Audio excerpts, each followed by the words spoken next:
Hey everybody, welcome. How are you? Let me just turn on some more lights in here. It's a little dark. There, that's better. Turning on all the lights. There we go. How is everybody today?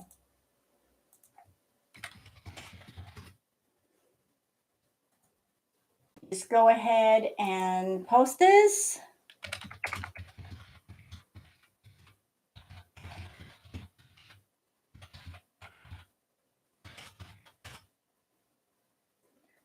Hi everybody, welcome.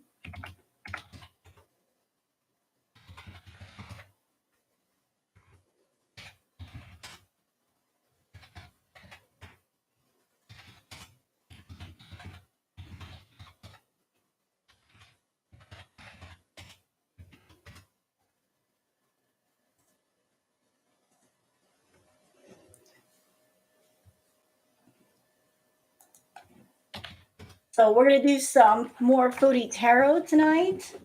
Hey Erie. We're doing some more Foodie Tarot. To everybody coming in for my cards. I got to get the cards already. Well, thank you. I just redid my hair today, got my makeup on, I got my energy level up. So let's just do this. Hi, Jenny. Hi, everybody. Yay! She didn't wait a month to do more tarot readings. Hey, Brooke. You watch hockey? I heard an old joke once. I went to a fight and a hockey game broke out because there's so much fighting in hockey.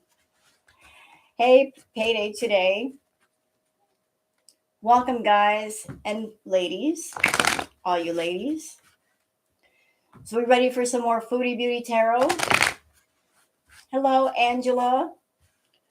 We're going to do it. We're going to do some more tarot. Yes. Fun with the tarot. Oh, hey, Kathy. You should say that as a joke. You know what? I can get into hockey. Listen, you guys aren't watching the hockey for the hockey. You're watching it for the fights. Tell the truth. Hi, Brandy. Y'all are waiting for the fights to break out, and they can get pretty brutal. You don't go to hockey for the actual game. You go for the fights that break out during the game. Tell the truth. You want to see people get knocked out.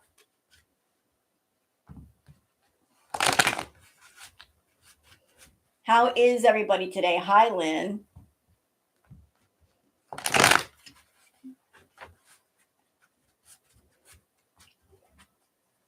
Hey, Ghost Goose. Your man got you into it. Well, you know why he got you into it. So when he wants to go watch his hockey game, you're not complaining.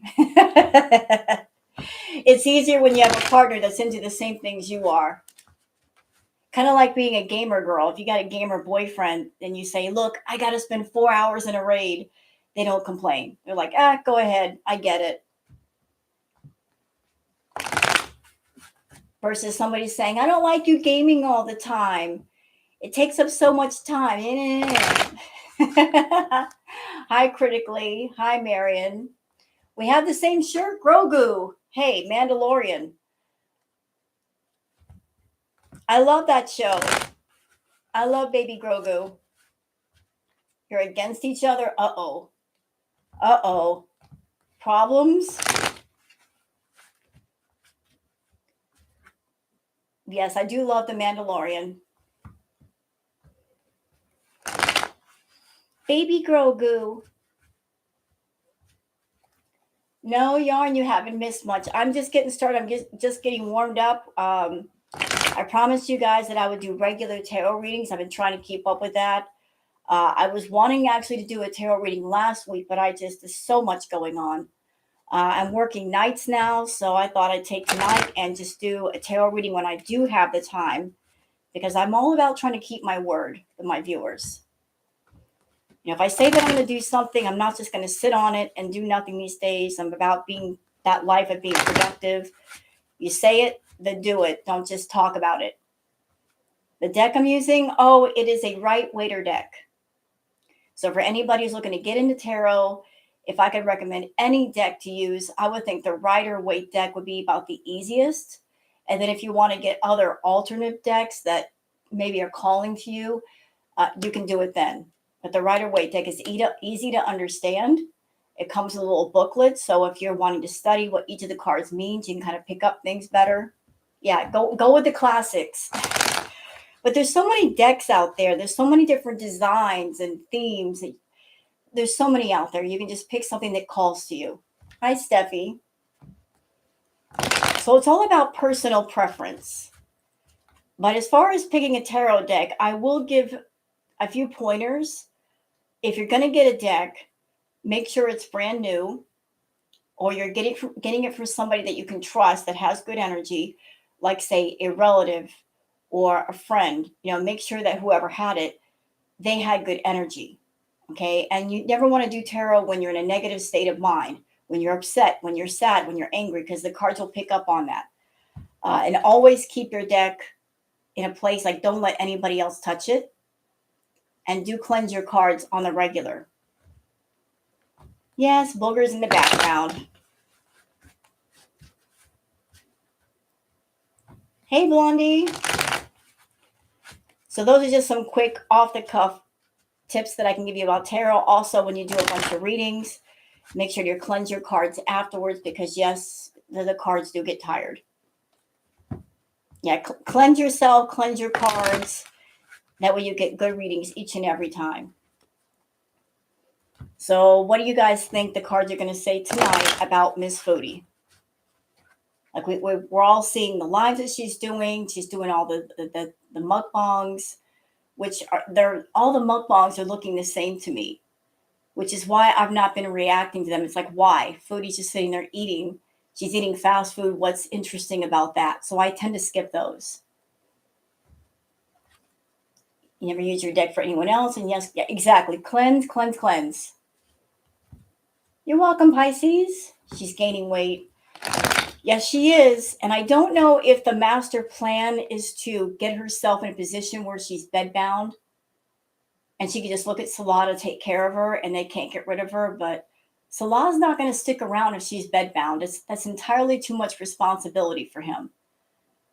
Even with somebody who is certified and is a registered nurse, taking care of a bedbound patient, especially when they're morbidly obese, it's a lot.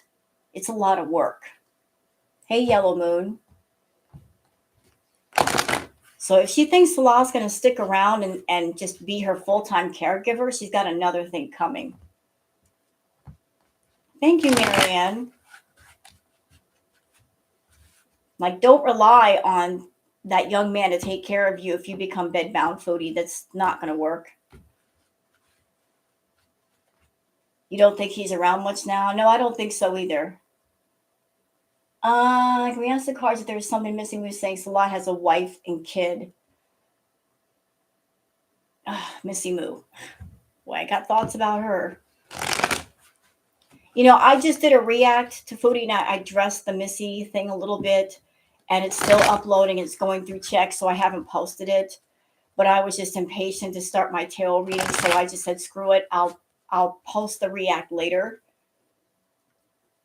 He's controlling and how many times a day of live streaming. I don't know about that. I don't know if he's controlling her live streaming, because the live streaming is where she's making money. I think that Foodie, he's reeling her in as far as how far as she can go with what she says. And she's got a lot of frustration and stress built up because of that, because she can't fully let go like she would be in Canada. But he's all about just make the money, make as much as you can. So he wouldn't stop her from live streaming. He would just kind of reel her back in with, you shouldn't say this, you shouldn't say that. And she's not used to somebody reeling her in. Hey, out time.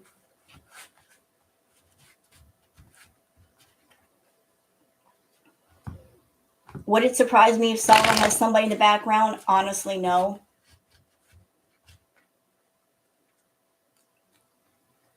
Did Missy Moo and Chins break up? Well, they were closely associated at one time, and then they had a falling out. And then there was talk about receipts being released more than once. And then It just didn't happen. Hi, Janine. She has been raging a lot.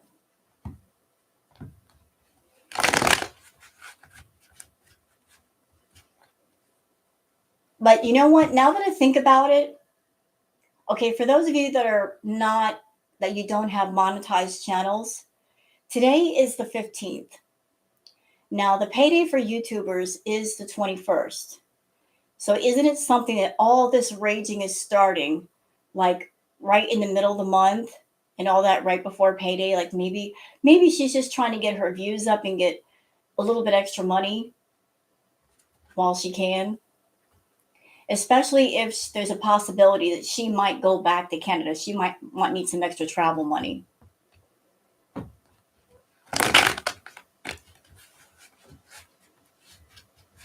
Allegedly, Foodie went to her parents' ministries. Am I getting the awful hot weather? Nope, because I'm in Washington. I love the warm weather. Oh, thank you, Kathy, for the super chat. I'm interested to see what will happen at the end of the month. Will she go back to Canada or try to stay past her visa? You know what, Kathy? Let's look at it from two angles. If she did go back to Canada, what would she be going back to? She doesn't even have the villa, and she's not exactly the most pleasant person. So I can't see any of her relatives letting her live with them, especially considering how she live streams everything. And the last time she was at her mom's, there was a bunch of static with that. So if she came back to Canada, where would she go? Where would she live? Even for a short time, where would she live? She's got literally nothing to come back to. So I think maybe the plan is to overstay her visa in Kuwait. Plus, she's a very jealous, insecure woman. And even though maybe her and Salah are not intimate or as close as they appear to be on camera or how she wants them to be, the he is her possession. And she doesn't like to be separated from her possessions. She didn't like being away from him for a little while when she was in Canada and he was in Kuwait. She rushed back over there. So I don't think she wants to leave Salah alone to talk to other people. Hey, Grandpa. So I think that she's going to try to overstay her visa. And I did kind of look into that. Can you overstay your visa? Yes, but you have to pay fees for overstaying your visa. So you can overstay, but you're paying money for overstaying.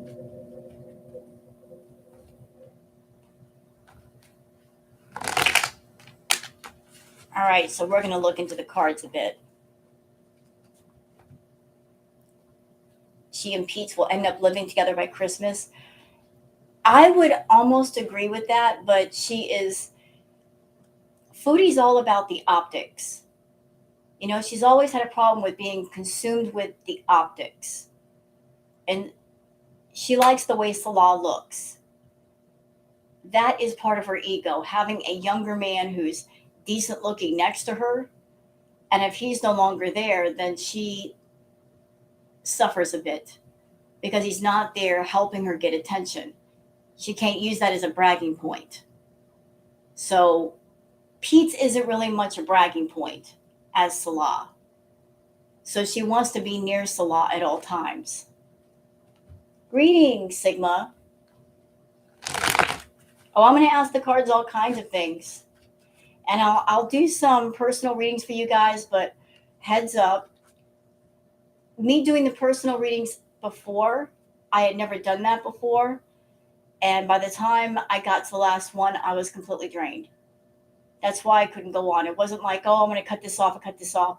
So during this live stream, if I say I'm tired and I can't go on anymore, it's not me just not wanting to do readings. I'm literally drained. I got nothing. So please don't take it in any way personal.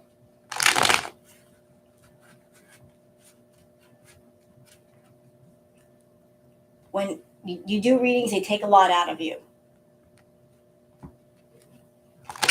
So I can do some personal readings for y'all, but if I say, look, I have to cut it off, Please don't get angry or upset about that.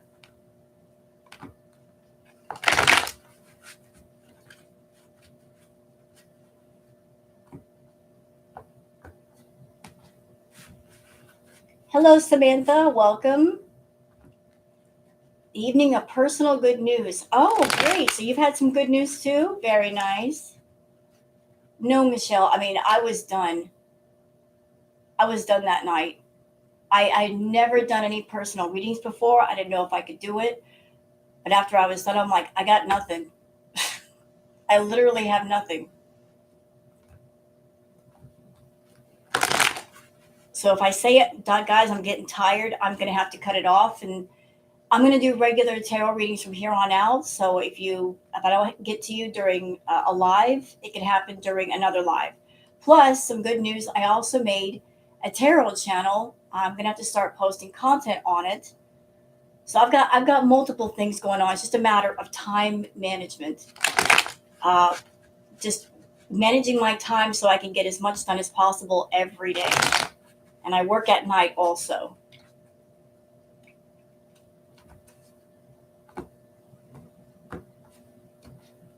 So I'm a very busy lady these days, but I always try to make time for you guys as much as I can.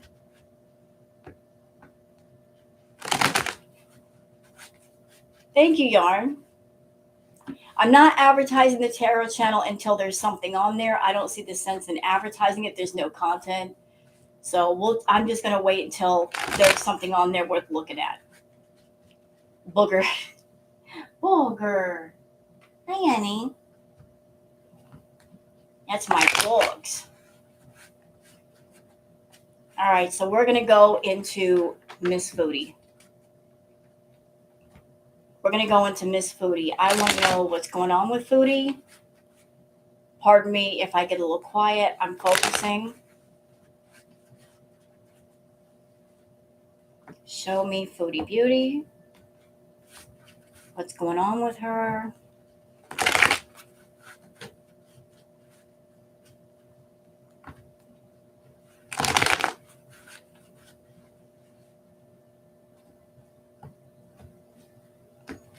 The word that's coming to my mind right now before I even draw a card is frustration. She's frustrated. Real frustrated. Just the whole grasping at straws. A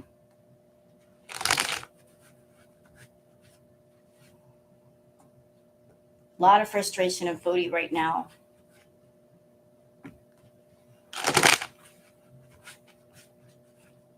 She smiles for the camera, but when the camera's turned off, it's a whole different story.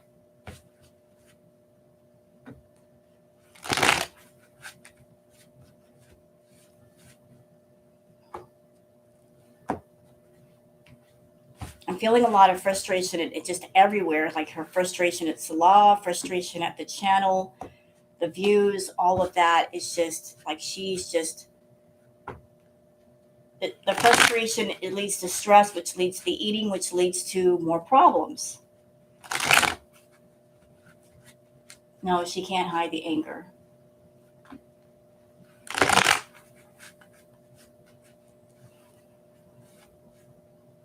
When you hear Foodie's anger, it's...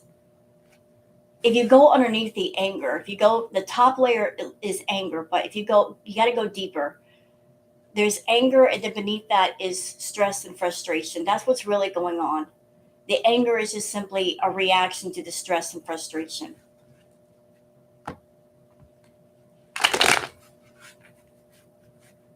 You know, the anger is just like popping the cork on a bottle.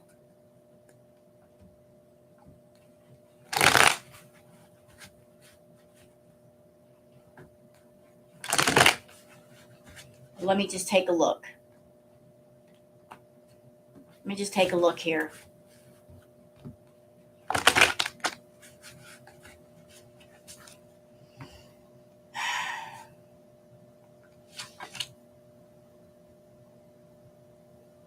Interesting. So we have the Chariot.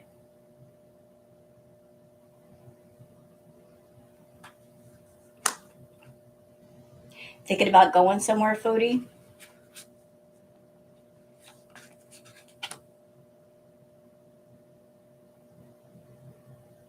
I got to put all of them down. This is going to be interesting. Oops. Oh, that just jumped out.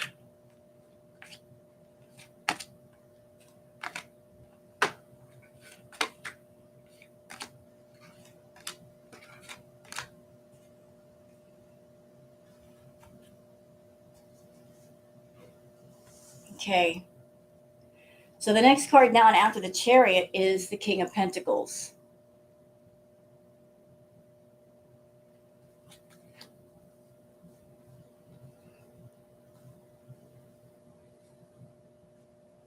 And what's interesting is that the Temperance card is what's in the way. Hello, MCM. The Temperance card, it's not upright, it's this way. This is what's crossing. This is the Conflict card. So you have the Chariot. On top of that is the King of Pentacles. The Conflict card on both of those is the Temperance card. They're fighting. They're fighting.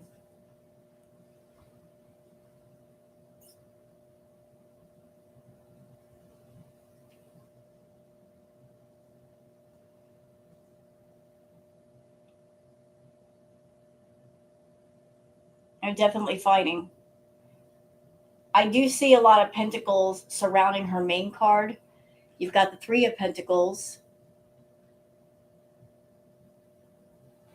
You've got 7 of Pentacles.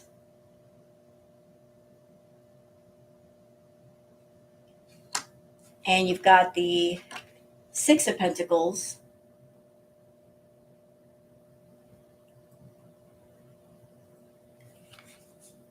Okay, what I'm getting through right now is that this whole thing with the move, believe it or not, it really wasn't about her. It was about him.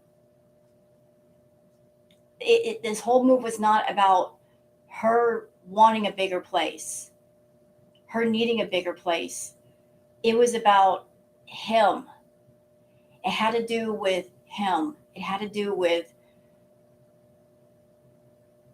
I'm looking for the right words, her keeping him around. Like, they're fighting a lot.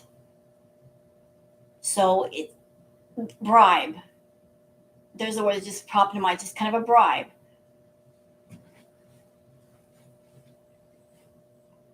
Like, this is her way of trying to, add honey to the pot to sweeten the deal. Oh, look, like, they do all that fighting, da da da da da da.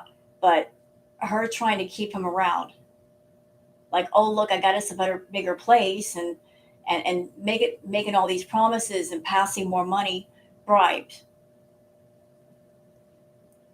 Like I said in one of my reacts that I felt like this house, this place that they got, it it had to do with, I just felt it that when they were in the old place, it was so small that he would take off a lot. That I just got a sense that she was trying to get him to spend more time with her, and that by getting a bigger place, she thought maybe he would hang around more. He wouldn't be disappearing at 2 or 3 o'clock in the morning. Oh, look, we got a bigger place. You can hang out here with me, blah, blah, blah. But it really, it wasn't, she can sit in a small room and eat and do her mukbangs. She doesn't care. You could give Foodie a mansion. She doesn't need a mansion. She just needs one room to eat in. But the house was about Salah. It wasn't about her. It wasn't about her ego. She doesn't care about having a bigger place other than something to brag about for 5 minutes. It had to do with him. Had to do with him. So, like, she's over there just trying to make money. Like, what can I do to make money? Which then she passes off to him. Oh, look, I got the big paycheck. I'm making all the money.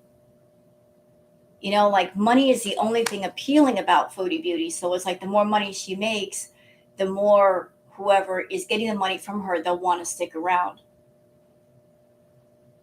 Besides, I also heard through the grapevine that the 2 rooms that they got in that apartment, the one room that they said that they were going to be used as a content room, we thought it was going to be her content room for her content, since she's the one on YouTube making the money, right? That would make sense to have a room of her own, even though the whole house is her content room. We all know that. When she was at the villa, she used the entire house as her content room. So why does she need one specific room? But they're saying now that that spare room is a storage room. But I guess that's the room that Salah has when he does his gaming content, even though his gaming content really doesn't make any money. So why does he need an entire room for gaming? You figure it out. Weird. Here's the main money maker, and you got the content room, not her. Weird.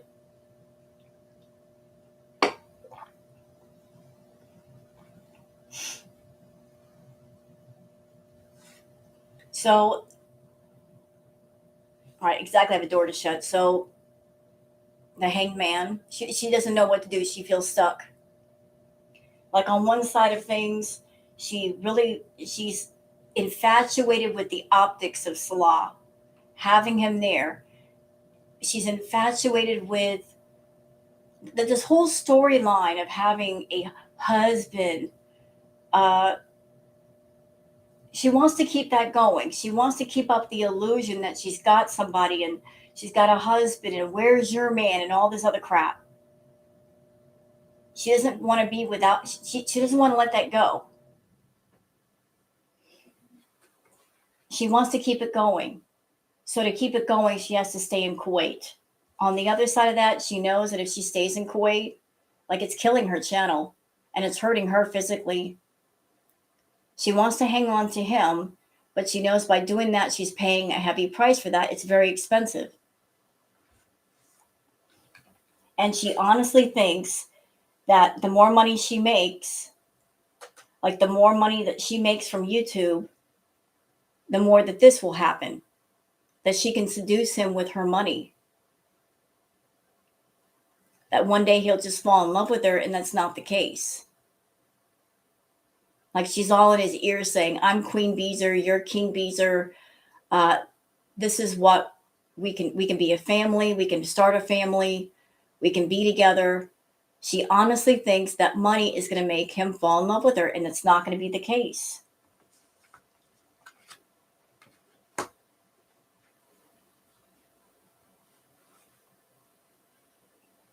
No, you can't make someone love you, and if you have to pay for love, it ain't real. But she did say all he has to do is fake love me. Now we'll give him the world. Well, he's giving her fake love, but fake love is not real love. This is the last card, 2 of Swords.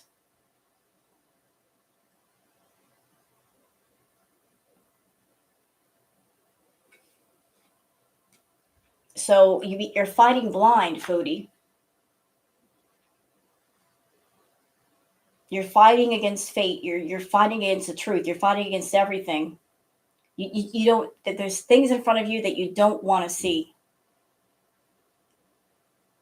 You're fighting against reality here. You're with someone that does not love you. He will never love you, no matter how much money you make on YouTube. You're trying to hold on to someone and something that doesn't want to be held on to. Hey, Sensei. Like Salah will never be in love with you. Ever.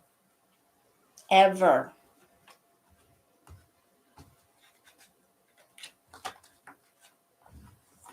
But she put herself in a place where she literally has nothing to come back to. Grandpa, you can't buy love, you can only rent it. Hold on, onion rings. I just did one on Miss Foodie.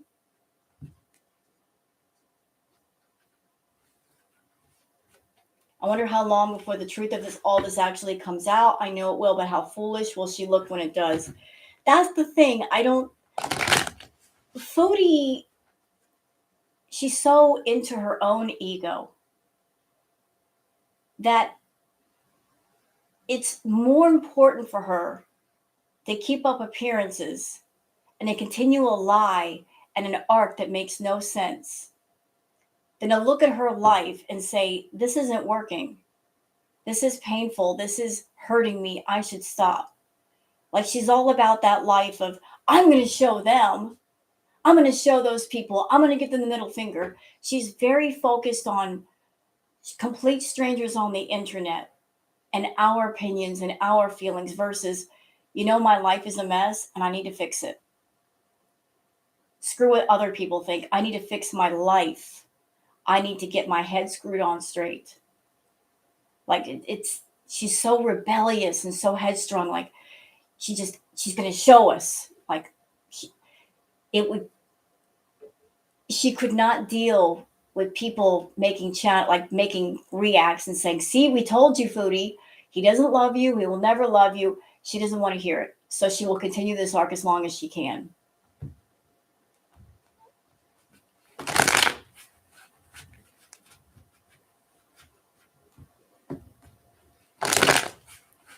So we're going to do one on Mr. Salah. Hey, Southpaw, gaming ASMR. What is gaming ASMR, by the way? Is it just, I've never seen your channel. I apologize for not looking. Is it gaming ASMR like you do like ambiance and stuff from games? It sounds pretty interesting. I've actually gone to different video games and filmed like different places in games for like ambiance and all that. I have some of those on my channel because there are some really great video games that have fantastic ambiance. ASMR set up as the surroundings. Interesting. You know what? I love ASMR because those of you that do ASMR, you guys are some creative people. Very creative. Like there's so many things you could do with ASMR. So many things. So many directions you can take. Oh, survival games. Very nice. Minecraft. I love Minecraft videos. I love like the ambiance in Minecraft, the music, the sounds. Yes, I played Minecraft before.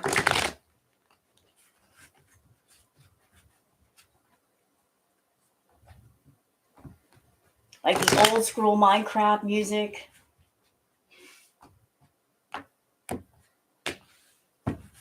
I get into video games. It is so good. And you know what, Mosey? There are videos on YouTube where people have taken the Minecraft music, they've slowed it down, they've added the Minecraft scenery. Good stuff.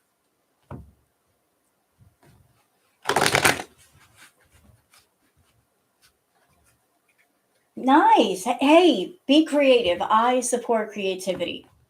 Anybody in my audience, you feel like being creative, do it. Whatever it is, do it. If it makes you feel good, do it. As long as you're not hurting anybody else, do it. Be creative. Be innovative. Go wild.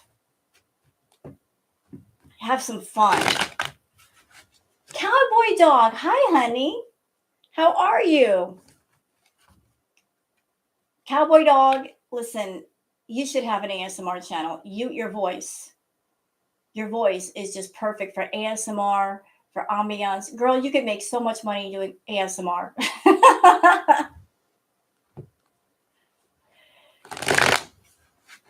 I'm not even joking. I'm not kidding. You got such a pleasant voice to listen to. Like I can listen to you all day long. Love your voice. Welcome. So to catch you up, Cowboy, because you just walked in, I think. I just did a reading on Foodie. What the reading said, to give you a summary, her and Salah are fighting. Like, they're fighting. And Foodie is essentially trying to seduce Salah with more money. That the house that they got, the new apartment, it wasn't about for her. It was much more for him. It was about, like, Foodie, whenever she has a man in her life, if he sticks around long enough, she'll throw out those bonus bribes to keep him around longer. This house was one of them. They had that small place and he would disappear till 3 in the morning. This was kind of like her silent bribe of, and thinking, if I get the bigger place, thank you, cowboy dog. Thank you so much. This was like her way of trying to get him to stay home with her more and spend more time with her. And yet he keeps disappearing anyway. So it didn't work, Foodie. It didn't work. Wah, wah.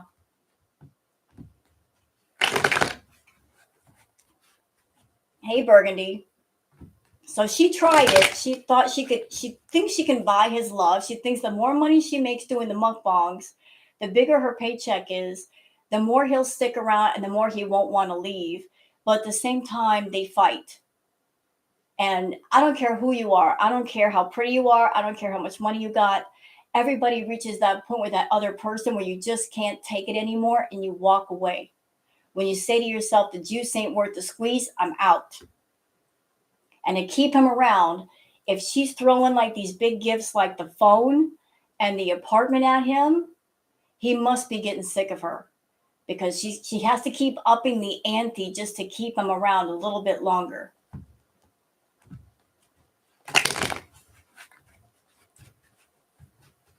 No, I wouldn't, Inferno. Yeah, you can't buy love. You know, I'm going to tell you guys something funny. I once saw a meme on the internet and I thought it was so accurate. I'm just going to tell you about it. So the picture was of a very, very beautiful woman.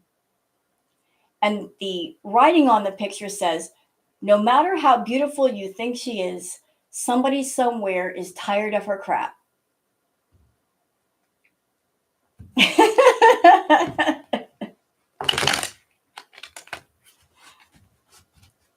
Even if you're pretty, somebody somewhere is tired of that person's crap.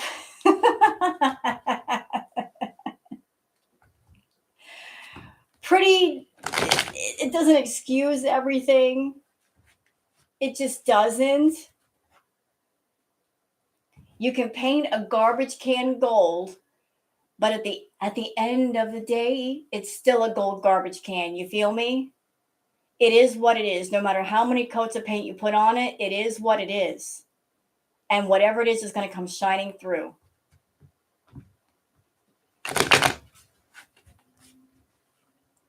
So let's move on to Foodie's consort. Her companion, Salah. Yes, kitty sleeping. Booger. Booger. Honey. Hi, baby. That's my girl. Yeah.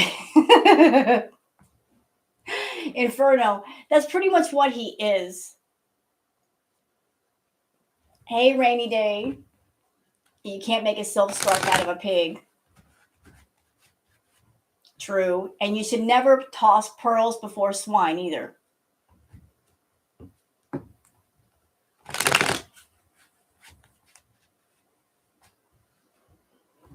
Well, in one of her newest mukbangs, she was complaining about the portion of food that he had brought her. Like she was saying it wasn't enough. It looked like enough for me, and like I wouldn't be able to finish it all, but for her it wasn't enough. Yeah, exactly, Inferno. She went for that. Booger.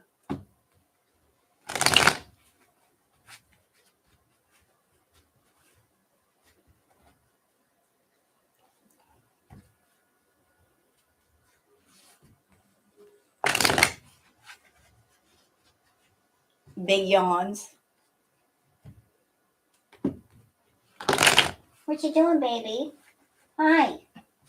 She's right next to me. What is it, honey? You want to say hi to everybody real quick? Come here. Oh, big fat girl. Oh, that's a booger kitty. Say hi. My big healthy girl that gets into trouble all the time because she's a rascal.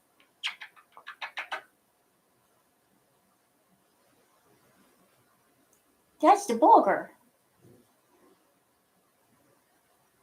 This is Booger. This is my child. She's purring right now, and I don't know if you guys can hear her. Okay, you want it down? All right, get down.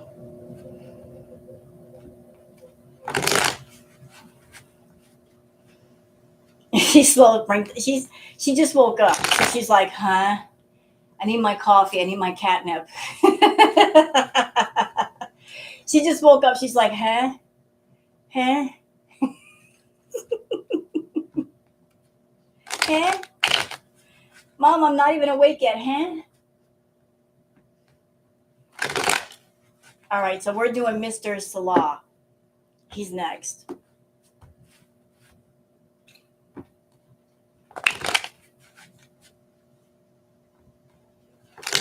What do you think the cards are going to say about that one?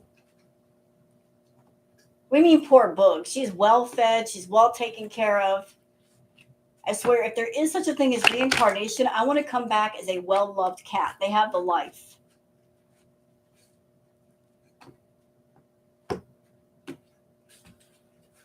You know what, Sam? I will do the personal readings after I get through with all the foodie stuff. But that's when I do all the personal readings, and I will do as much as I can. Okay, can I just say something? Like, I've seen this comment a couple of times in my chat. Whatever a person's sexual identity is, whether it's bi, gay, lesbian, trans, I got no problem with it. I am completely fine and okay with anybody's sexual identity. If Salah is gay or bisexual, I got nothing to say about it. I got nothing to say about it. I mean, because I identify as a bisexual woman, so I have nothing bad to say about anybody who's bi, gay, straight, trans, lesbian.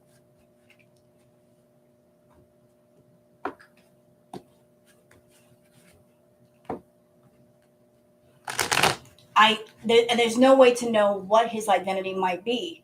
You know, he's just a personality on YouTube. I'm not going to get that deep into his life.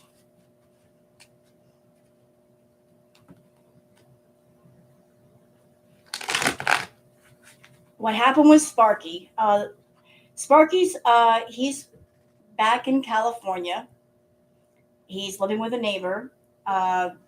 He was very hyperactive. I could barely sleep at night, and he just took a shine to the neighbor. So I thought it best to leave him with the neighbor. He's being well taken care of. I get updates, and like he's just become a big lap cat for my male neighbor.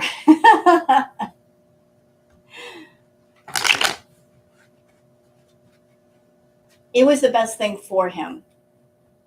I loved him, but sometimes as an owner, you got to do what's best for your pet and not so much for yourself.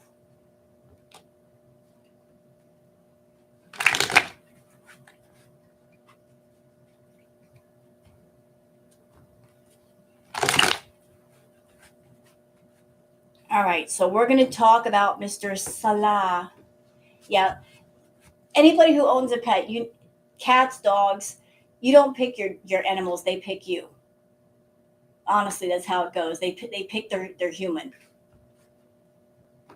They pick you, not the other way around. You may think you're picking them, but no, they pick you. And if they are not picking you, you know it.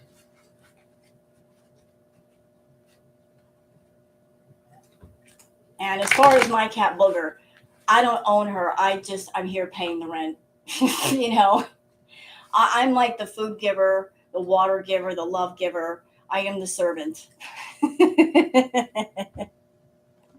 I serve her.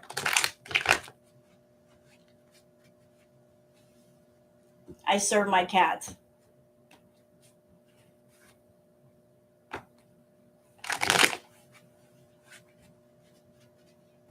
Okay, hold on a second. Does Salah know how unwell she is? How could he not know?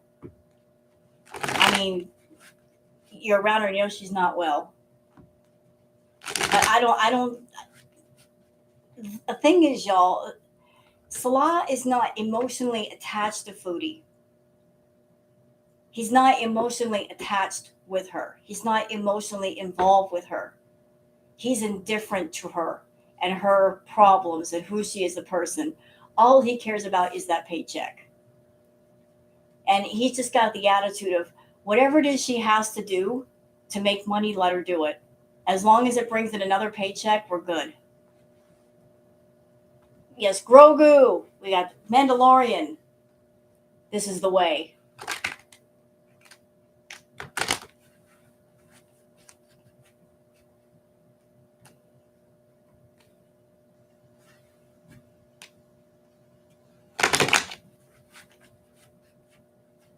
Okay, I'm going to put a handle on this right now. I'm going to ask politely, can we please not discuss anymore about a person's sexual identity? Thank you. Like, it doesn't matter what a person's sexual identity is or may be. It's a non-issue. I'm saying that respectfully and politely.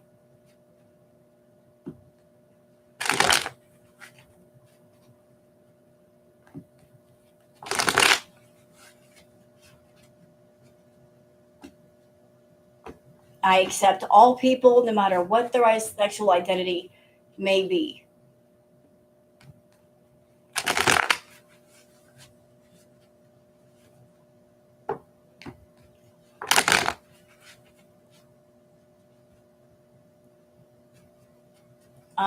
You think that Salah not caring puts tons of pressure on Chantal, leaving to the return of mukbangs and smoking. She is scared to death. That's when the money is gone. So is he. You know,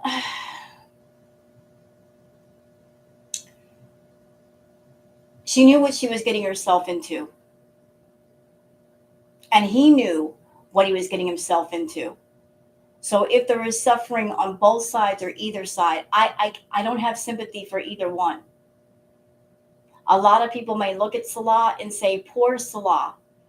Chantal's awful. Well, I can't feel any sympathy for the dude because he knew what he was getting himself into when he signed on for it. He put his name on the dotted line in a matter of speaking. She came over for 3 months. He got, an idea of her, and then she came back. He could have cut that off.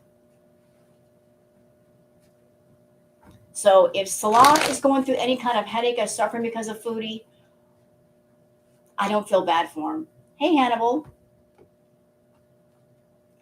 And if Foodie is going through any kind of suffering, it's suffering that's come because of bad choices that she's made and she keeps making. So if you make bad choices, knowing that they're bad choices, can you then turn around and complain about any kind of suffering or pain that comes as a result when you set yourself up for it? No. You're not a victim if you do something and it was a choice. A victim is somebody that goes through something and it wasn't a choice. But if you make a bad choice and the end result is some kind of negative consequence, you can't cry and complain about that. So they're both adults, they're not children. They're both old enough to know better. They went into this thing knowing the deal. And if they continue to be around each other and neither one is cutting it off, they're both idiots. So all that crying and whining and complaining, nah, I don't want to hear it. Yeah, exactly. Play stupid games, win stupid prizes. She likes playing the victim. She's not a victim, though. You can't claim victimhood if you make a bad choice. You are walking into something with full knowledge. Nope, can't do that. Not hearing you. Oogie! Hi, Oogie. Oogie Boogie.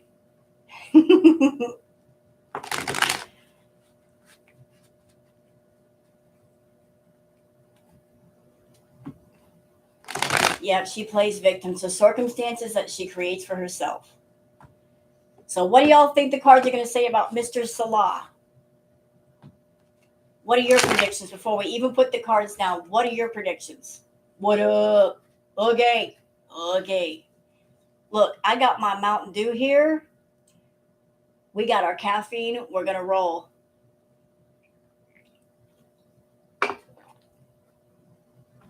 That he's miserable. Oh, without a doubt.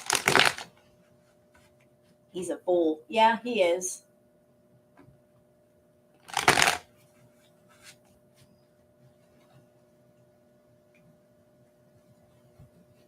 The Beezer salute. Dude, I don't have the. Okay, this is going to sound like fat shaming, but when Foodie does the Beezer salute, she wiggles her arm. I don't have enough arm fat for that to do the Beezer salute. Who is bigger, Amberlynn or Foodie? Well, to be honest, they're both about the same size. I mean, once upon a time, Foodie was about 200 pounds lighter than Amber. Now they're both in the same weight range. They're both in the 500s. So they're both right even with one another.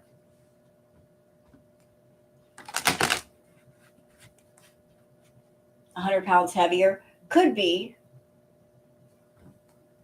It's hard to say where their weight is because Foodie won't get on a scale. I know that Amber does, but I would say if I had to guess at Foodie's weight, she's easily 500, 550. Easily. No, I'm not jacked up on Mountain Dew. Jacked up would be like 3 or 4 cans, and I'm like, hi, guys. That's jacked up.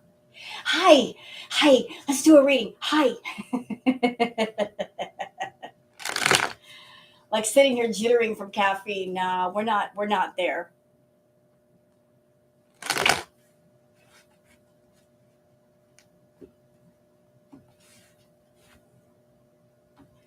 Now, I don't think she's 420. Let me tell you why. Because the last true weigh-in that she did, she was with BB. Okay? There's clips of it on Twitter. The last true weigh-in that she did, she was with BB. That was that long ago. And she pointed the camera down at the scale, and it said 477 pounds. So she was a little under almost 30 pounds between being close. So she was that much. That was then. Go look. The clip is out there. Go look. And that was years ago. And look at her appearance then versus now.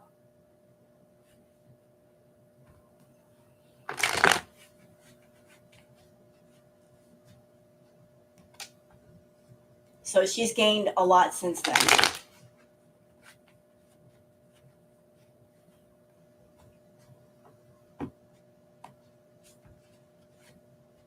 She's gained a lot of weight since then. Shan! Hey, Shan.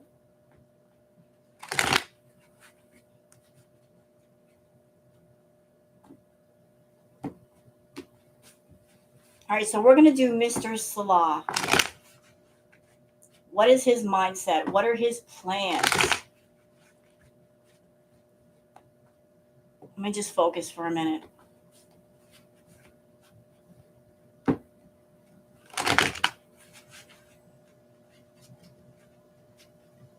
Let me zero in on him. He's restless. I'm feeling a sense of him he's restless. Like he wants to go out, he wants to do things. And he's being held back by Foodie. And he does not like it. Hence why, like, she has to keep throwing the bribes to keep him still. He's restless.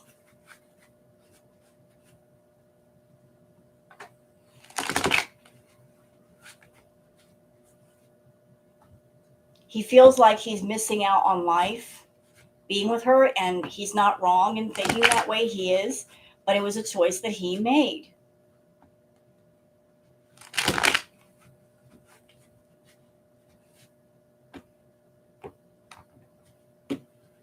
So there's a sense of restlessness and what do I do about this? And he's got a lot of frustration with her. A lot. But he's smart enough that he doesn't fight with her on camera. He hides it. But he's not happy.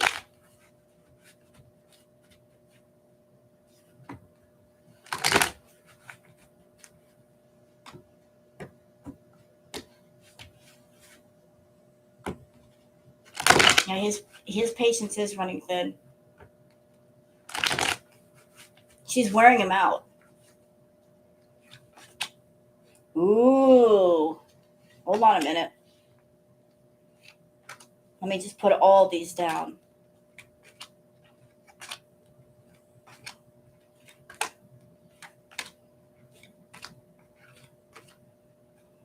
Mm. Okay. Put these here. Put that there. That there. Okay. First card down is the Two of Wands. Told you. He's feeling held back by Foodie. Like he wants to go out and do things. He wants to explore the world. He wants to get active. He wants to get out there. And he feels like he's missing out on so many things by being with her. Like she's too much of a ball and chain. But he is just like looking out saying he just wants to get away. He wants to move.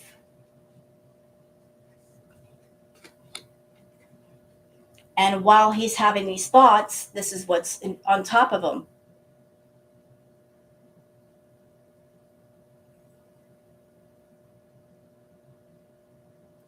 So he's constantly battling with her. Like she is just ruling him with an iron fist with that money. Like he's younger and he's restless and he wants to do things. And she's just like, no, you're going to stay here and do these things with me. Like she's constantly pulling him back and like, you got to be here with me. You got to do these things.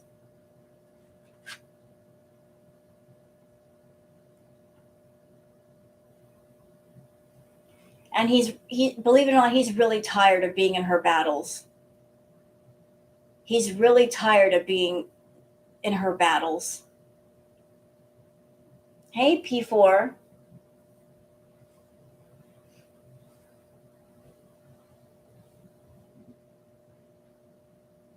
Like he's exhaustion. He's exhausted.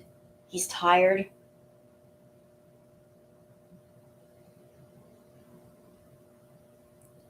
And fighting the battles for Foodie, it's cost him some stuff in life. It's cost him friendships. It's cost him relations with his family. Like there's people around him that he was close to that are not close to him anymore because of Foodie. Like by fighting her battles for her, people that's close to him have walked away from him.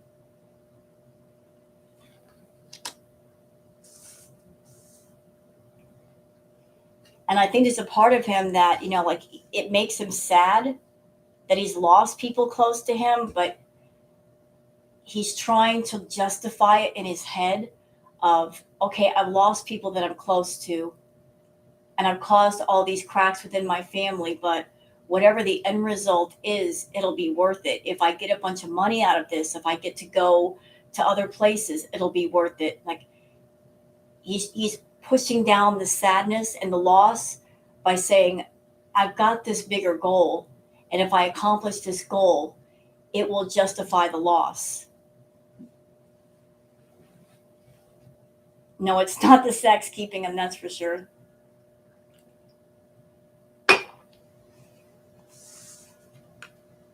He's looking for this. He's looking for like this whole thing with Foodie. She just keeps stringing him along with, I'm going to make more money. I'm going to start doing mukbangs and make a ton of money from that. And we're going to live better. So like she's stringing him along with, like I'm really going to kick things into high gear. I'm going to do the mukbangs. The channel's going to explode. She just keeps lying to keep him around. And even with all these promises, there's a sense of sadness there, believe it or not. I'm feeling sadness that is just like, okay, whatever. Let's go along with the program.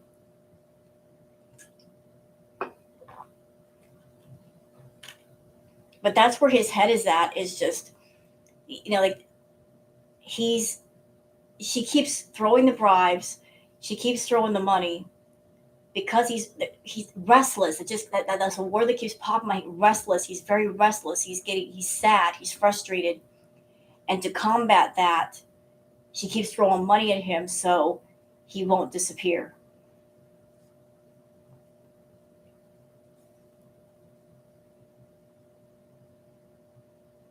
Again, we got the Two of Pentacles, juggling money.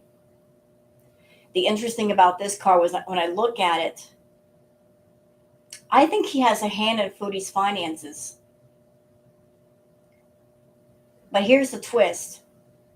I think he's got a hand in her finances, but he has a heck of a time with that money, just because she eats so much. Like, she's constantly spending money on food. So it's like, how can I keep her happy and manage the finances when she's basically eating through all the profit? Like, just whatever he's got going on in the background, if he's trying to save money for something, use it for something else, he's having a hard time with that because of her eating habit. It's so out of control.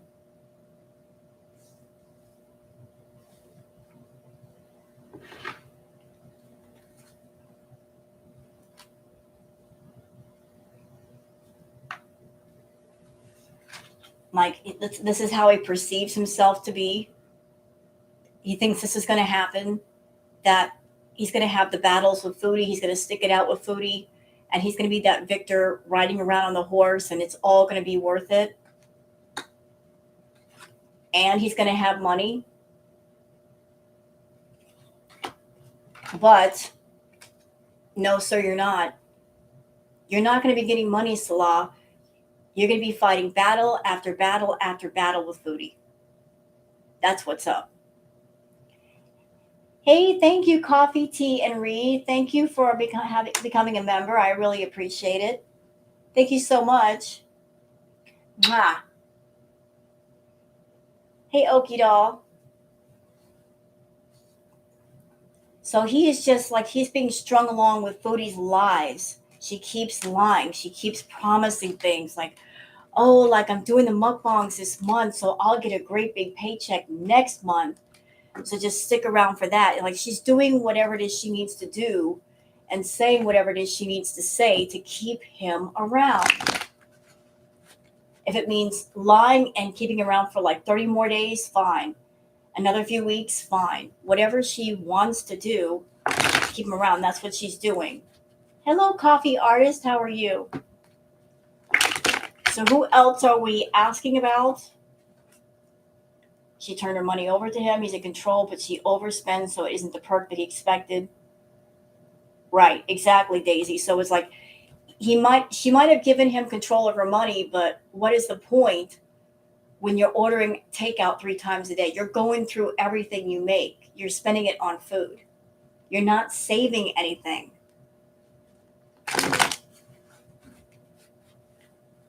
Do you think Salah has a free will to choose to stay or leave? Absolutely, Sam. He does have free will. He does. I mean, every person does. It's just a matter of he's still, I think he's at the point where, like, this has gone on for so long, and there might be some bad blood now between himself and his family, like, that it's caused a lot of, I'm looking for the right word.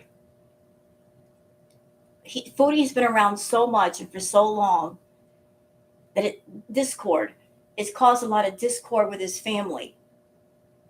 Like, a lot of arguments, a lot of bad feelings. But he might have it in his head, look, I've got this goal. I've got to get to the finish line. I've gone this far. I might as well just reach the end to the finish line.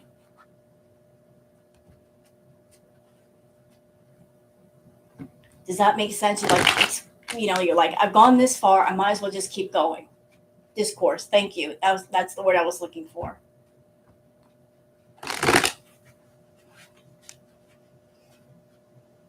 Yeah, I think you're right. I think the original plan has changed. I don't know what the original plans were, But at this point, I think he's just sticking around for whatever he can get out of Foodie while he can get it. Maybe he's a feeder person. I don't think so. And I'll tell you why. Because whenever she eats, he's he's not like gung ho about it. He's not like, oh baby, eat some more. He doesn't like it. And if he were a feeder, he would bring her much more food, wouldn't he? I think she's told him, look, this is how I make my money on YouTube. This is what people pay me for. Just let me do it. You want a paycheck? I got to get paid first. So he's like, okay. I don't think he's a true feeder. He's just letting her do what she needs to do to make money. Right. He would be there when she eats. He'd be there funneling food into her mouth.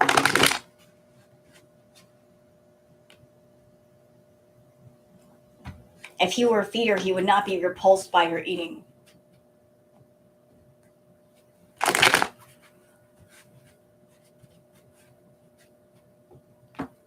So, what was that? Y'all want a reading on Natter? He just wants her money. Yes, he does.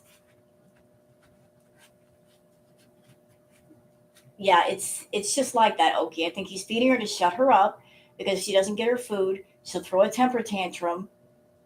She's learned in her early years, you throw a temper tantrum, people will give you whatever you want just to shut you up. She learned that when she was young, and that's carried over into her adult years. If I pull a big enough sting, people will give me what I want to shut me up, and I get what I want, I win.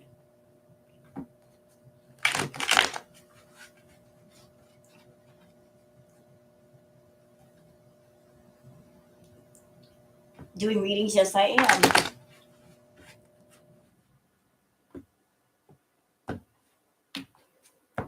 All right, so we're doing one on Natter. Y'all actually want to know about Mr. Natter?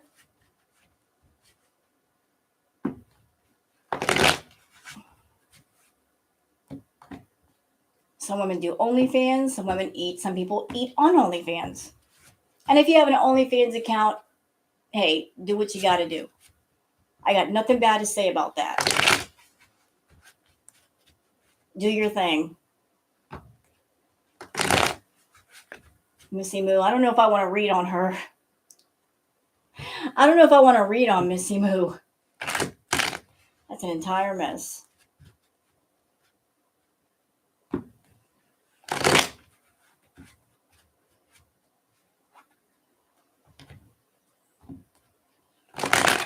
Pete's, I can do one on Pete's.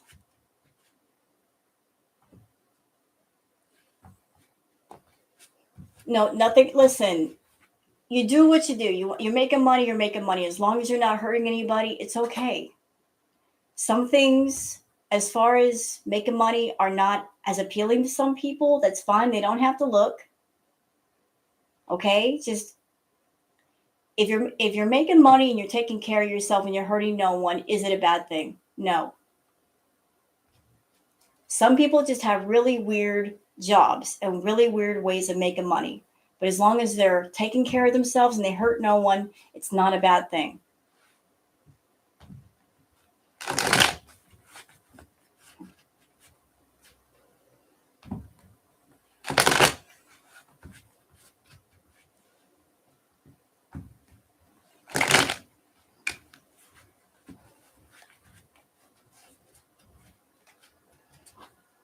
She was having trouble moving on the first trip over. Most of her vids, when walking, they're sped up and she starts to veer as she's waddling. And that was when she came over. She's gained weight since then. And I've been reacting to Foodie for years. And I've never known until recently a time when she got so big that she actually ripped her clothes. That is a first. She's ripped 2 of her abayas, which they were both so tight they looked like bodycon dresses. I have never known Foodie to do that. I've only known Foodie to wear clothes until they practically stand up because they're that dirty. But the wearing something and it's so tight that they rip, that's new. But she's ripped 2 of her abayas. And she's wearing the biggest size they have over there.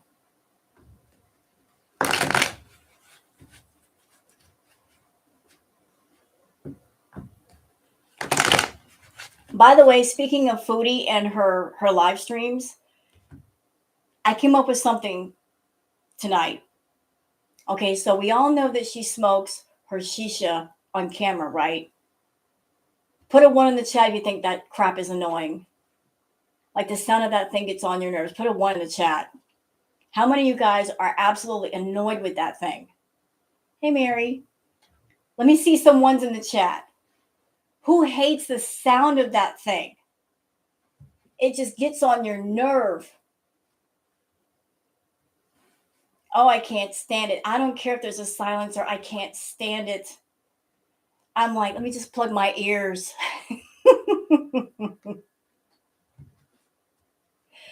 It's like reverse ASMR. Instead of relaxing you, it irritates you.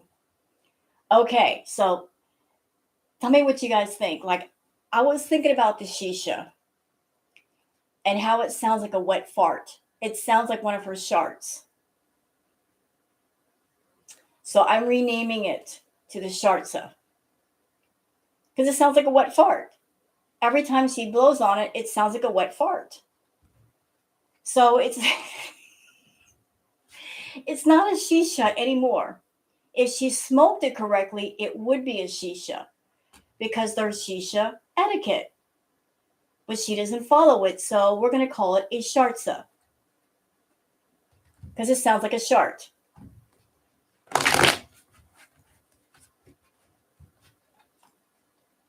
I heard you talking smack about me.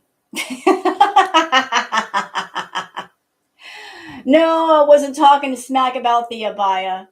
I was talking smack about the fact that that poor abaya is getting ripped because it can't handle all of Chantal. You know, there's only so much that abaya can do. But hey, that would be the same case of like say a shirt or a pair of pants. I'm a size what I think 14, 13 or so in pants. If I try to put on a size 12, I wouldn't be able to button them. See what I'm saying? I would rip my pants. And thank you for the super chat, by the way.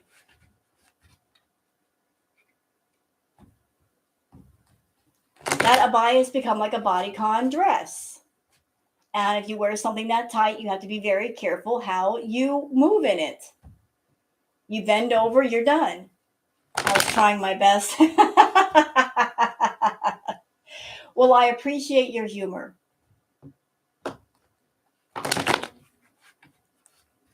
But the shisha is now a shartsa because it sounds like a wet shart. Oh my goodness, Muda.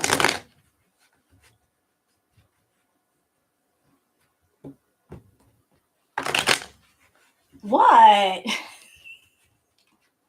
Cowboy Dog's like, I remember that. It's a shartsa. It sounds like a wet fart.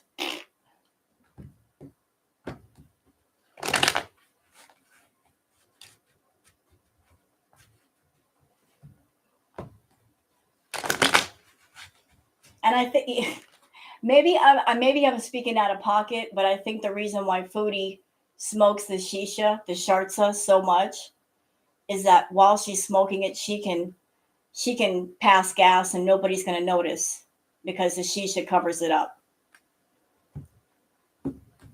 Because you can't eat that much in the way of fast food and not have gas. Sorry. You just can't. Ain't no way. Ain't no way. She's smoking the shisha so she can like pass gas and nobody will know. Right. It's a theory. It's not fact.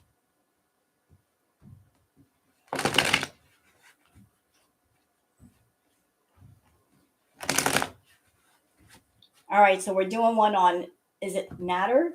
They needed 2 bathrooms.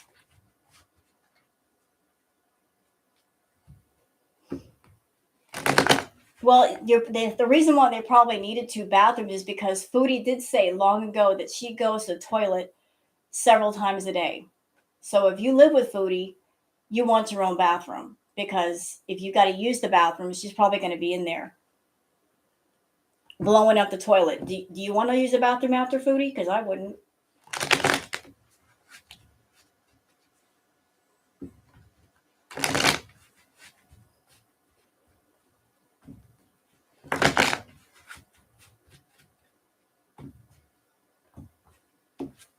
You're right, Erie. Or they had two bathrooms as a spare in case Foodie plugged one up. So they have two bathrooms. Like one is an emergency spare in case the other one got damaged in some way. Hey, you're right, Kathy. What goes in must come out.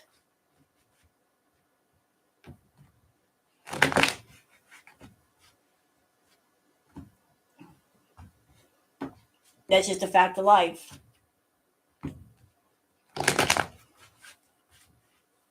So what do we want to know about Natter? Like where he's at, what he's doing?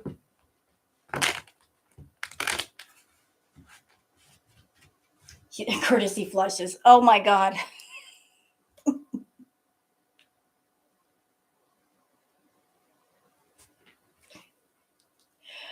Oh Lord, you would think she would take one of those bottles of beezer spray in there, to kind of spritz around her while she's doing her business. But no, she's not going to be that nice. Maybe that's what the beezer spray was for. Like to spritz around the bathroom while you're doing your business.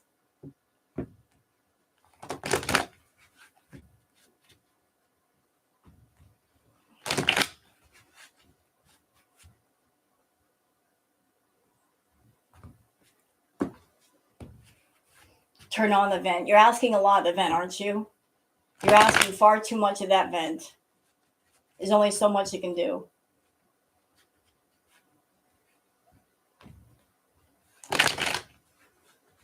Bear spray. Okay, we're doing one on Mr. Natter. Light a match. Take some of those scented candles in there, or that. Remember how she had that big, tall dispenser thing? It looked like a long pink pipe situation. Take that in there. Take that in there.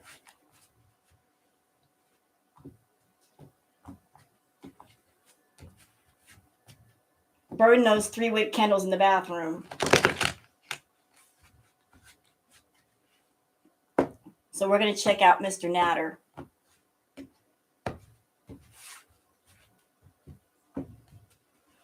He might blow up the bathroom. Gas leak. Everything explodes. What happened? There was a gas leak. Where's the pipe? In her. Well, here's a scientific fact. Cows do produce methane gas when they pass gas. They produce methane gas, so that is a thing. Look it up. I'm not lying. Cows do produce a lot of methane gas. It's a thing. The more you know, right?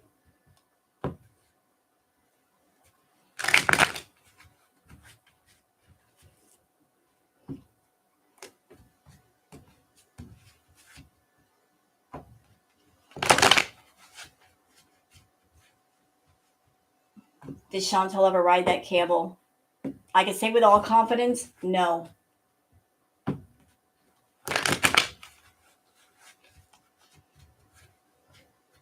No, she didn't. Because there's a weight limit on camels. And she's over the weight limit. That would hurt that poor camel. Literally, it would hurt the camel's back. What's that saying? The straw that broke the camel's back? Well, it's not. That wouldn't be straw.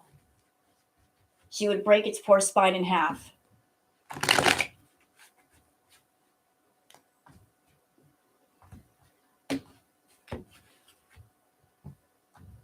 All right, so we're going to do Mr. Natter. And that's not fat shaming. Look, there's a weight limit for pack animals like mules, horses, camels. They can only carry so much. And I think I looked it up, and the weight limit for a camel, depending on the size of the camel, is what? I think it's 200 pounds, 150, 200 pounds. She's over that. Same thing with a horse. A horse can't carry somebody that's severely overweight. It's bad for their back.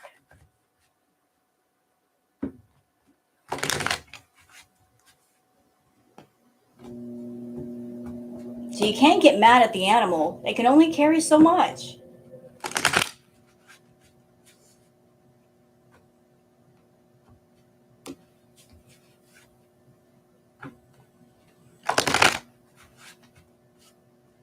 Natter picked her up against the wall. I seriously doubt that Natter picked Chantal up. He ain't the Hulk. He can't pick up Chantal.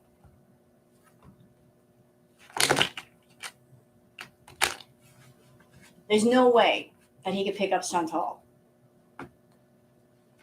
He would break his back. She said Mount Everest. Look, I'm smaller than Foodie. I wouldn't attempt Mount Everest. That requires a lot of endurance. She ain't got it. Plus, you got to figure in. Let's just say she tried to do not even Mount Everest. Think about the high altitudes, the oxygen change. She has trouble breathing. How would she cope? How would she cope? You get up in those higher altitudes, the oxygen starts to thin out. She wouldn't make it. No, I wouldn't do it. Foodie shouldn't do it.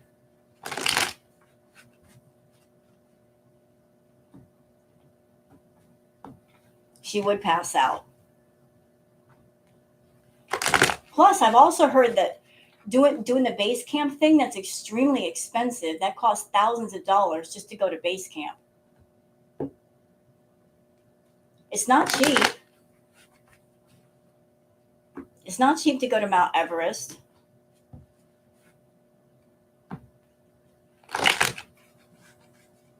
You have to be in very, very good shape.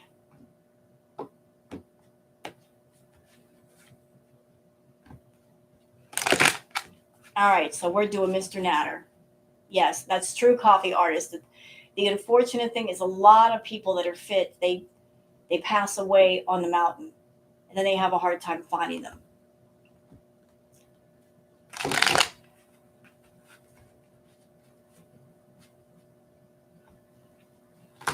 People get lost and people pass away on Mount Everest because it is so dangerous.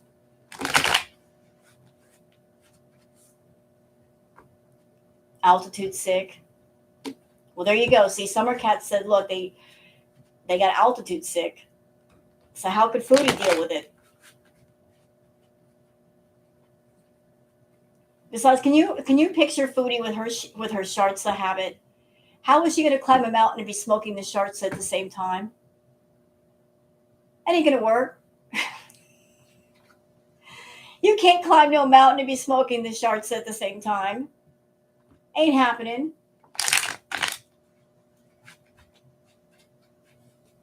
And holding your phone and live streaming. How many hands she got?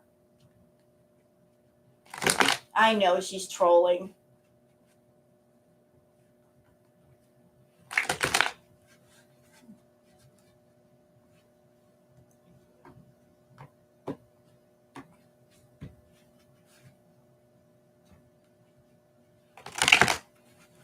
All right, so we're hey, I'm going to focus now. We're going to do Mr. Natter.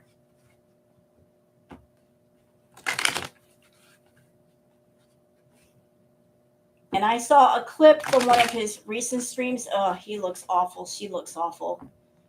Oof, rough. All I can say is rough. Rough. Jeez.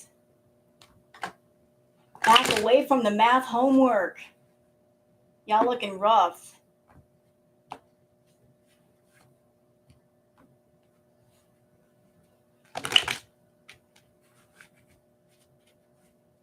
All right. Okay.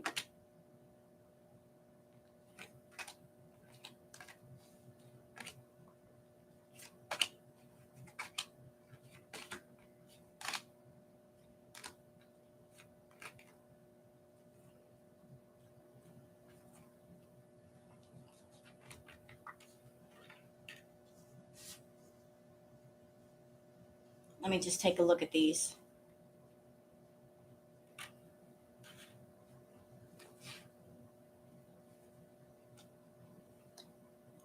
That's interesting. Never thought I'd see that.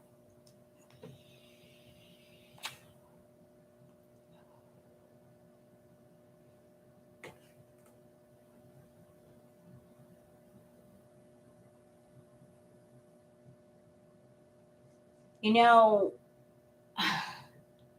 is he still talking to Chantal? Is he still talking to Chantal? I'm wondering, is he talking to Chantal? Look, let me tell you. I asked that question. So I'm doing the reading for Natter. This is the first card that pops up.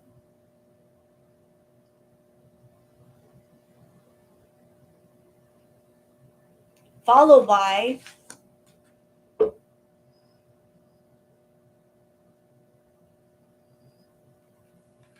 okay. Now here's the twist. This card.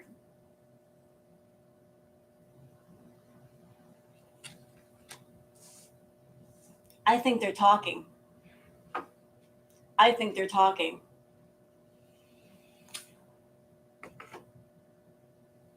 I think they're talking. And what's interesting is that I did another reading. If y'all remember, it's on my channel where I told you guys, if those of you that were here, I said that she would be with Salah, but she would not cut things off with Nader completely. She would be on the phone with him, talking with him, like using him as a venting point, telling him about how frustrated she was, how unhappy she was, and he would be coming back at her like, come home to Canada. Just come back. He wants her back. She is his cash cow. Like, you're right. She will never let him go. If you are a man that Chantal is interested in, until she's done with you, she's not done. She'll hang on to you. So they're talking. They are talking. They're talking.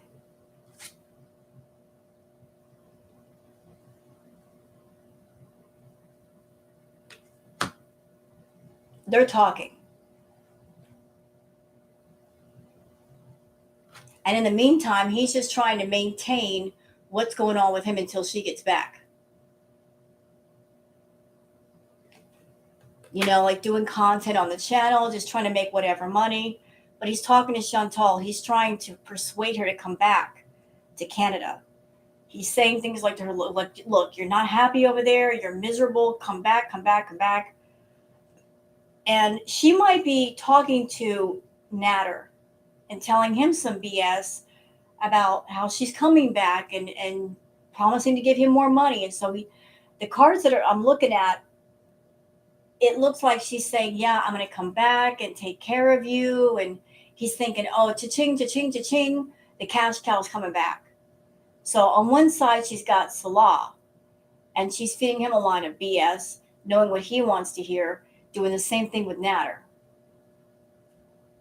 She's not happy with her fantasy. So essentially what she's doing is she's keeping both doors open. Like a door open with Nader, she's got the door open with Salah. Because if one closes, she's still got the other one. Are they talking through emails? I don't think so. I think it's phone calls. I think it's phone communication. I mean, if Foodie is alone a lot and Salah is not there, she's got plenty of opportunity to talk to Nader. Hello, Irene. Like, she gets lonely, she's there by herself, Salah's not there.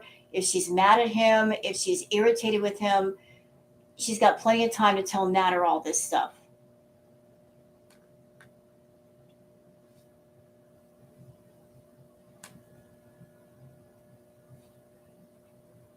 So Nader, he's been feeling the pinch of Foodie not being around.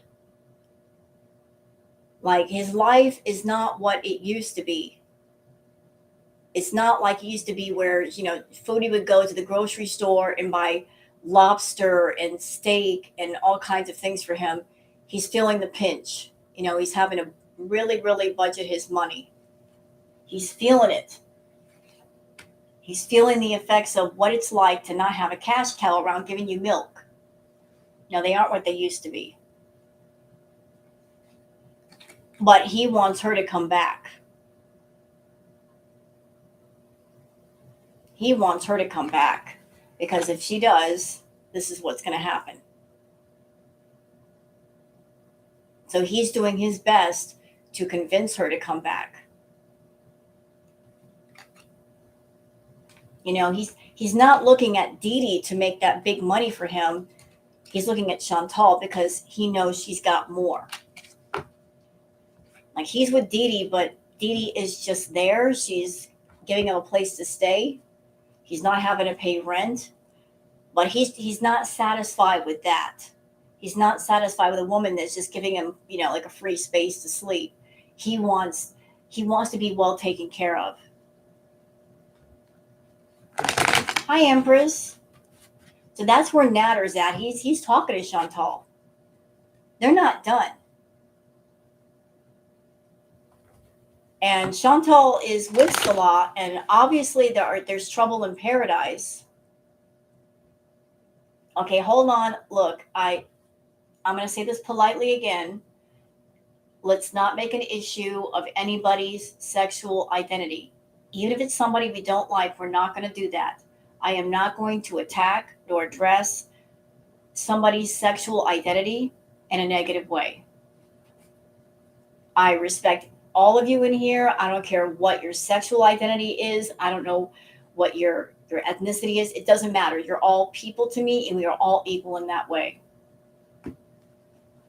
If someone is gay, straight, trans, lesbian, bisexual, I love you all as people. I see you all as people.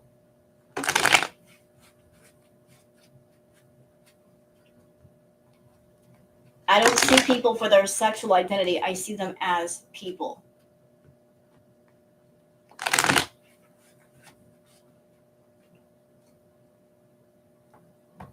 Was his channel ever successful? He was getting more views and more attention because of Foodie, but once she pulled out, his views went down. Nobody watched Natter because there was no reason to watch him because he wasn't part of the Foodieverse.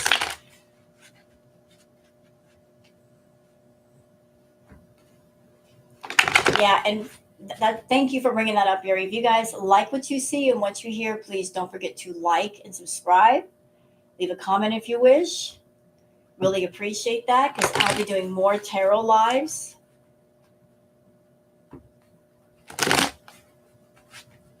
What topic is triggering?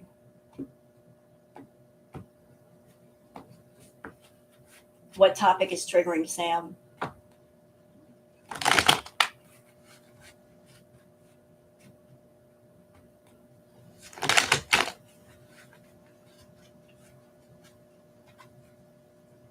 Dee Dee can't be happy if she knows Chins and Nads are talking. Dee Dee has always been like, whatever you want to do, Natter, as long as I benefit from it. Like she's his main. But if he's got to work someone to make the money, and that means he gets to benefit somehow, she's on board with it.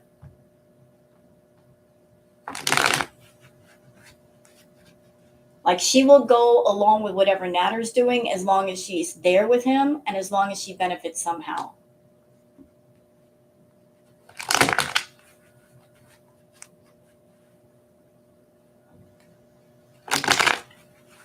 Dee Dee is hot.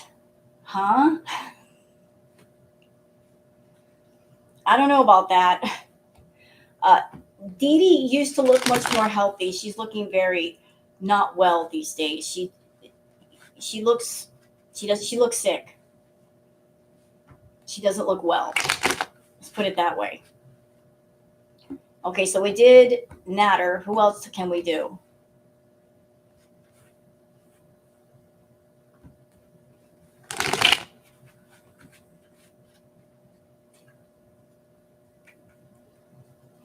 Anybody else?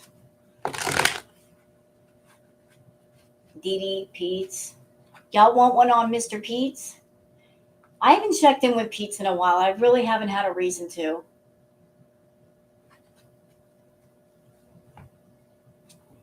Everybody's saying Pete's. See if Pete's likes his new job. Yeah, I heard that he has a new job. He does like online stuff, I think it is. I did one on Salah. I did a reading on Salah earlier, P4.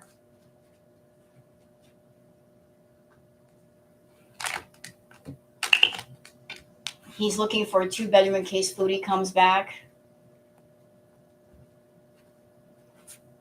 No. You know what, Janet?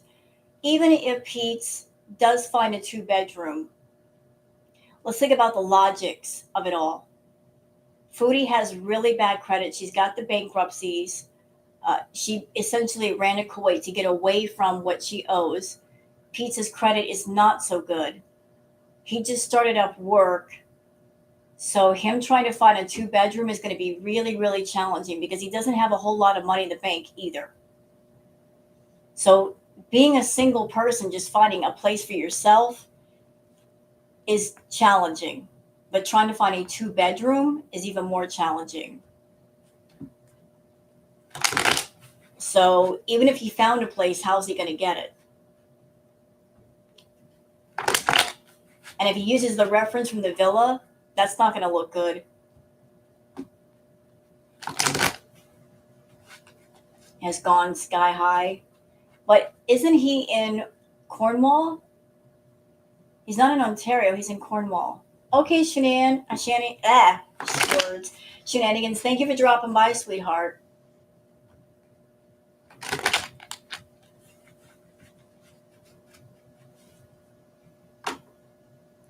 But even if he's looking around for a 2-bedroom place, how's he going to get it? Because when you move somewhere, you need first and last month's rent. You need security deposit. He has no pets, so no pet deposit. But still, money to turn on utilities. You got to move your stuff, which is more money. Where's he going to come up with all that?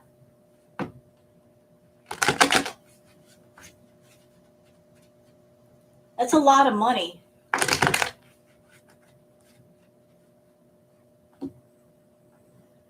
He wants to live elsewhere with Foodie.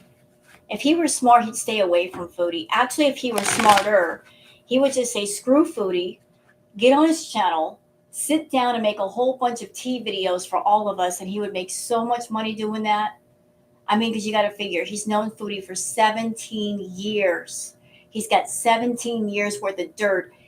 He could have content for weeks, months, and not make the same video twice. He could cash in with everything he knows about her.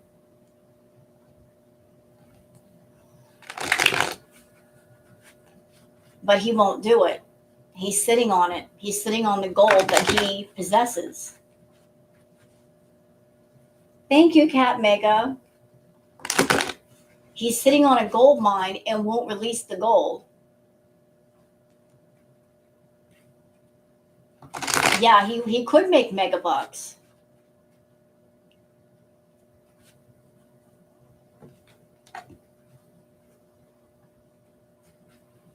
You know what? Even if he released the tea, it wouldn't be like he's being indecent. Look at all the things that Foodie's done to him. It wouldn't be so much about being indecent. He's like, let's just let all this negative stuff out. Just air it out. It wouldn't make him an indecent person. She was never a true friend to him. Never. It was all about just being around him, getting what she could out of him multiple times, cheating on him, leaving him destitute. I mean, whatever he does now would be deserved.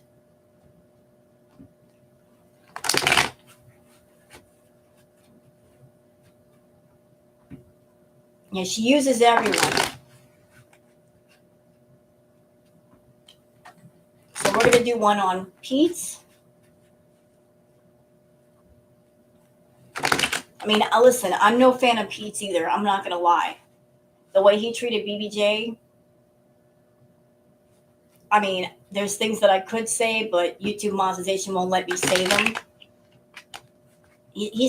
There's a lot of things that make him a rotten person too.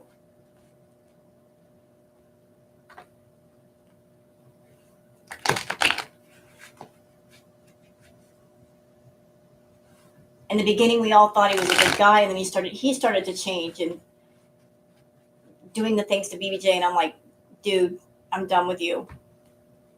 Yeah, Timbit, poor Timbit. Okay, we're not going to talk about the pets anymore because I know that's triggering to some people. It's upsetting to some people. I understand, so we're going to stay away from that, but you get my point. Like, the way he treated BBJ was not right. We'll leave it at that.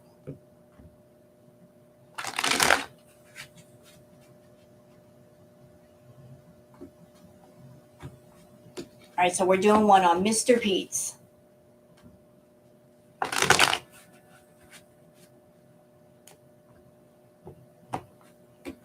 Okay. Oh, thank you, Erie. Booger. Hi, baby. Hi. Kitty yawn. Thank you, Erie. You didn't have to do that, darling. But thank you.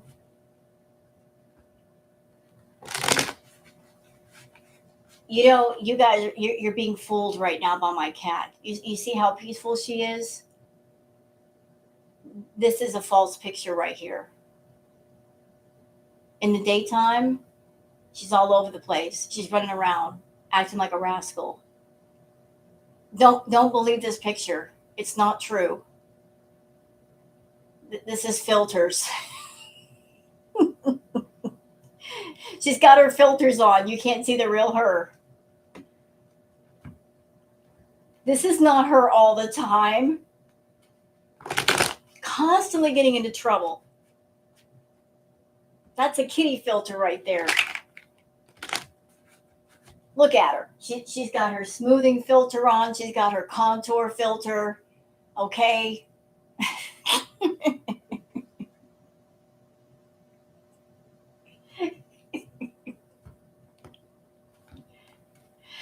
And the cat filters, there's no pointy chin. It's just pointy tail.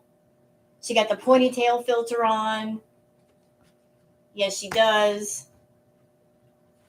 I see the real booger. This is filtered booger.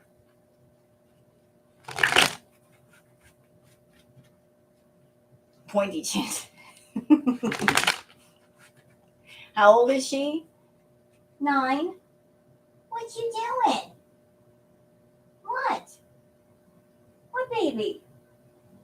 What? It's a booger. Hey, baby. She's 9 years old and she's supposed to sleep a lot more, but she doesn't. She still acts like a kitten.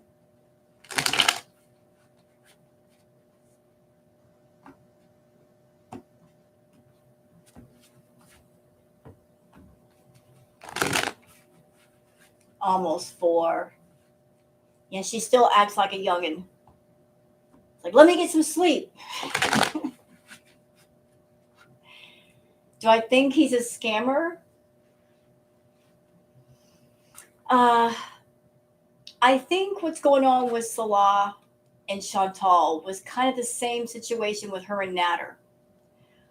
I think I think Salah, he wants to be a kept man, much like Natter wanted to be a kept man. And he looked around for a target and he found Chantal. And with Natter and Chantal, they both found each other. And they were both grifters and scammers and liars and manipulators. And they looked at each other and they made the mistake of underestimating each other. He looked at her and said to himself, oh, she's super morbidly obese. She's stupid.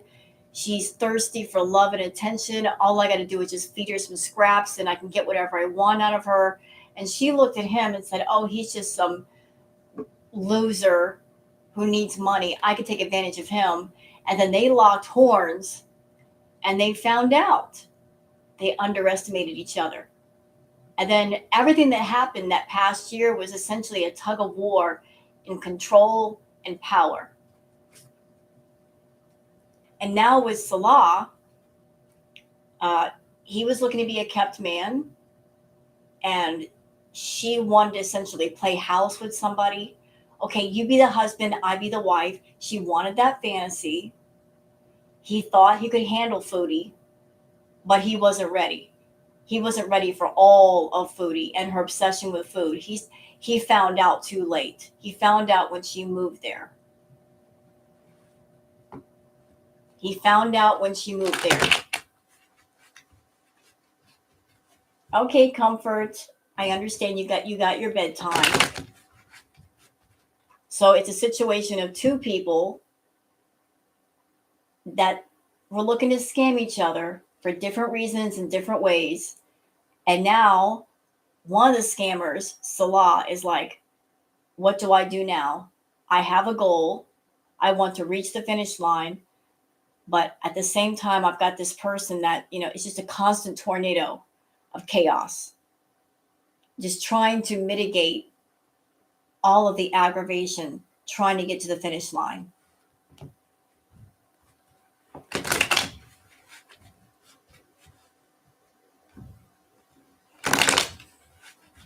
Like, can he hold on long enough to get to the finish line?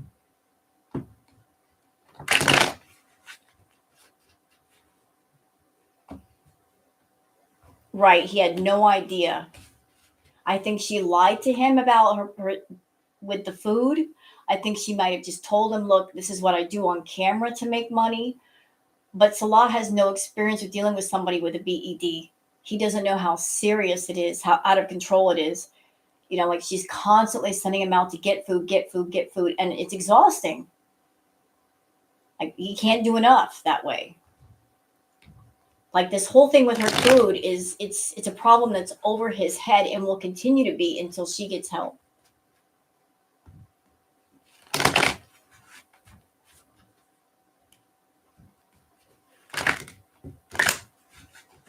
Hey, Brandy.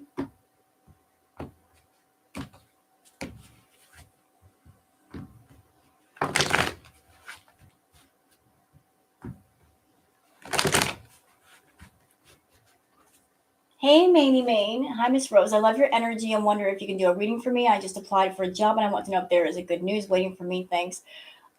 I would love to do a reading for you, but you just applied for a job. Like, are you looking to see if you get accepted or what's going to happen when you get there? Like, I can't predict if you're going to get the job. But you've just applied for a job. You're taking the first step. You're putting the energy out into the universe that you're opening that door. You're looking to open that door, and whether you get this job or another job, like you are putting the energy out into the universe that you're taking the steps to go forward, which is good. So that is always a good thing. Will it be a good decision?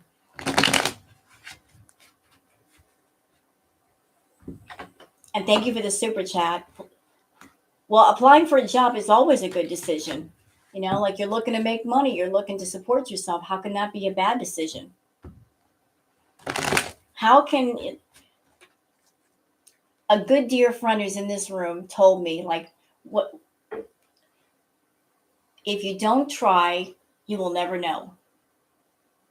If you want to move forward, you've got to try. You've got to take risks. You've got to do it. You can't sit still and expect that something's going to happen.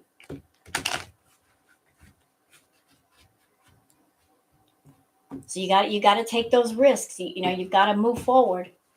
And change is scary, but at the same time, it can be exciting, scary.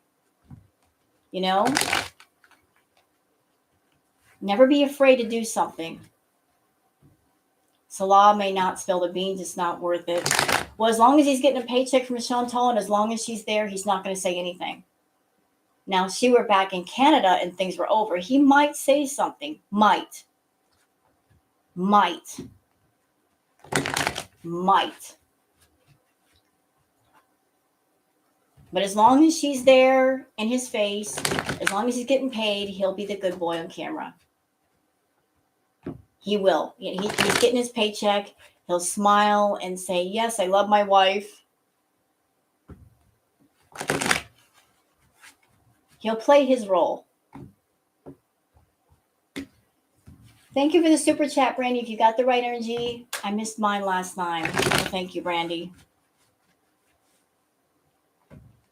Well, let me just do this one last one on Pete's and we'll start up the personal readings. Customer service husband. I can't. I can't.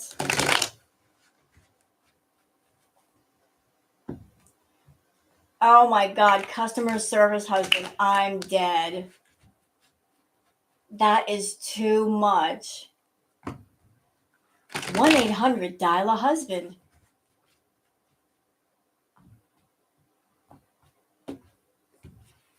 That's too much. Mail order.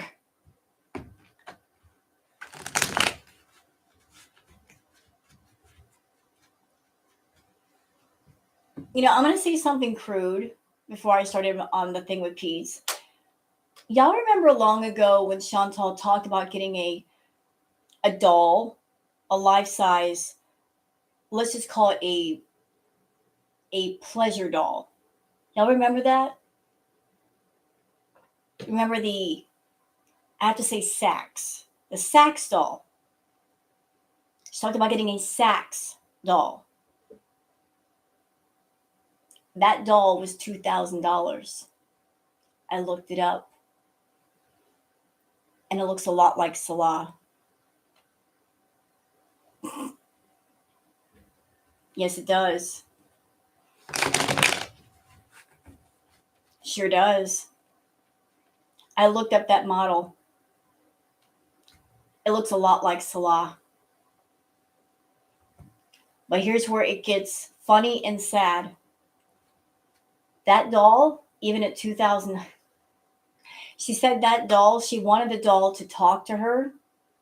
You know, she wanted extra things about the doll, like being able to say things. Chantal, the doll would have been cheaper than Salah. And you can keep the doll. You can't keep Salah.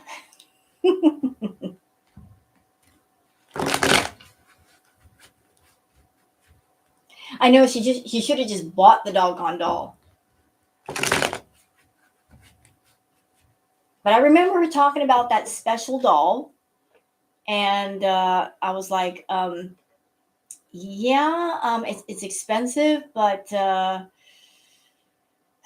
is there a weight limit? I don't know. She got the living version of a pleasure doll. You know, he talks when she wants him to talk, and he doesn't say much when she doesn't want him to say much.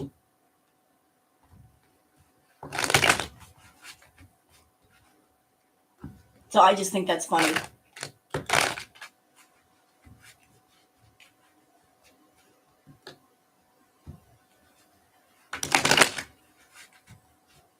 Right. So, like, she got the living version, which is more expensive, that can drive and get her food.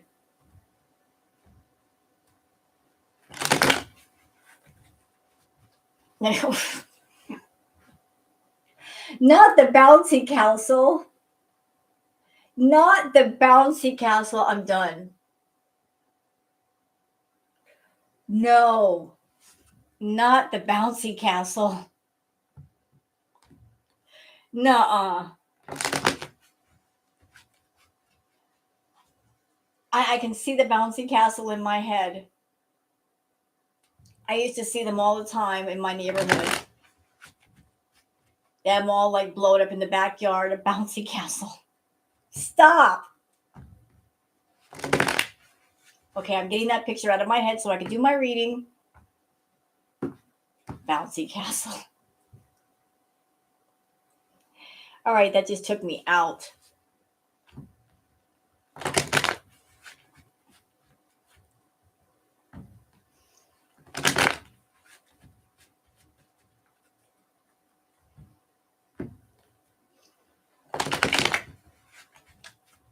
She would need an amusement park size bouncy castle. All right, we're doing Pete's.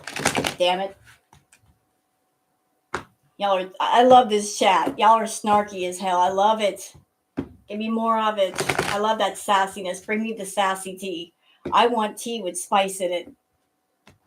Put that cinnamon in there. Forget the sugar. Put some cinnamon in that bitch. Put some cinnamon in there. Hold all up in her. Eerie. Eerie. Look, I already have to deal with you sending me stuff. That rule of if I have to see it, you have to see it. And now you're going to put that picture in my head while I'm doing readings. We're going to talk later. We're going to talk.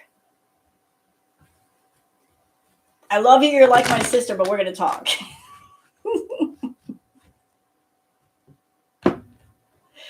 You put that picture in my head, you biatch. I do love you. You're like my sister. I love Eerie pepperoni.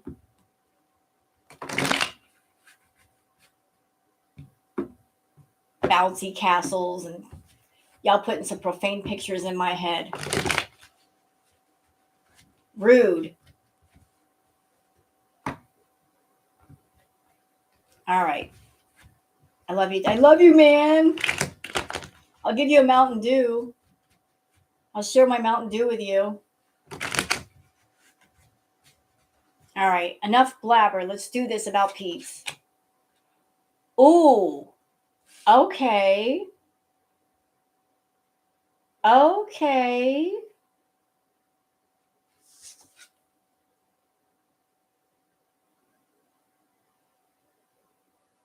Damn. Let me look. Let me peek. Interesting.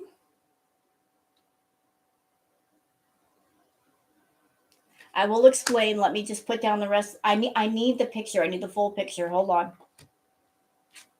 Okay, now I'm getting the full picture. I got it. I got it. I got it.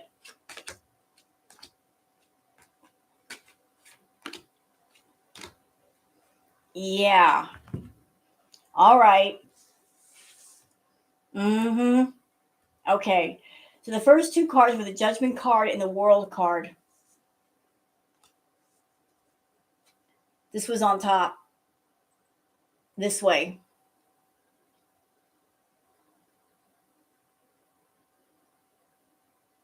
So you've got the Judgment card. You've got the World card.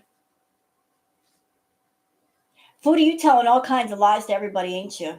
You're stringing along all these men. You're telling Pete that you're coming back to Canada, and you're keeping his hopes up, and you're talking to Nader over there and keeping his hopes up, and you're talking to Salah and keeping his hopes up. Which he's waiting for her. He's waiting for her.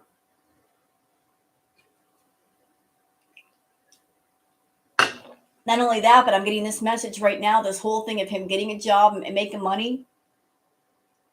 He's being motivated by Foodie. His motivation is Foodie. He doesn't really want to work. He's doing it because he wants Foodie home. He's pitting his hopes on her coming home. He wants to be back living with her. So he's doing what he needs to do to get the money, maybe to help her come home or get a home started. That's what the motivation is. It's not about I'm moving forward with my life and I'm getting a job and I'm taking care of myself. No, he don't give a F about that. He cares about just getting things started. So if she wants to come back, he can be with her. Yep, sure is. Sure is. Like he's over there making money. Just trying to find a way to make money. There he is again. Now he's got a lot of issues that he's dealing with. He doesn't like her being with Salah. He's got a lot of stress wondering, is she really going to come back? Is she not going to come back? But he just feels stuck, because he can't tear himself away from her. So he's working. He's working real hard right now. He's making that money, just hoping to have a chance with her.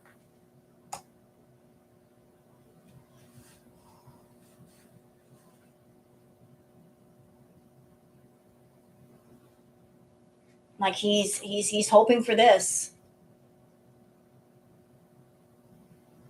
Like if he waits long enough and he works hard enough that this is going to be the end result. And in the meantime, he's waiting.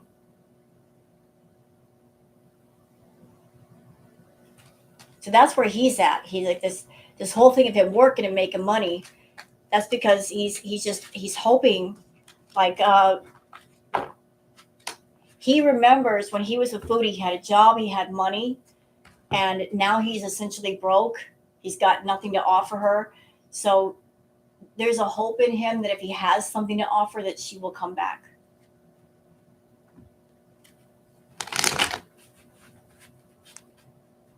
I think he knows something we don't, of course. And there's no telling what's being said in private. There's no way for any of us to know. But Pete has always been stuck on Chantal. She's, for whatever reason, she's always been his favorite person. Like he just got really, really attached to her, and he does not want to let her go. So maybe he's operating under the premise of, if I get my life together, if I make a lot of money, then I can lure her back to me. Yeah, exactly. Let her go, Pete. And Foodie she's all about bouncing around wherever it looks the best, wherever she can land, and the pillow's going to be the softest, that's where she's going to end up. So she knows she can play people. She knows she can be between people. And honestly, she likes it like that. She likes for men to fight over her. It makes her feel good. It makes her feel more wanted. Like she's always trying to triangulate men fighting over her. Like when she was with Pete, Natter, two different guys, they don't know each other. She pitted them against each other. And now she's with Salah, pitting Salah against Natter. Like she's always trying to be like part of a triangle.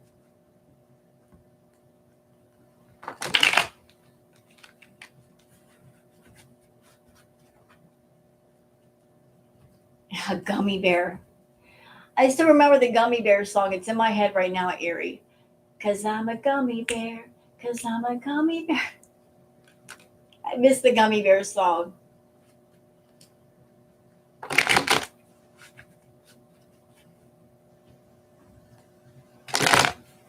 So that's where Pete's is at. He's making money, and it's not about his personal independence and moving forward and growing up. It's about Chantal still talking to him, and he thinks he might have a chance. So she's motivating him to work hard just in case she needs that open door to come back to Canada. Like, Pete, you need to get all set up, because if I need to come home, like, I'm going to be with you. We got to have this situated.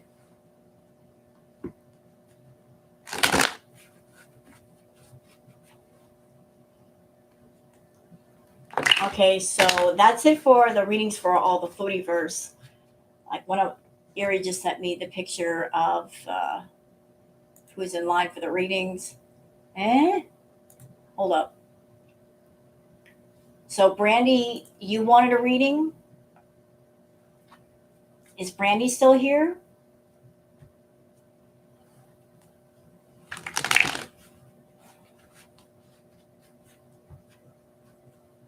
And what did you want?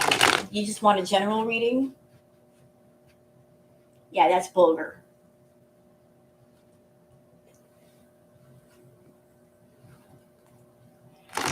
You want a general reading, Brandy? Hi, Irene.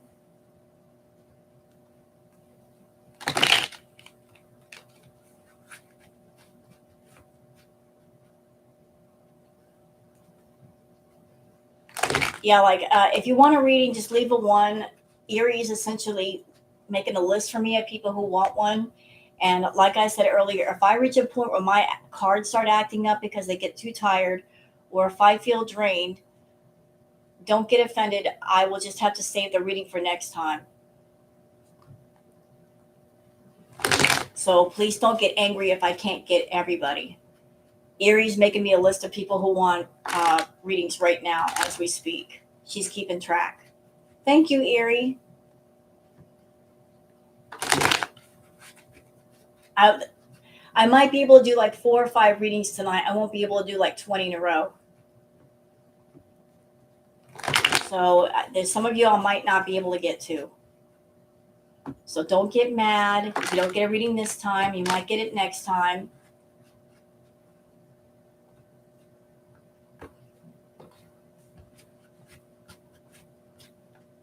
You know, since I have a new tarot channel, and you guys know what I'm doing, I've been checking out other tarot channels and how they do their live chats.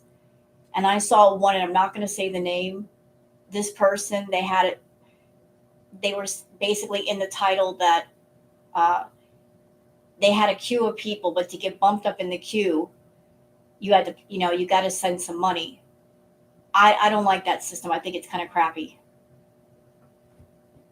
to do that to people. But I was just like, well, is that how people do things?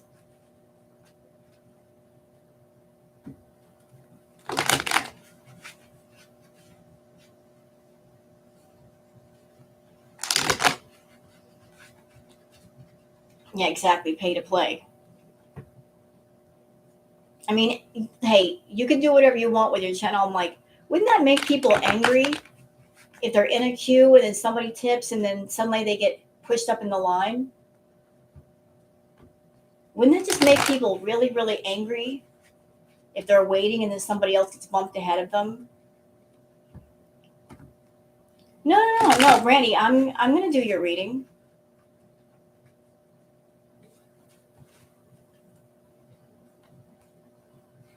We're doing one today for you.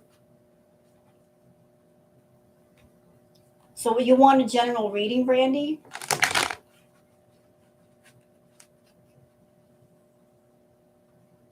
Hello, Amy. Well, thank you, Amy. Booger. Big girl.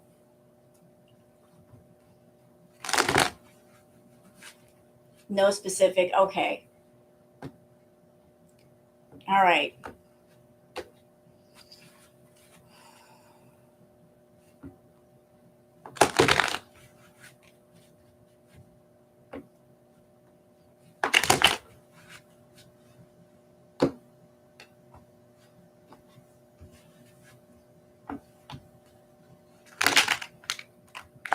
Let me just shuffle the cards really well.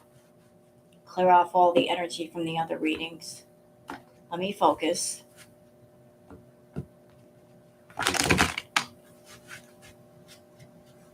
Oh.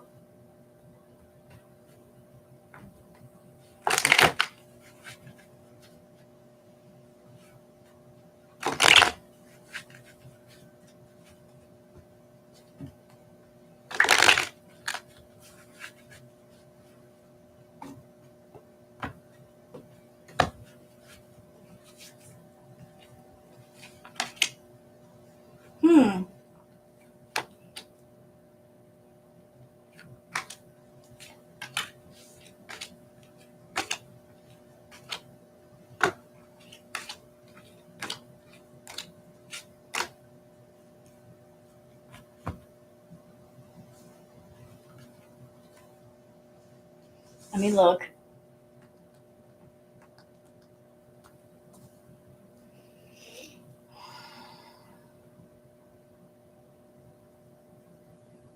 New beginnings.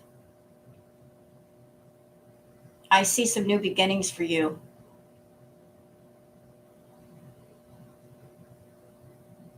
But you're feeling kind of alone right now, or having to be alone.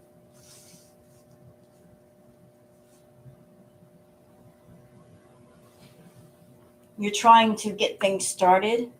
Like there's something in you that wants to come out, something you want to do.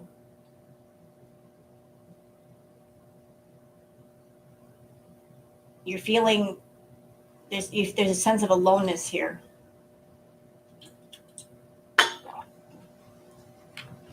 Like this is you.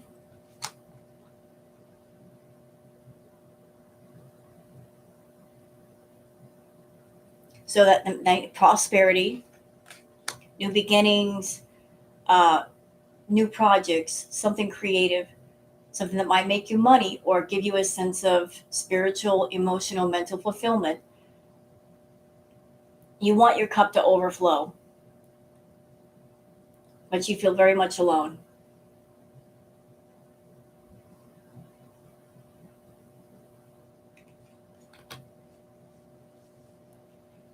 And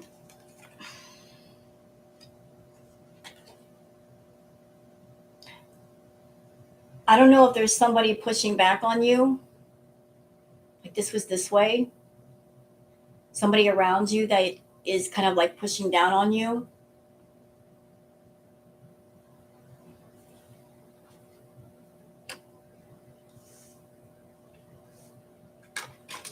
Oops. You're afraid of loss. You're afraid of losing. Like you're getting in your own way. You're afraid to take the risks.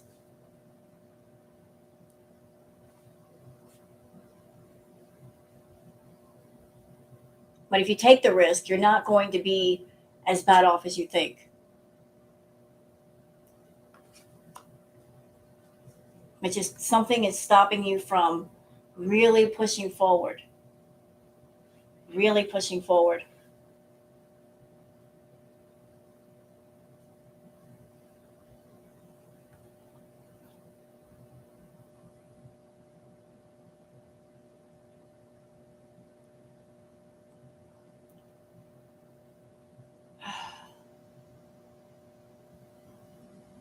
This is the part of you that wants to fight. These two are opposite each other. It's like this is the part of you that wants to take the risks, but is afraid to. This is the part of you that wants to fight. You got to pick a side. You can't dwell in both sides at the same time. Don't be afraid to pick up that sword and fight for what you want and what would make you happy.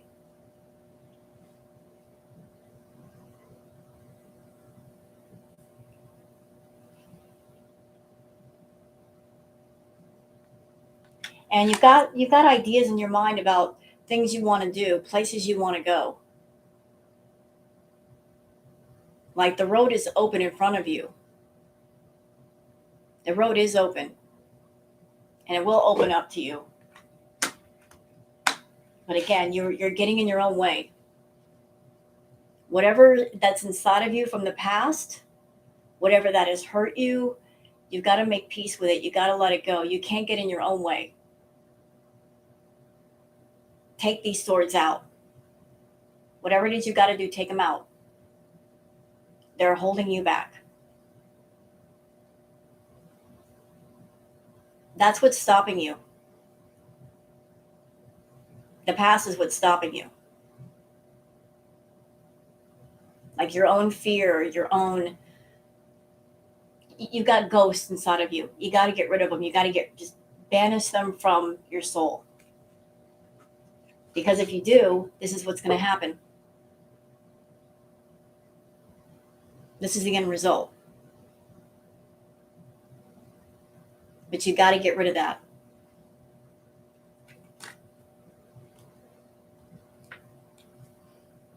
So did that answer some questions?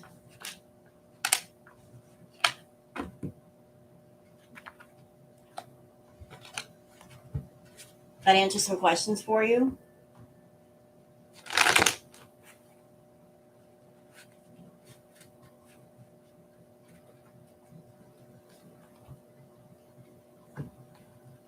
Well, let me ask you this question, Rennie. How do you know you're going to fail until you do it?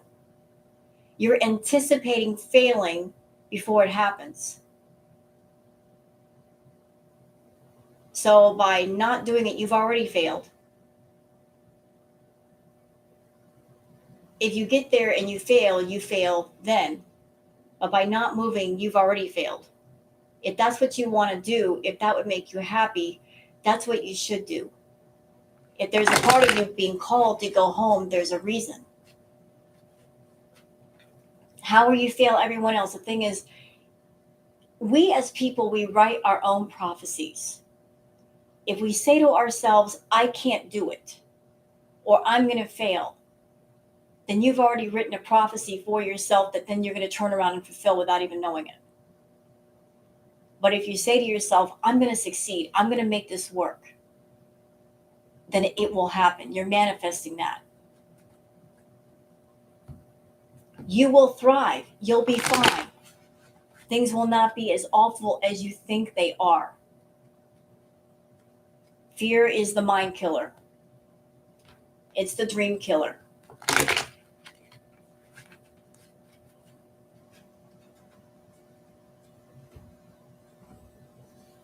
Do not be afraid to take the risk.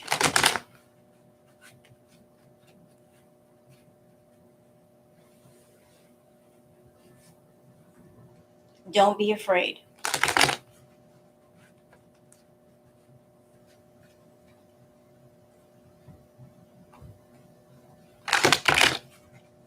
Is Burgundy here? So I believe Burgundy was up next for a reading.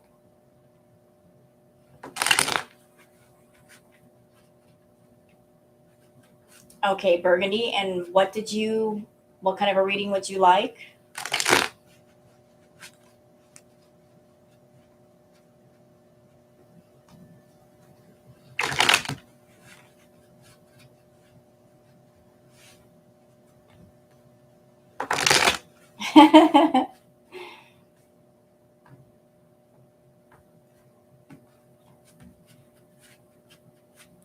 What kind of reading would you like? Just a general reading?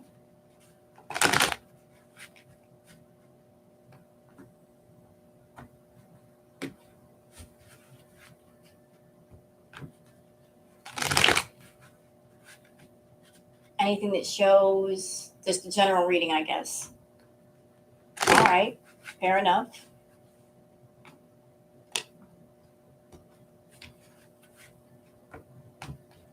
Fair enough.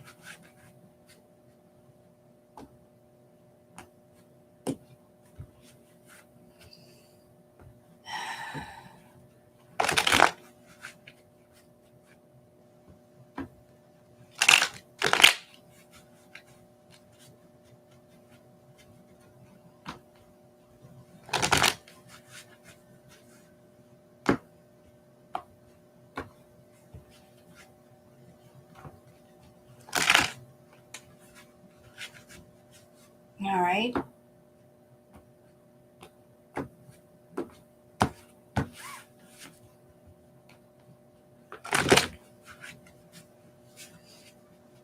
No, not yet.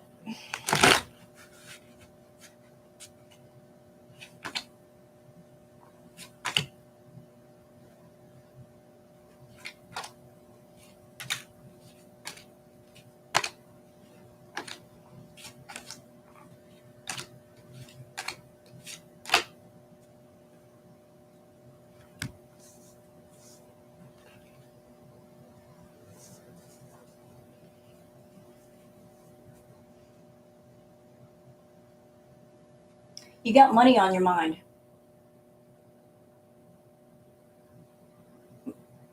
Projects. You're wondering how to be more successful. Like where to put your time, what to do with your time. Like you want to put a lot of irons in the fire.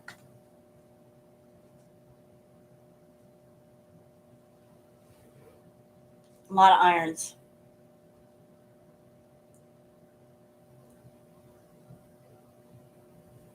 Maybe there are things that you're considering doing and you're just like, you're kind of hung, you're kind of stuck with what should I do?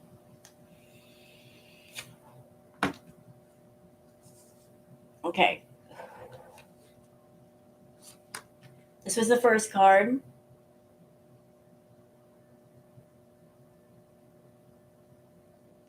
So you got a lot of things going on.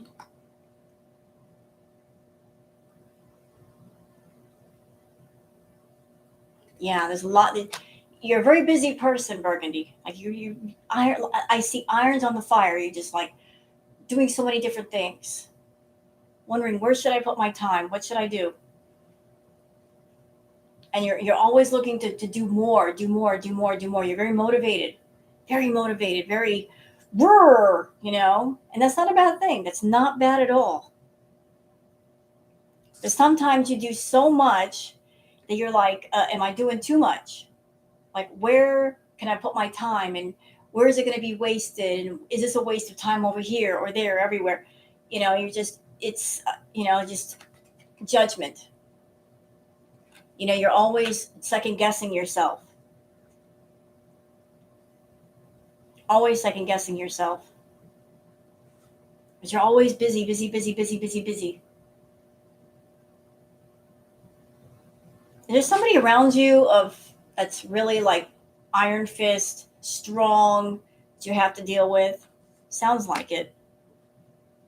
Somebody that you, not necessarily an enemy, just somebody you have to contend with. I see this Queen of Swords. Who's that? Who's this person? We got the Queen of Swords. We got the Ace of Swords. Ooh.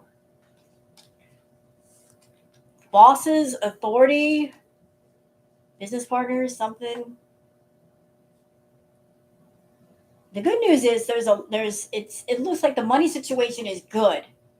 You got the fucking Ace of Swords. Ooh. I'm sensing a lot of headbutting going on. A lot of headbutting. Like, just dealing with other people that just are like headstrong. That's what it keeps coming to mind. Headstrong. They're headstrong. Roar.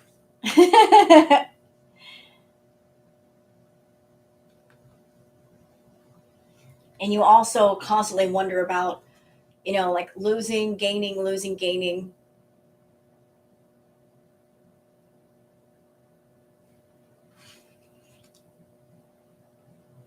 So the Ace of Pentacles, you'll never be without money. You'll never be without money. You're never going to be one of those. You're not going to be broke. You're going to be destitute because you're always keeping things afloat. You're always keeping things going, going, going, going. But be careful getting too busy. Remember to always take care of yourself. Don't overwork yourself. Don't overstress yourself, because if you do, this is what happens. This is like the card of like exhaustion. You'll get exhausted. You'll get stressed out. You'll get sick. Remember to recharge yourself. You can't pour from an empty cup. Make sure to give to yourself as well as other people. There's nothing wrong with taking some time for you and taking care of you, because then your battery is fully charged and you can do more and you can do things. But be careful. For the battles you have to deal with, you have to be fully charged. You got to be at full strength. But the money situation looks good. The money situation does not look bad at all. I didn't see any signs where you're losing money. You're doing well. But you make sure to do well, so that's good. You got a good head for business. It's just like time management. I doing this, and this, but don't run yourself ragged. Okay, and you got to butt heads with the other people in your life that are headstrong and want to fight. Okay, so who else is there? Let me look at the list that Erie made for me. Inferno is the next one. He wants to tell you what to do and when. Well, remind him who mom is. You don't tell mom what to do. Yo, what's up, Inferno? What's up on the love front? Oh, you want to know about love? Okay, we'll look into that. We will look into that.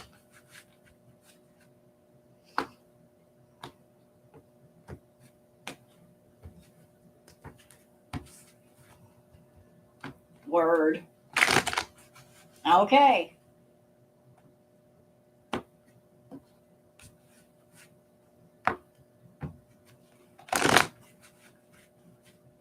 Good night, coffee artist. Thank you for dropping by, darling. Appreciate it.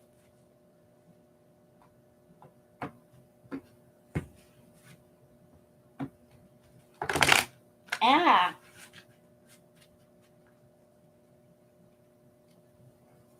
thank you, Burgundy. It wasn't a bad reading at all, Burgundy. It's just basically my cards, all they had to tell you was, like it looked good. Like the money situation will never be bad. It's just while you're doing all that stuff, you've got some strong personalities that you're dealing with. Just when you deal with them, make sure you're always at full power. Don't run yourself ragged. It's not worth it.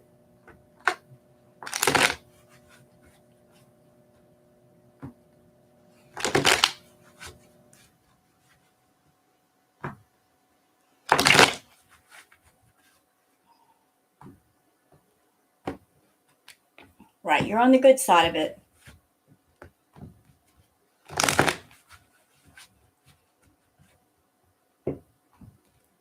And y'all, if you want to give a thumbs up, you can. I'm not one that I'm going to sit there and push the thumbs up thing, but that's entirely up to y'all. I'm sitting here doing my readings. If you like them, I'm glad that you are. But I'm not one to sit here and, give me a thumbs up. If you want to do it, feel free. If you don't want to, that's cool. I'm just sitting here doing the card thing. Okay, so we're doing one for Inferno on love. Concerning love, relationships, companionship.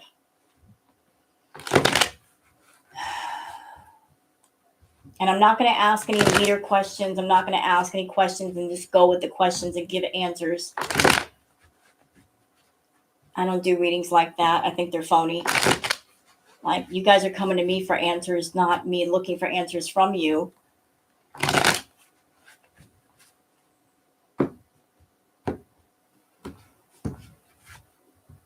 All right.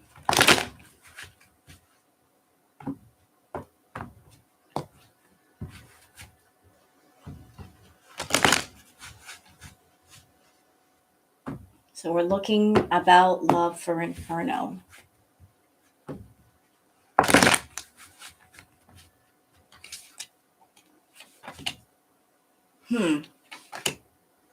No, I don't think I shuffled the cards up well. Uh-oh. My cards might need to be cleansed. Let me try this again. I might have to cleanse the cards for a second. We'll see. I don't feel tired, but we'll see.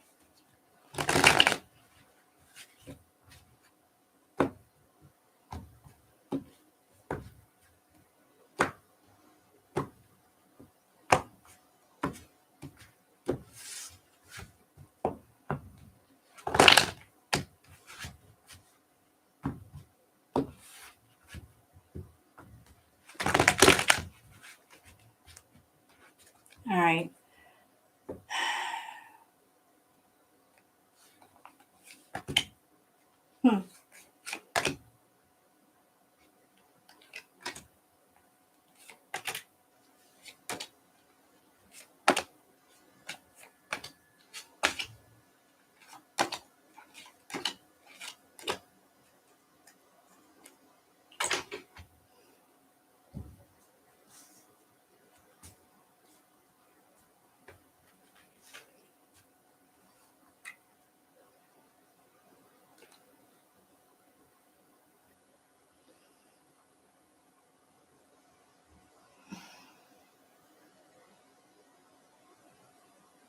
You're in the process of manifesting love in your life. You want a companion.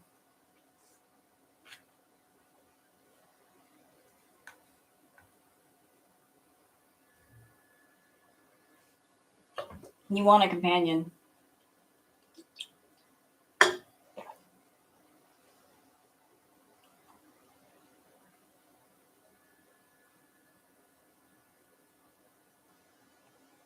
I don't know if you're interested in somebody, but it looks like there's somebody in your way.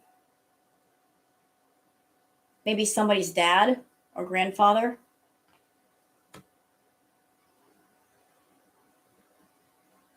Maybe you're interested in somebody and they've got somebody around them that you have to contend with. Somebody with authority figure.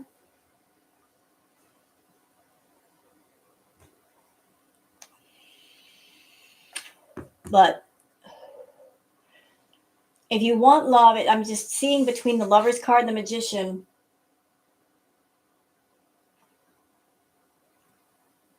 Okay, you're like the Lover's card and the Magician together. You're looking to manifest love into your life.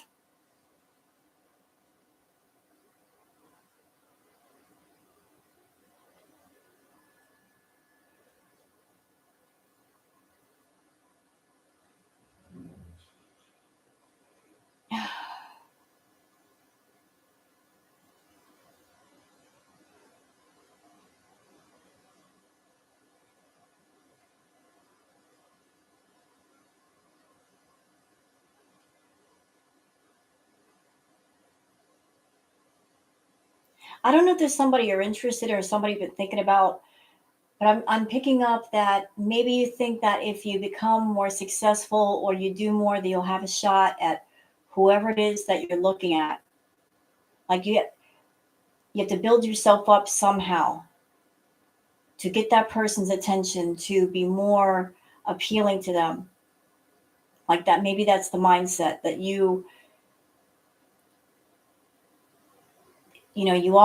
manifesting the love, but you think I have to really work on myself. I got to work on myself. I got to build myself up in order to get what I want, meaning a relationship.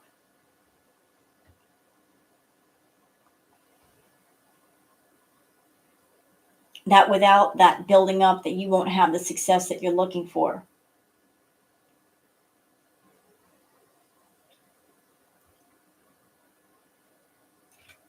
And all I have to say about that is you should work on yourself regardless of whether you have a companion or not, because any time you spend on that is not time wasted.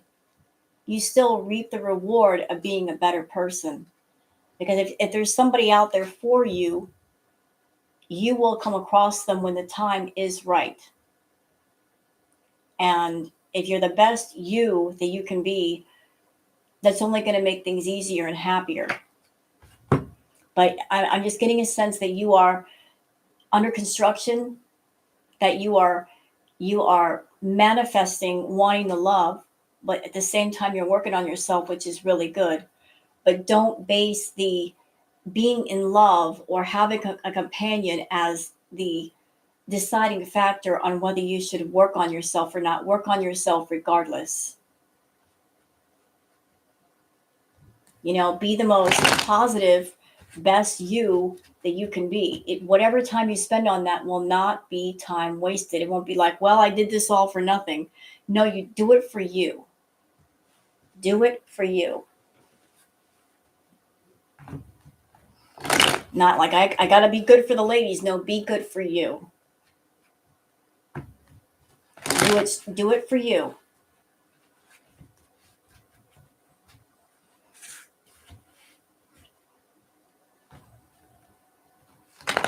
Does that make sense?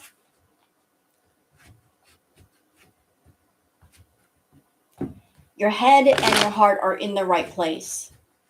You're on the right path. It's just a matter of continuing the path. Stay on that path.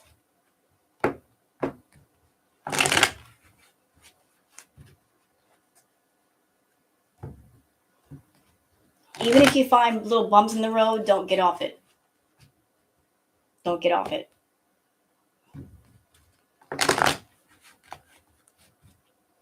Okay, so who is next, Erie? Let me look at the list. Maney. Is Maney here?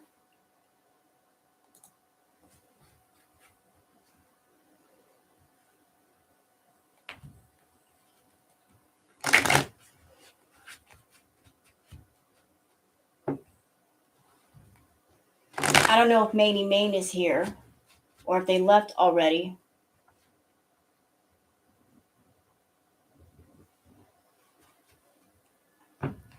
You know what, Inferno? If you're waiting for your twin flame to appear, they will. And they will appear when they're supposed to. In the meantime, focus on you. They'll when there's if they're supposed to show up, they will. But in the meantime, you have to be happy and you have to be fulfilled in yourself. Little request from my viewers. Is it okay if I turn off those lights behind me? I've got 1,000 watts of high powered lights behind me and I'm sweating. I know it's going to get a little dark. Is it okay if I turn the lights off for a bit? Because it is heating up my room. I'm sitting here sweating my butt off. I know it's going to get a little dark. I apologize, but you can this huge like industrial lights behind me. It's like sitting here sweating. Oh my God. Turn off the freaking lights. Okay. You know what? Done. Oh, it feels so much better. All right. Lord, I needed that. Whew. Man. Thank you so much because it's like summertime in here. Okay, so Maney is not here. Is Aaliyah here?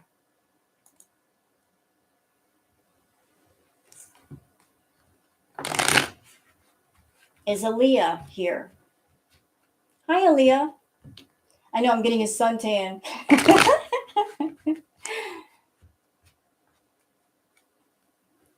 So did you also want a general reading, Aaliyah?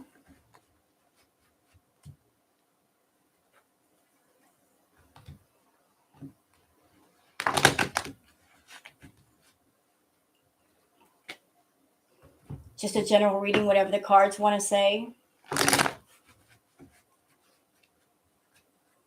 Bulger. Friendship.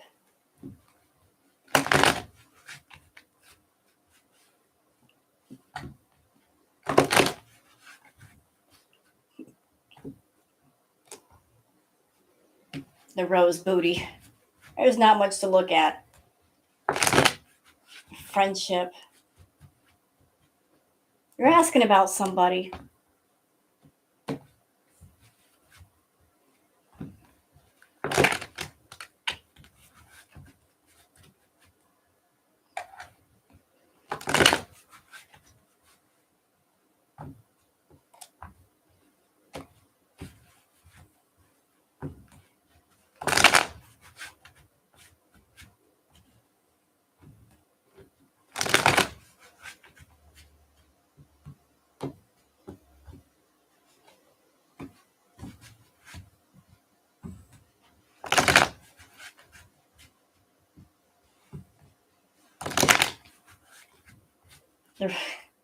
Okay, stop talking about my butt.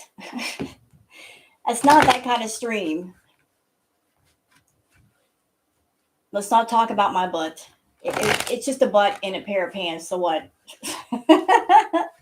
Who cares?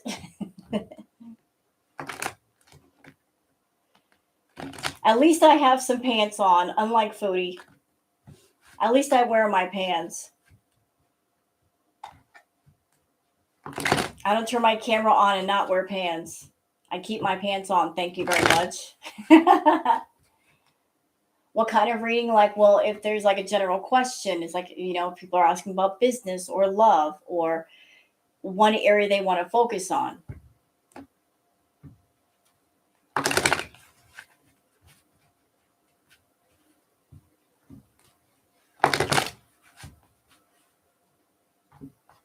Like a general reading is whatever the cards say, but if you want to ask about money or a friendship or a relationship or something, that's why I ask. And no, you're not stupid. Yeah, you ask a question and get an answer. You're welcome. All right, so friendship. We're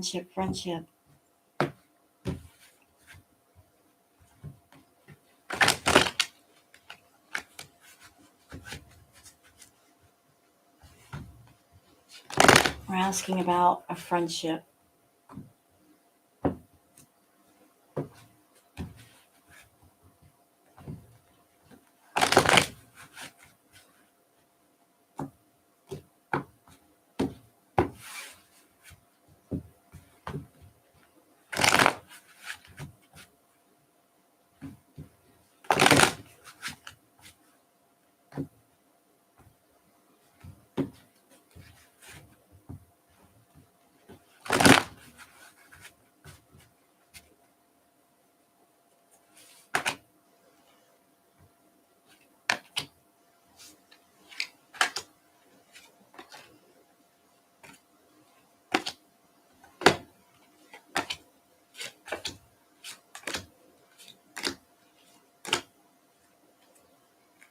Well, I don't know why you were asking about friendship. I mean, but I can tell you this much, the cards aren't saying anything terribly bad about it. Like where your mind was when you're asking about friendship. Um,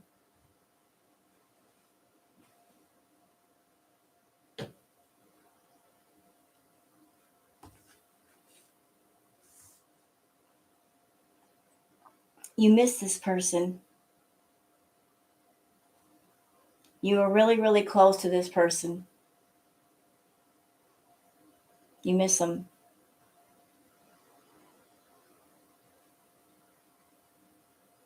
Maybe there's not as much closeness as there used to be. Something to do with distance.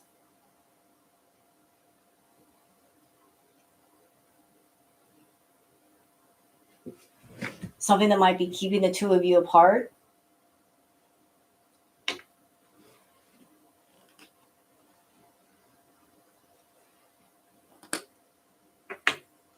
Yeah, I was kind of picking that up before I even put the cards down. Like,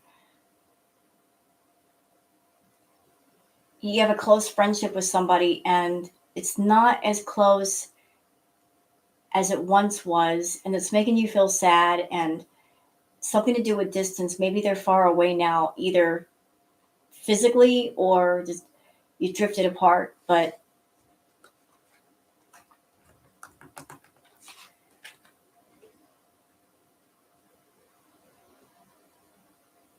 I think this was a really, really close friendship you had.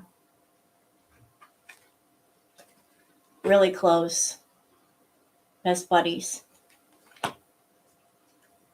And then just things just kind of got in the way. I don't know if you guys had oops, excuse me. I don't know if you guys had a fight or a disagreement or something,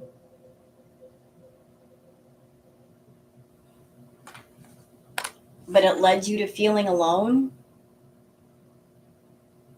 a lot of time by yourself.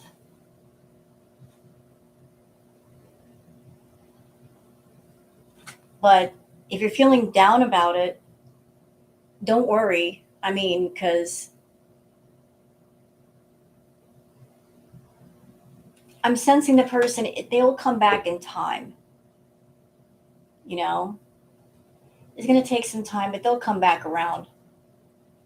Time heals all wounds. Right. So just because you have different paths doesn't mean that they won't meet up again. If they're meant to meet up again, they will. It's just in life, all of us as souls, we all are called to do different things. And when we're called, we're called. But it doesn't mean that we stop loving or caring about the people that we're close to. You might miss them, they might miss you, but we all have to go off and be what we're supposed to. So you're missing this person. You're missing them, and I'm sure they miss you too. Call them. Can you call them? Call them and say hi if you can. Like reach out to them. My job right now is to annoy Rose. Um, can you reach out to them? Can you call them? Stay in touch.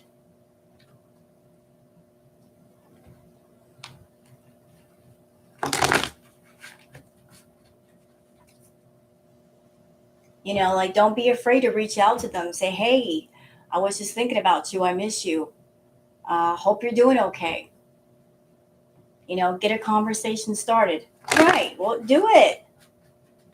What are you waiting for? You're waiting for them to call you? You're the one missing. Call them.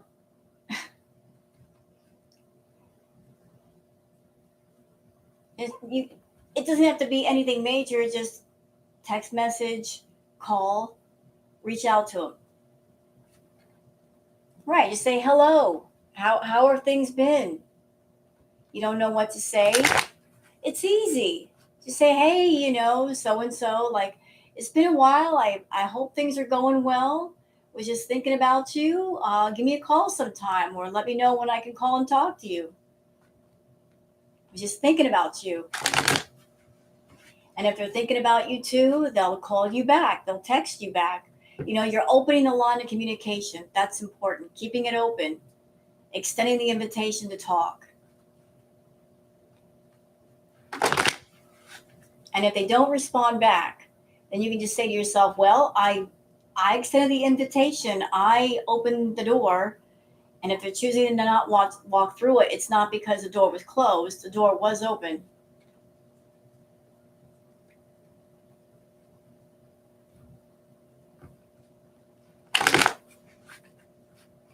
Like, I miss talking to you. Hope all is well. I know you're busy, so give me a call when you can. Text me when you can. But open the door and see what happens. I mean, what's it going to hurt to try? You're sending a text or a voicemail. What's it going to hurt? You're leaving a message. You're sending a text. What's it going to hurt? What's the worst that could happen? If you miss this person, you care about them, isn't it worth it to try? Try.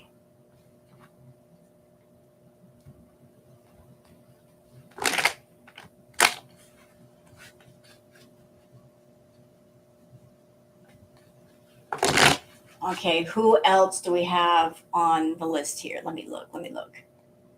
Um, Mosey? Is Mosey next?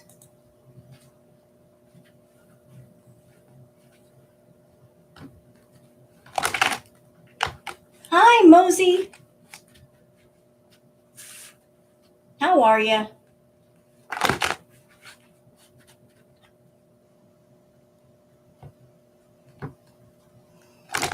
What kind of reading would you like? General? Is there a question you want to ask about?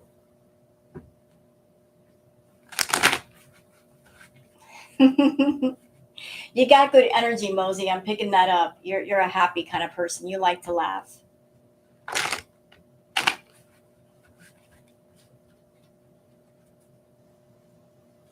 Jovial. That's a good term to describe you. Very jovial. You very much like your bubbly energy.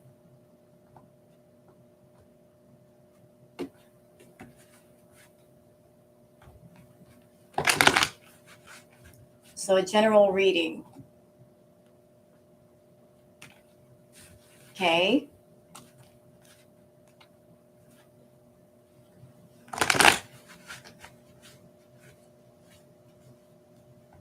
You do. You like to make people smile, don't you, Mosey?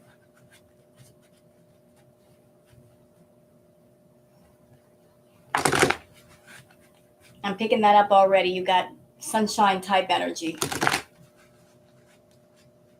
You are the prankster.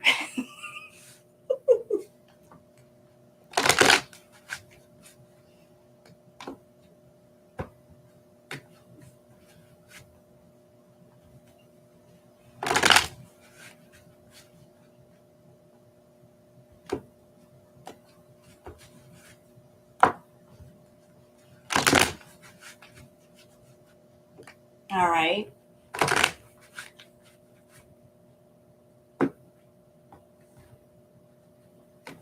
Yeah, Aaliyah, just call your friend, text your friend. Like, what have you got to lose? Do it. Do it. It'll help to heal the wound that's in your heart. Like, you got a sword in your heart. That's a good way to pull it out.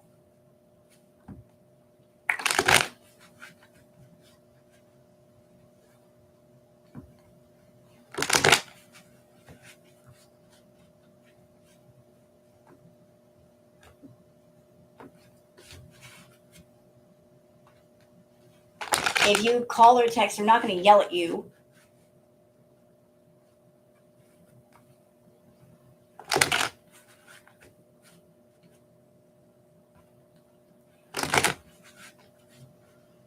Okay, Mosey. Now for you.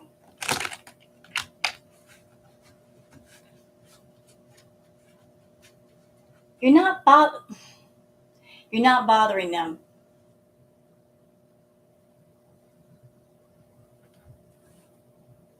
If you guys were really, really close, just because you study, just because you're studying to be a teacher and they're a nurse, a phone call is not a bother. A text is not a bother. You're not saying, hey, drop everything and contact me. You're saying just reach out to me when you can. You're overthinking it, you're over analyzing it. Just send a text.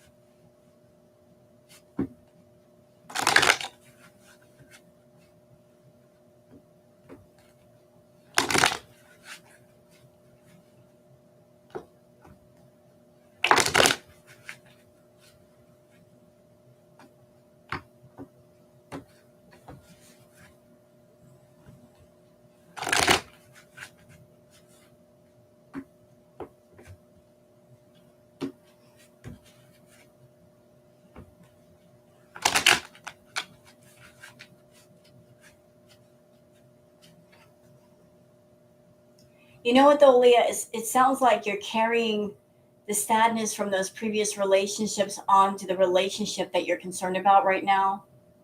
Don't do that. Drop that.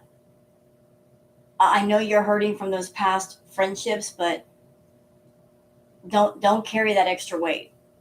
Drop it. Let it go.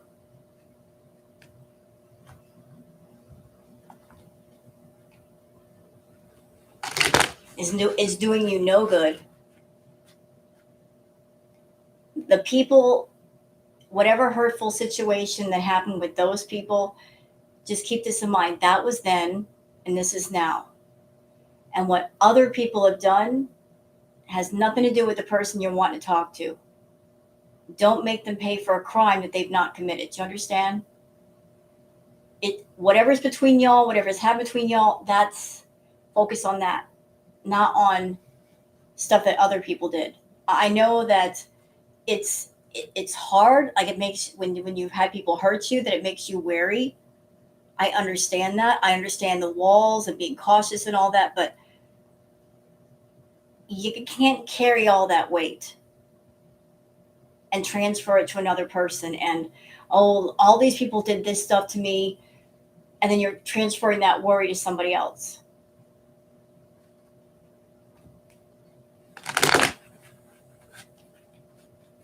Just trust me. Just send a text. Just send a text. A text is not invasive. It's just a text on a phone. They can answer it whenever they want.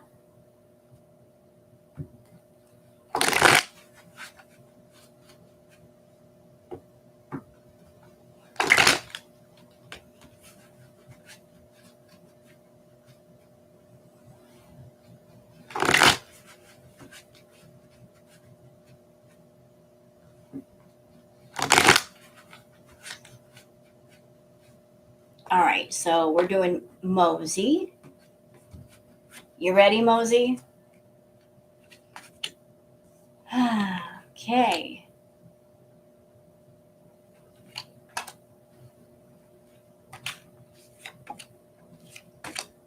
Oh.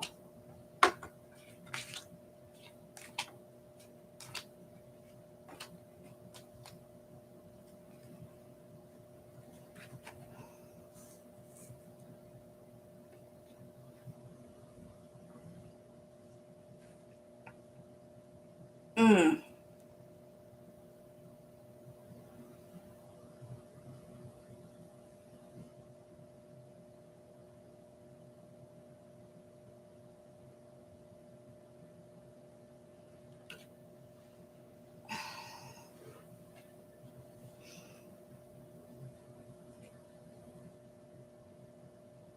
Now, keep in mind, I've been doing readings for a while, so I don't know when or if my cards are going to start acting wonky.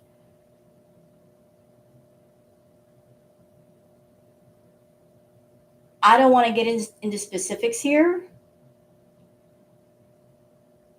I don't know what's going on around you, Mosey. Is there anything severe happening around you? Something really heavy?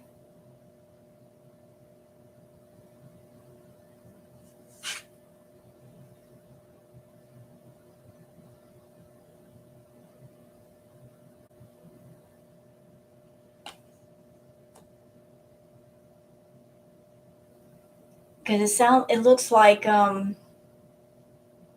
maybe I just that just kind of took me by surprise because I feel your energy over here and it's very bright, it's very sunshiny, and then this reading hit me upside the head. I'm like, whoa. So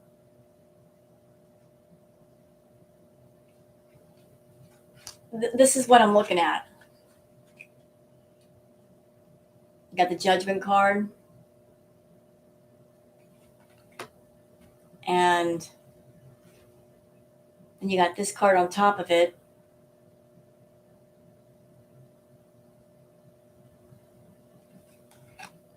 And then you got this.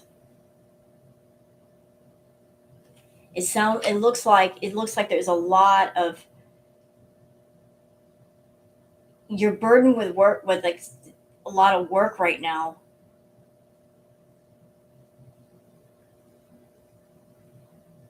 A lot of work.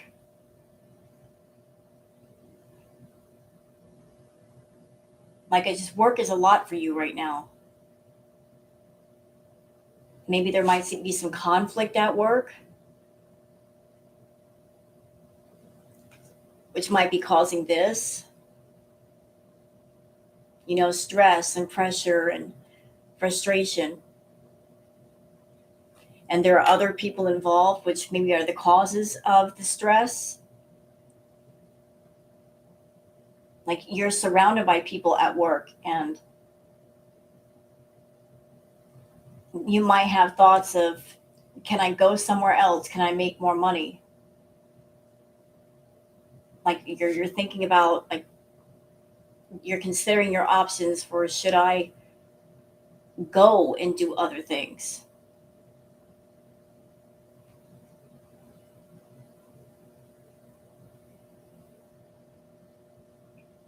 Like you're really considering that. Something to do with justice. Like there's something going on relating to business, relating to money. There's strife, power struggle.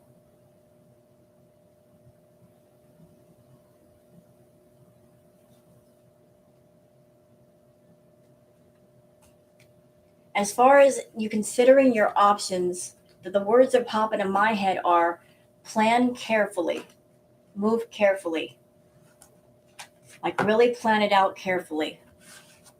Don't move in haste. Um, like really have your ducks in a row before you make a major move. I'm not saying you can't make money elsewhere, but just make sure that you are before you jump into the water. But it sounds like where you are, it's a lot of stress for you. It's a lot. It's almost overwhelming.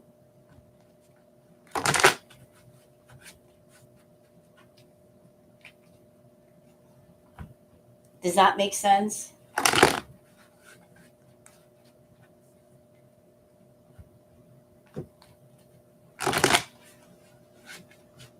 So it's not like the road to doing other things is blocked.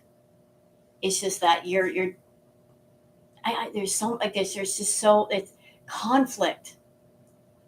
Like there's uh people fighting,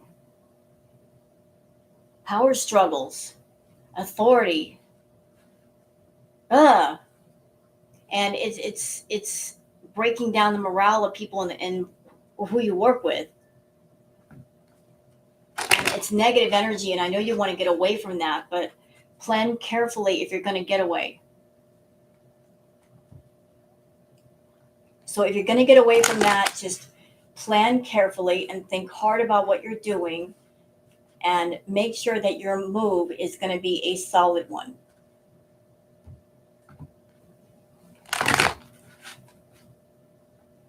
All right, so who is up next? Let me see on the list. Janet Pirate.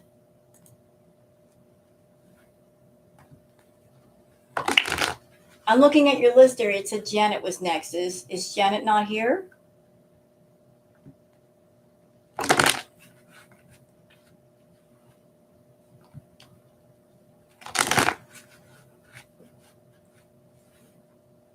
Oh, she's not here. Okay, okay.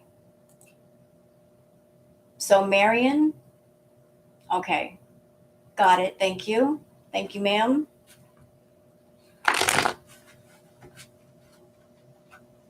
Is Marianne here?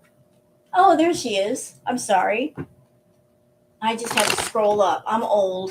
Forgive my bad eyesight. Hi, Marianne.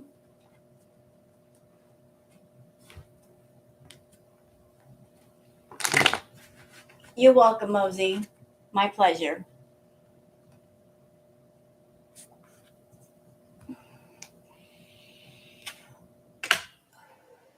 Blessed be. Mary Pete. Mary Pete? Oh my God, it must be getting late. I can't even do the greeting the right way. Mary meet and Mary part.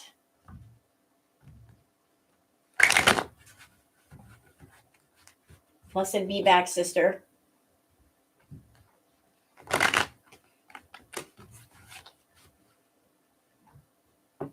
So a general reading.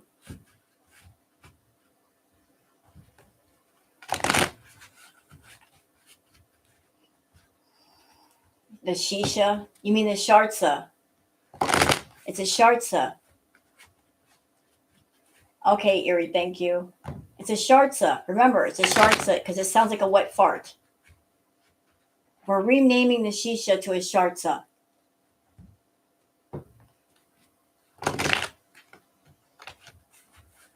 We can annoy Foodie with that. We're going to call it a shartsa.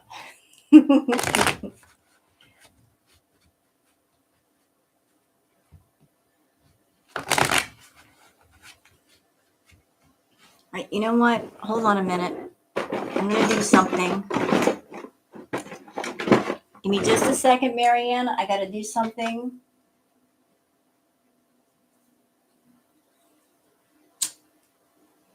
Let me cleanse the cards real quick.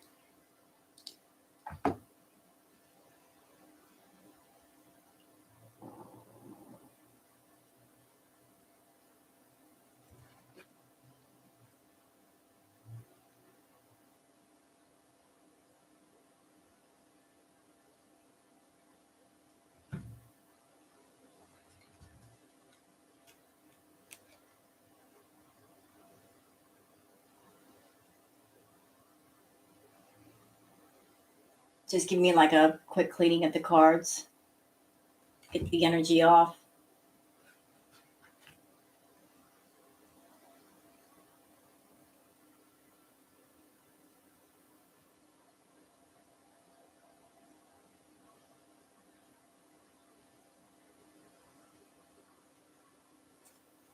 Okay. I'll just put this out real quick.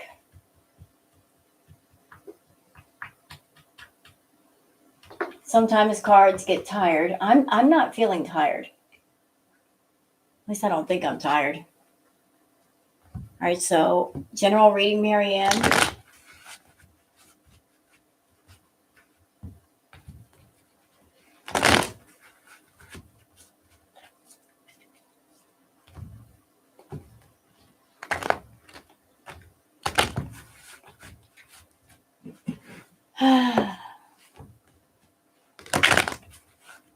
Yeah, my energy is still up.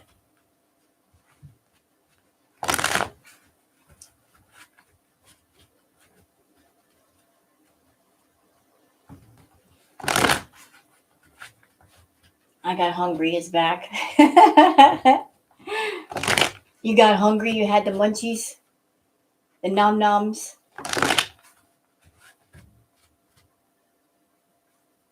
Can y'all like give me like just a minute? Speaking of hungry, this will help keep my energy up.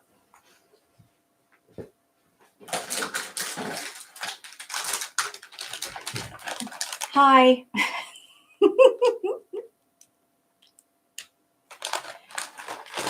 I need a cookie.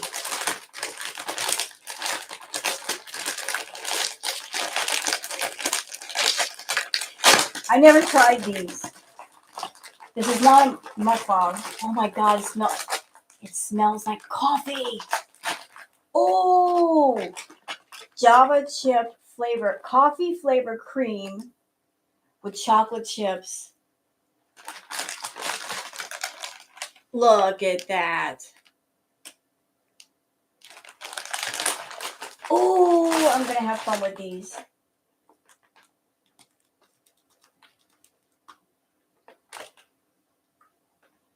Wow.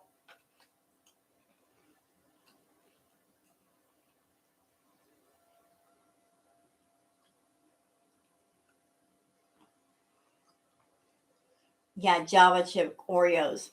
It tastes like a cup of coffee, I swear.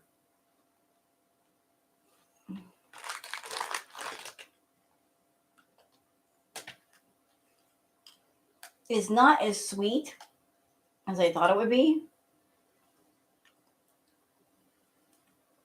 You taste a lot. It does taste like coffee.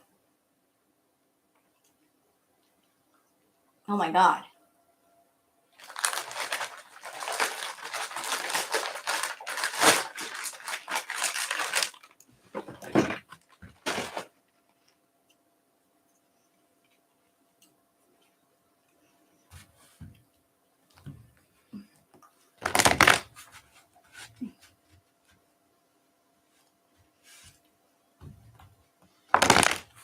They taste really good.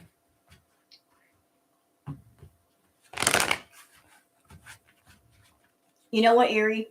Those cookies would be so good with a Starbucks drink. I'm just saying. I'm just saying. I'm just saying.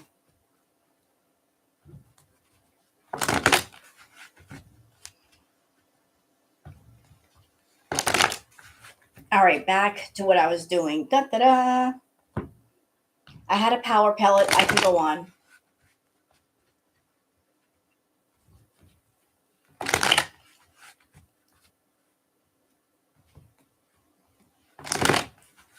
Hi, Marianne. How are you? Blessed be, sister. I am fully charged. You're going to get a good reading.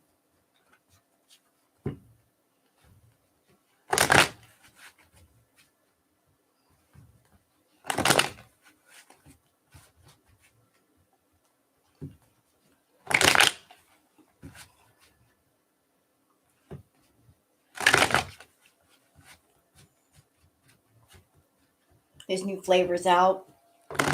Look, I'll tell you a flavor of Oreo that you have to try it, but it's a limited edition. And when I found it on Amazon, they were like $30 for one package of Oreos. But let me tell you, they are good.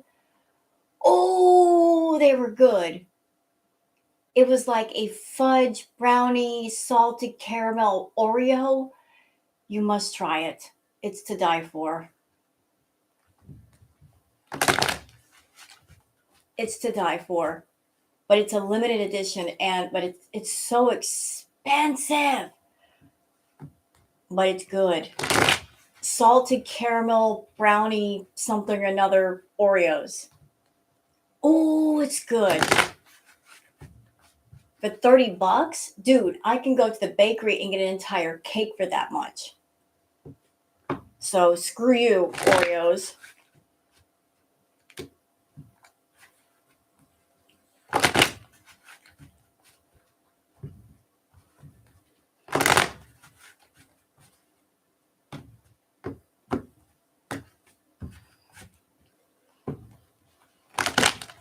All right, ma'am, you ready?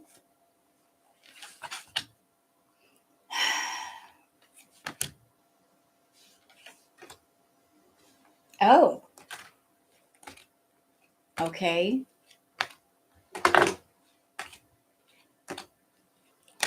Oh,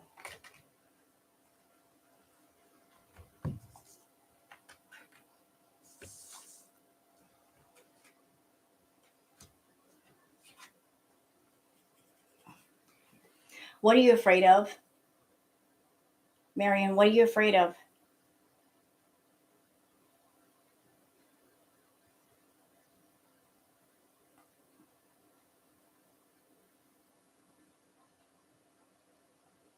I don't know if something recently happened with you, something that involved loss, but you feel very alone with it. There's a feeling of aloneness, or I'm like, I don't have anybody to talk to. I can't go into anybody about this. But there's a feeling of aloneness, like you suffered a loss. You didn't lose everything, but what you did lose, it was kind of like it hurt you.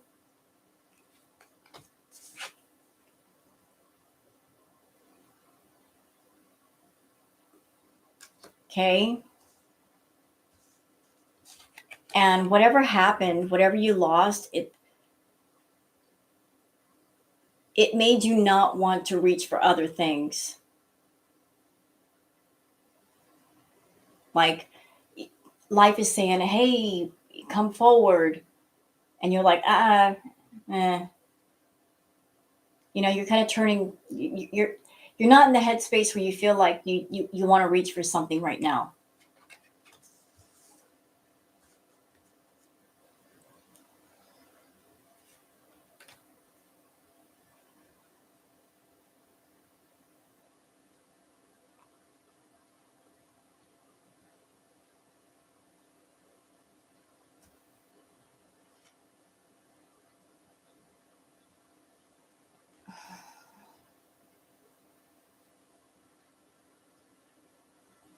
And there's somebody around you that you really care about.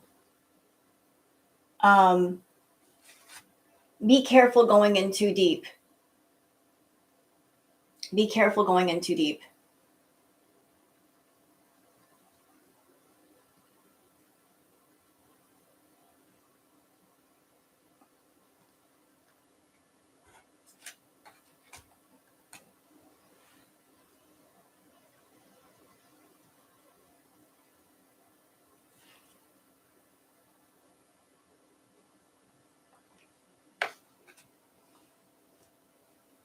It sounds like whatever is going on the personal front, that it's not going to be without its battles.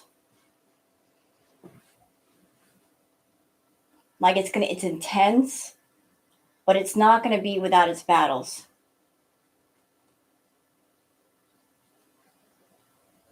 Like you want something with somebody, but it's not going to be without its share of battles. And you're going to have moments where you kind of feel stuck.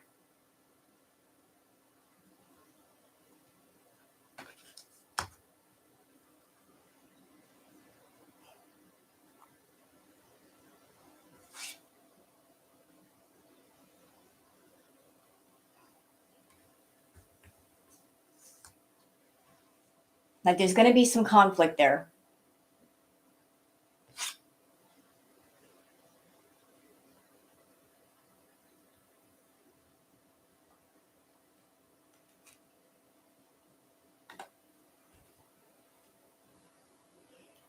And I'm not getting a sense that it's you that wants the battle. It's the other person that battles you.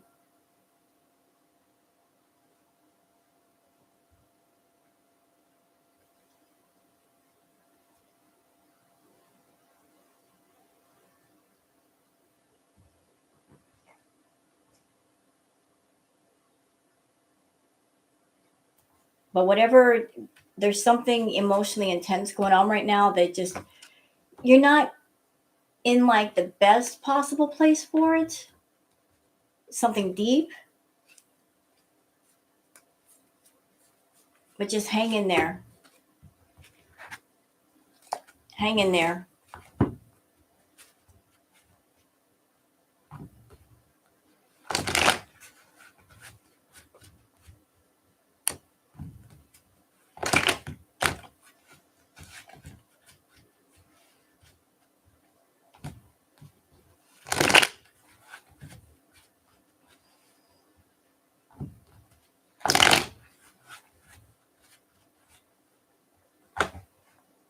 Okay, so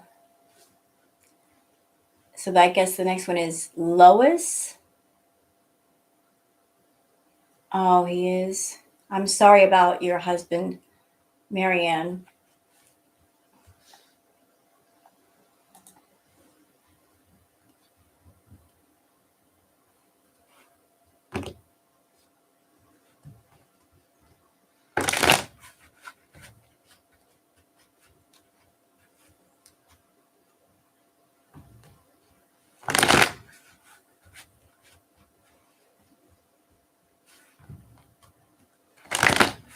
Okay.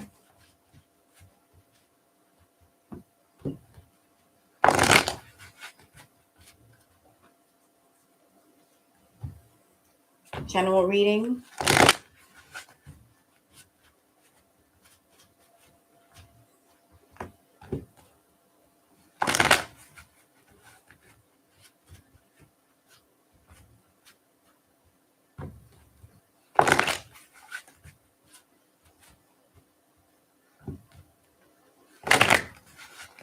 Now, prayers in the chat for Marianne.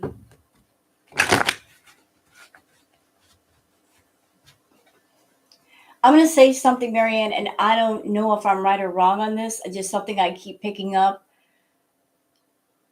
Your husband, he's a strong man. And whenever he doesn't feel good, he doesn't like to admit it. And he's one of those, there's nothing wrong with me. He's stubborn. He wants to do things for himself.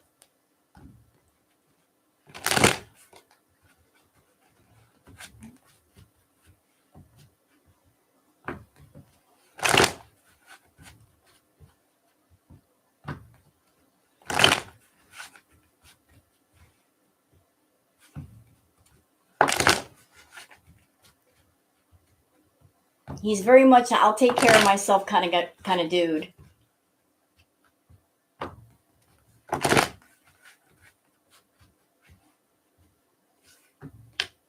Yeah, that's what I'm like battles, but that makes sense to me. Like I just picked that up and I'm like I could just feel it. I could feel his energy of he's very much he doesn't complain about when he's sick or anything. He just I'm fine. He's a stubborn bear. That's where the battles are coming in. I'm fine. I'm not sick.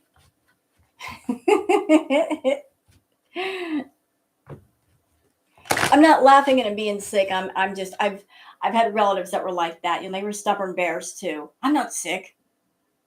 I don't need any help.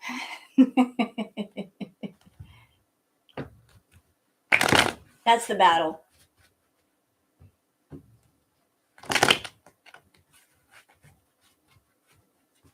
Okay, and Lois.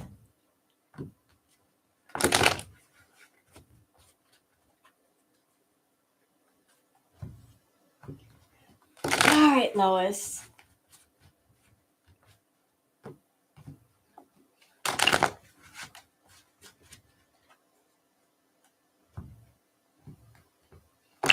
Don't forget to like and subscribe to the channel if you like the readings, guys. And that way, when I do content for the new tarot channel, you'll know about it. Because I do plan on getting that started. He is a strong bear. Yeah, I'm picking that up right now.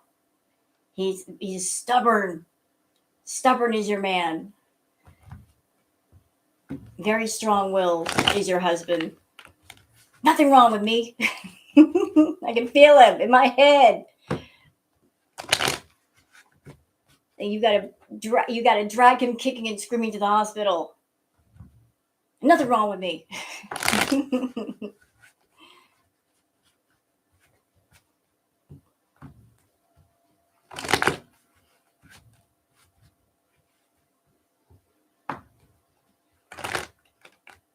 He doesn't like the doctors. He doesn't like going to the hospital, period.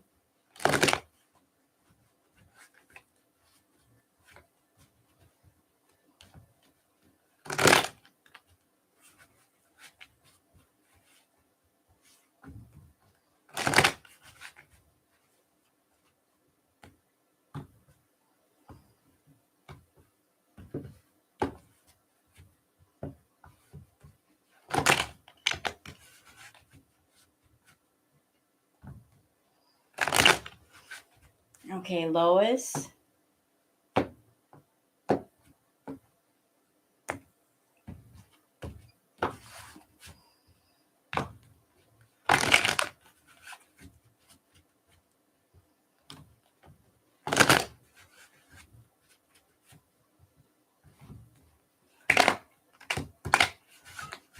Okay. Oh. Okay.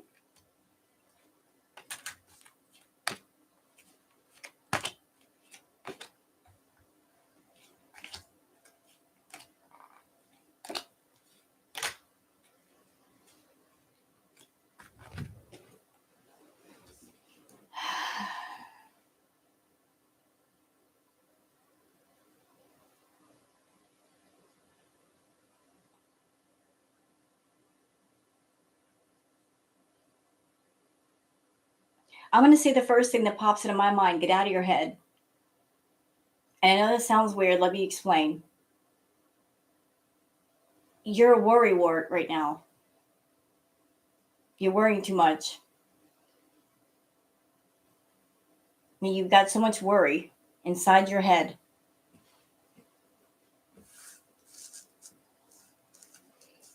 What do I think about that quote? And a woman is that's true of everybody. Like when everybody's fed up, they're fed up. Okay, listen, get out of your head. Get out of your head. Okay?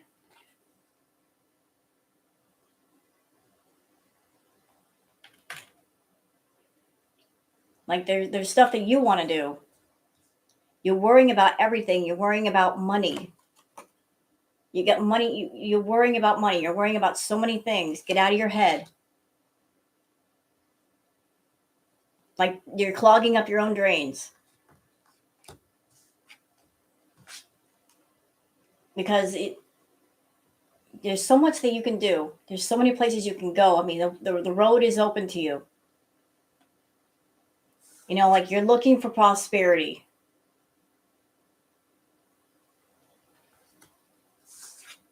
So, you know, you want prosperity, but oops. You want prosperity, but at the same time, you got this going on. Okay? You want this, but this is going on at the same time. You want this, you can't, no, this needs to go away. The swords in the heart got to go away. So again, we got the Wheel of Fortune, and you've got the World card. These are good cards. The Faith is saying you can do whatever you want, like the Wheel of Fortune and the World card.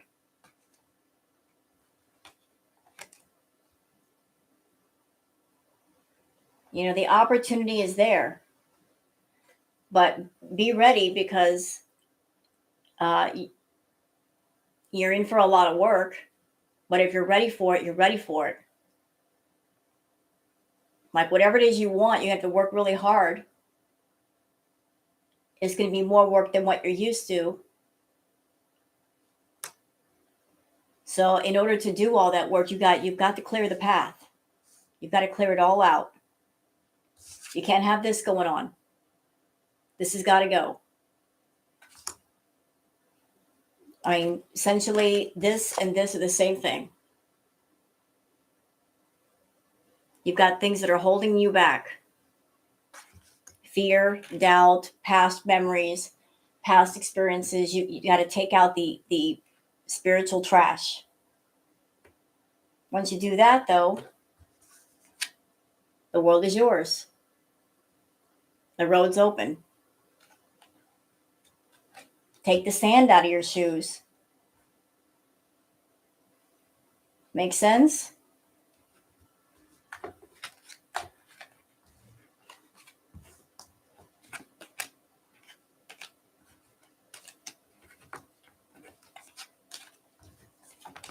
Ah.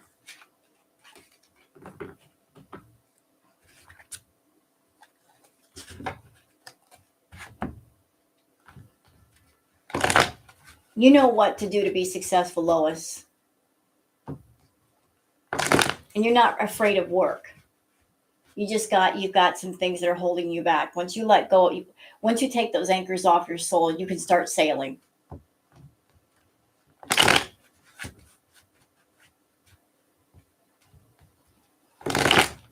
But you got to get rid of the anchors. House cat.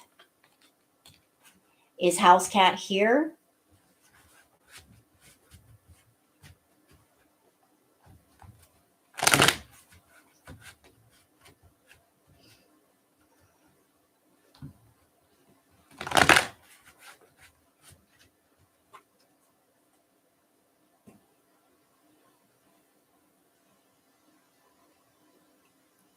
I'm getting, without even asking the question, house cat, I'm getting the sense that this person that you're asking about, he's passed on. I don't know. I'm just getting that sense that this is somebody that passed on. They're not with us anymore. Yeah, it's what I felt.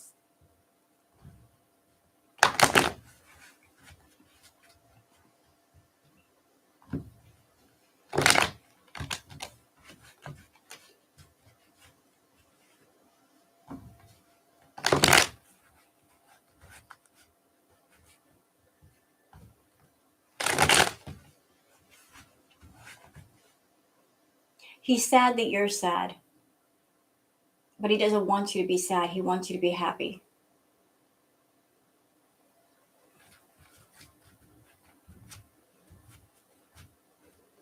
He wants you to be happy.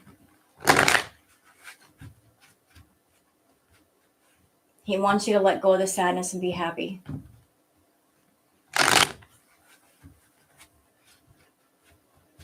And I'm sorry about what happened to you, house cat. That's what he just told me to tell you. He's sad that you're sad. It makes him sad knowing that you're sad, but he wants you to be happy.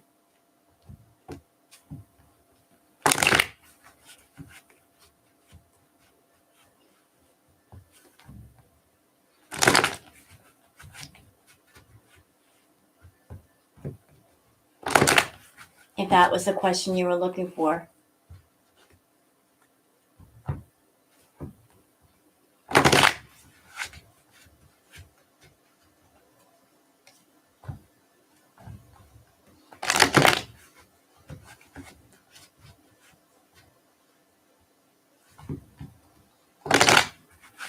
Didn't even need the reading for that one.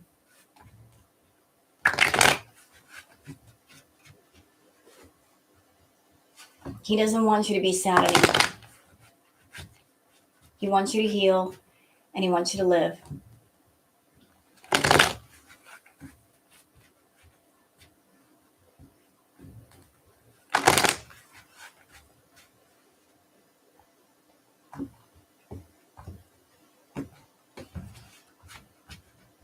He was scared.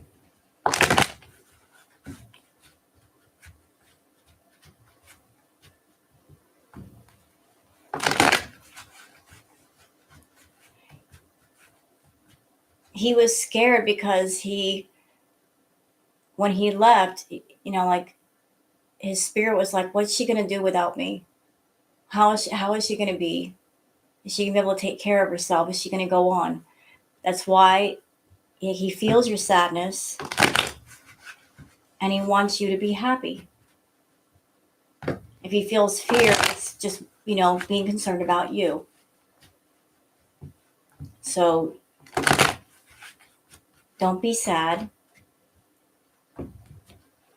You loved each other. You still love each other. Do some healing. And that way you'll both be at ease.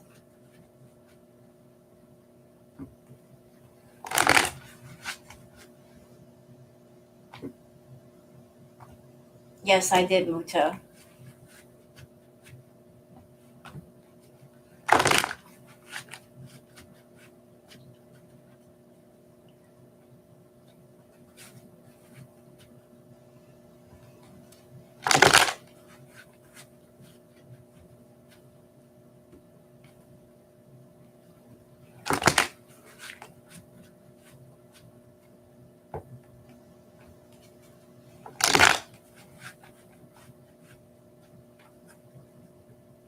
You're welcome.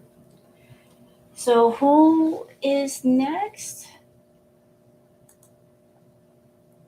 We have Blondie.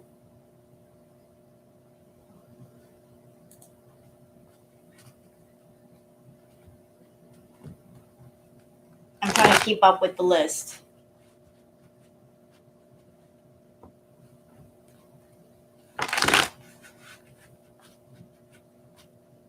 One more thing, and I can't ignore this because I'm being told to tell House Cat this. If I'm sorry what happened to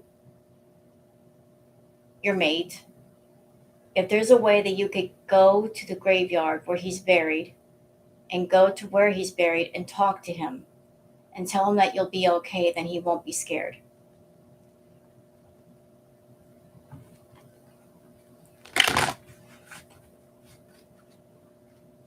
He'll hear you.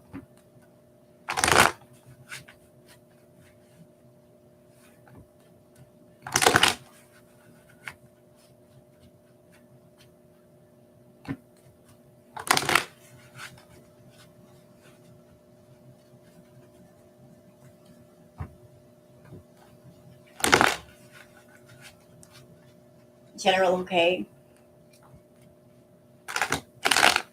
A trip there would be healing for both of you.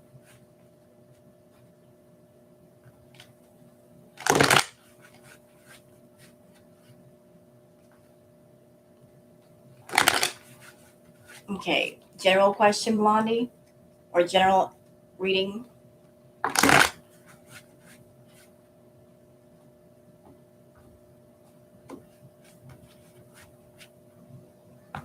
You're still here?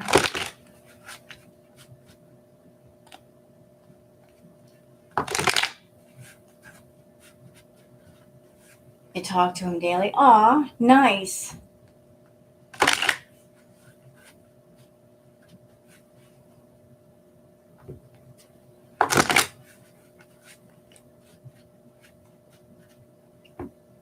All right, Blondie, you're up. Tell him what's up.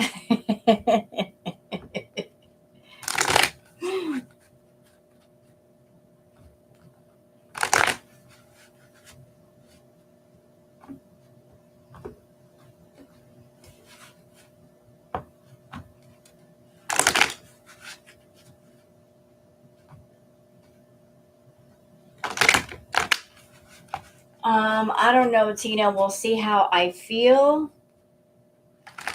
Like I've got energy. Like my energy's not going down. I'm just going to these readings. I've done quite a few.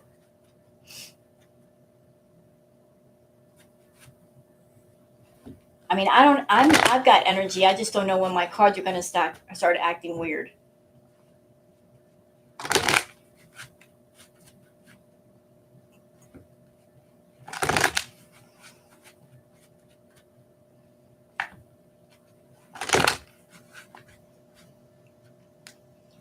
Was Patrick Swayze a hunk? He was a good-looking guy.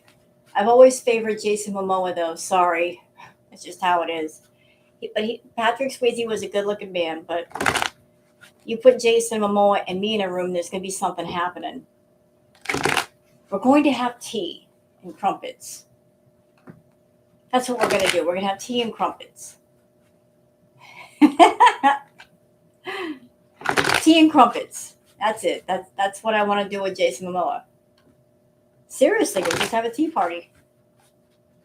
Roman Reigns. You know what? Good looking body. Yeah. Jason Momoa.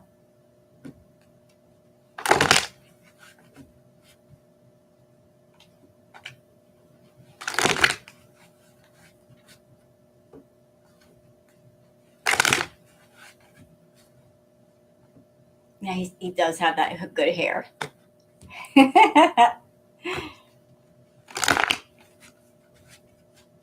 All right.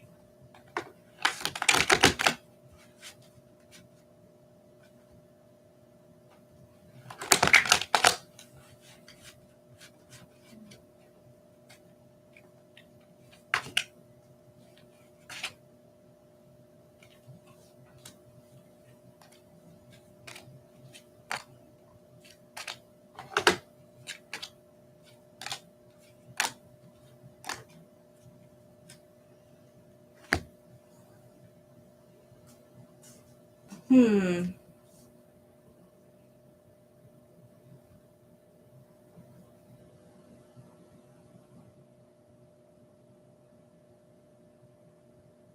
Well, I see you're trying to manifest the money.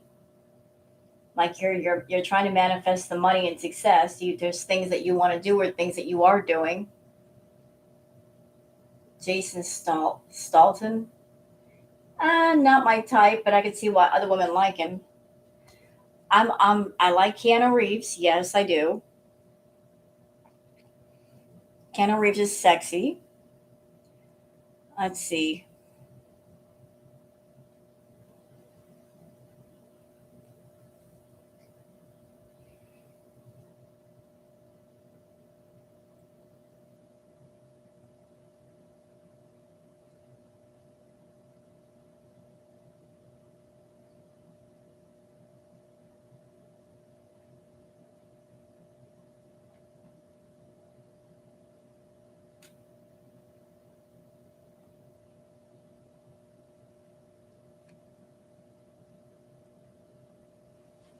Okay, I'm just trying to be real careful about what I say here.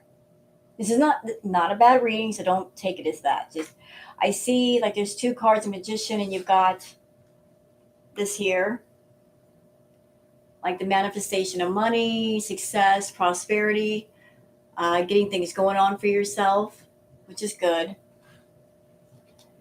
But on the other side of that, in the more immediate, which is close to you, I see just swords. I'm seeing swords.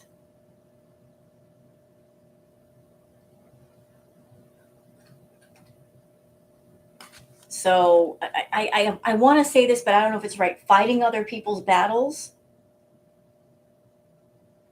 Like, are people trying to involve you in shit and pull you into stuff, and you don't know which way to go? I mean, that's where I want to go with this. Like this, I'm not wanting to go with it, but that's like,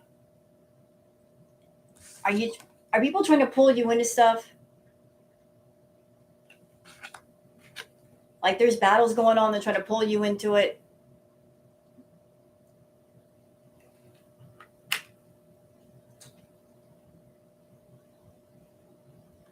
And you're like, what do I do here?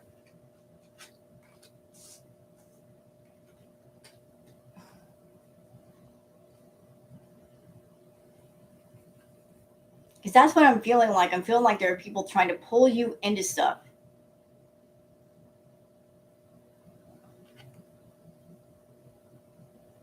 People trying to tempt you to go into battle for them.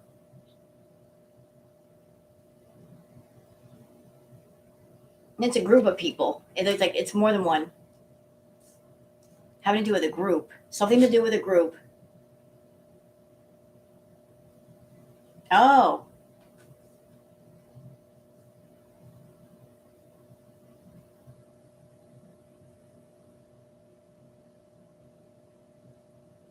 the Queen of Wands. You got the Justice card.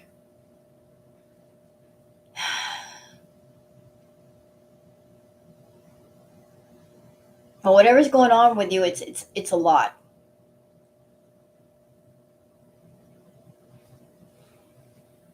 It's a lot. But the outcome is not bad. The outcome is not bad. I don't see a bad card. Like the ending card is not bad.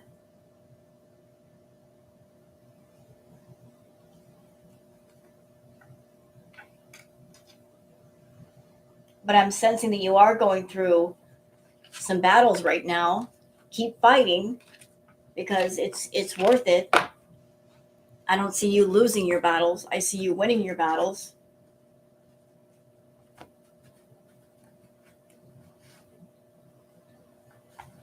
So if that's what you were trying to ask about, there was your answer. So let's see. Brandy, is Brandy here?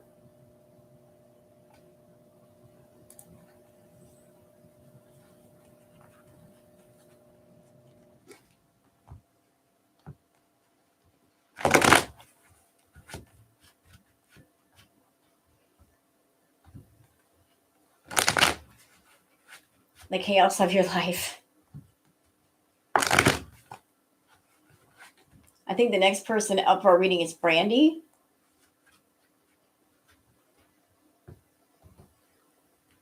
Well, I just want to tell you, Lonnie, that you're not fighting in vain. You've got the inner strength. Keep fighting. It's worth it. Focus. Oh, so you're asking about a relationship? You want relationship questions?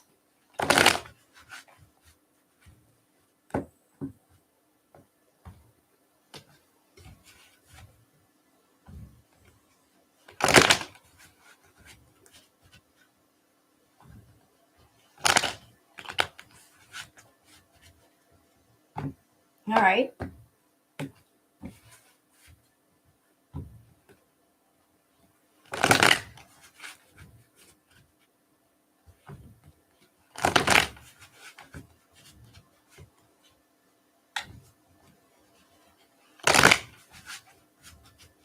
Can someone do me a favor? I know that Kaya normally goes live late. Can someone please check for me and make sure that she's not wanting to go live? Because if she's going live, I can just cut the live off here. Like, I don't want to hog up all the internet time. I can't check because I'm doing it here. But if she's live, I'll just she's not right now. Okay. I've been on for almost 4 hours, and I didn't want to be like her to be like, you know, I think Kaya's cool. It's like I don't want to take her time away from her.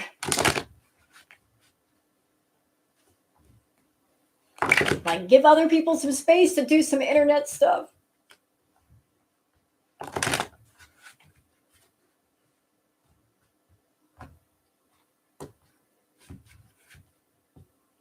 Okay, just making sure.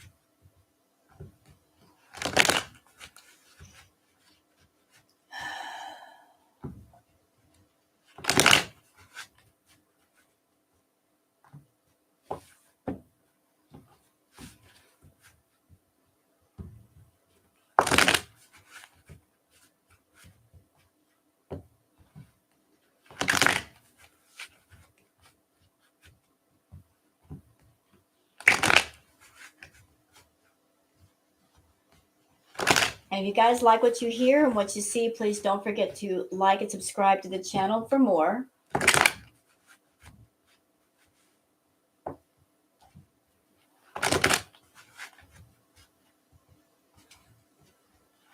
You can't for this? Huh? I'm so confused. You can't for this what? You're welcome, House Cat. Hope it helped you.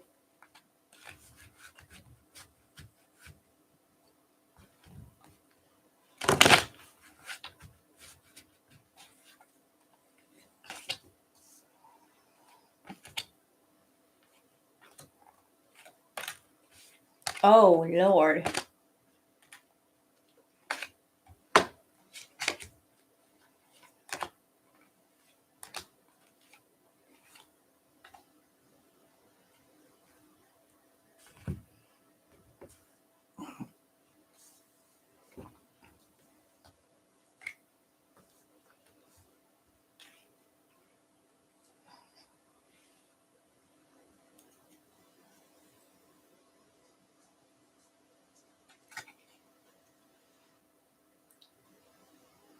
This how you're feeling right now?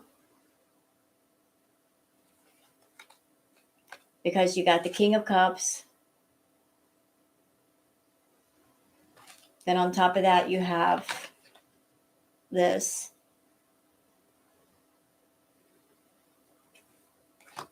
And right next to that, you have this. The word that keeps coming to my mind is uncertainty. There's a lot of uncertainty here. not exactly like rock solid. You there's some doubts here. There's a lot of uncertainty.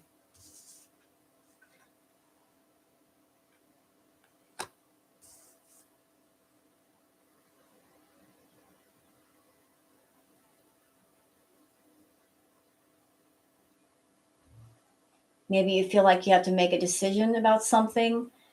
Take your time with it. Don't feel like you have to rush.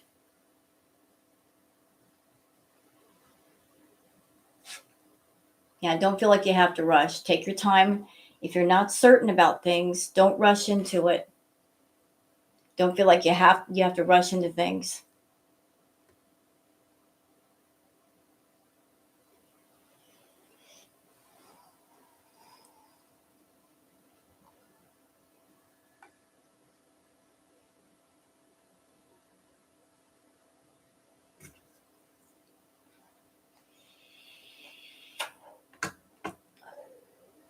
Maybe you feel like you have to make a decision quickly about something, but you don't, because if it's the right person, they will wait.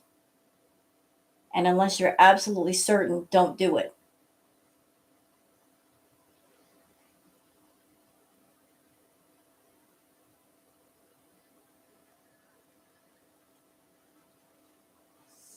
Like I'm seeing these two across from each other. You got the Judgment card and you've got the Two of Wands. Like I'm just getting a sense of what do I do? What do I do? Uh,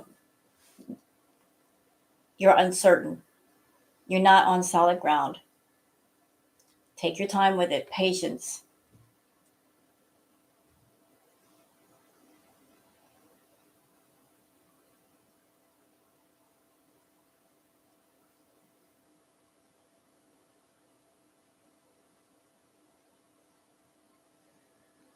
Marriage is a big step. Just be absolutely certain before you do it. If you feel like you need to wait a little bit longer, wait a little bit longer. It'll happen when it's supposed to happen.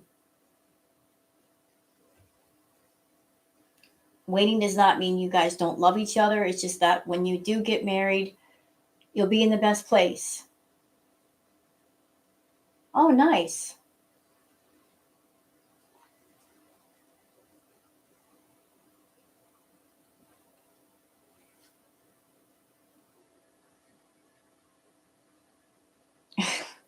You would like to marry a stranger in the Middle East. Well, Foodie already beat you to it. See how that turned out for her?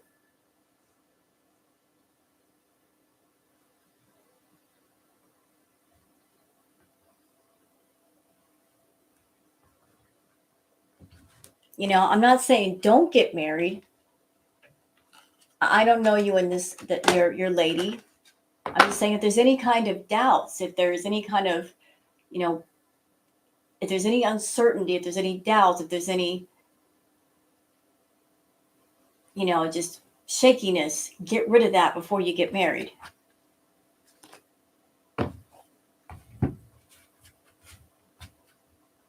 Let's go. I'm going. I'm going. Don't rush the tarot reader. I just got over the video. What video? I didn't release it yet. I did a react earlier and I didn't get a chance to release it yet. I got impatient and I did a tarot reading instead. Said, screw it. Don't care. You want to live in a seaside fart box. Well, then I'll tell you what to do, Sam. You grab yourself a cardboard box and then you take it to the ocean. You set it on the beach and you get in it and you close yourself up and you fart and you'll have your dream right there. You won't even have to move to the Middle East for that.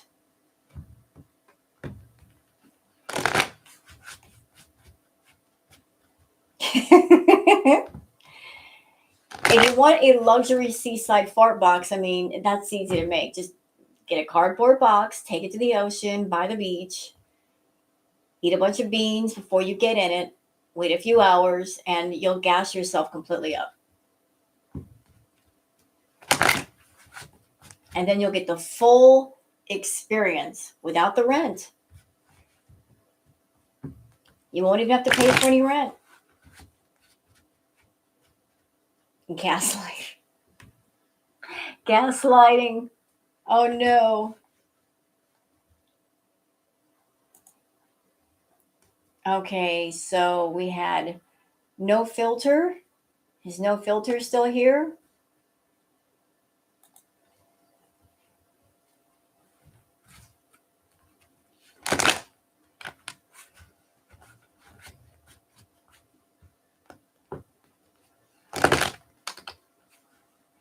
Okay, coffee.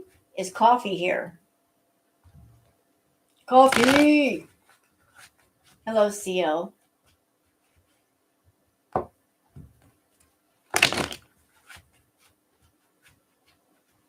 I know it's late. I know I've been on for a while. So I've been waiting a while for your readings. I'm trying to get to them as quickly as I can. It just takes a minute because there's a lot of people tonight.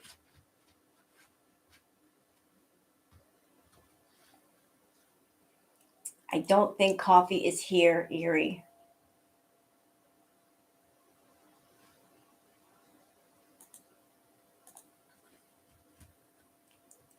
I don't think coffee is here. I think they might have had to go.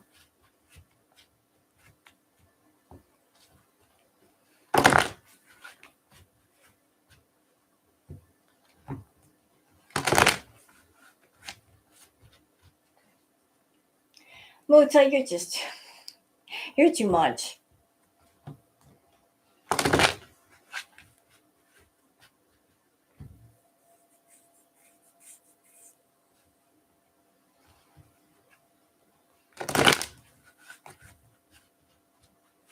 I don't think coffee is here, Erie.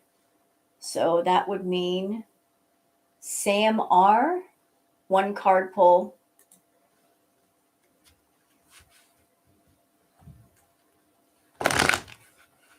Is Sam still here?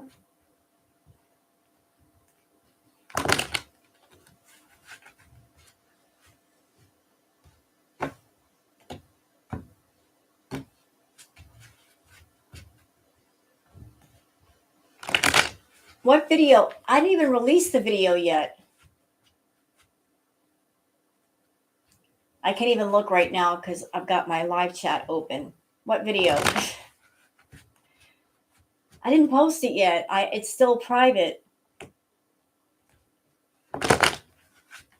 Like my newest react is actually private because I was waiting for the checks to go through.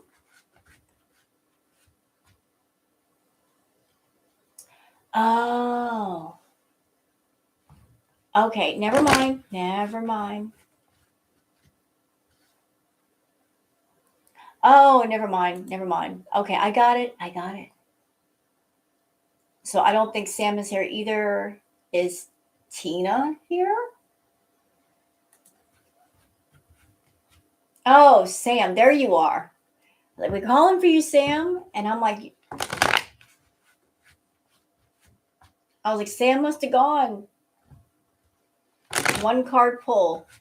I've never done the one card pull thing. Never done that. First time doing that.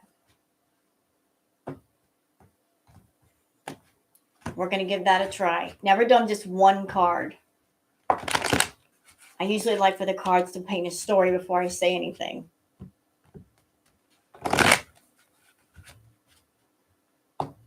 That way I get a full picture. But one card it is.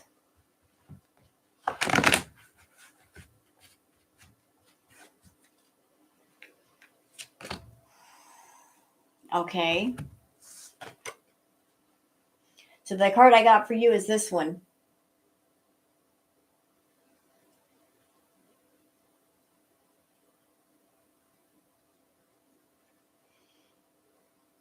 The Five of Swords.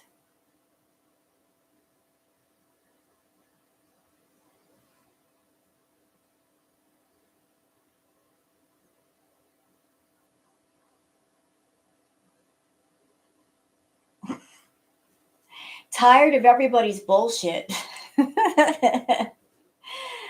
That's the first thing that I thought of, like, tired of everybody's bullshit, fighting everybody else's battles. I don't know what that just came to me. Tired of everybody else's bullshit. Pick your battles.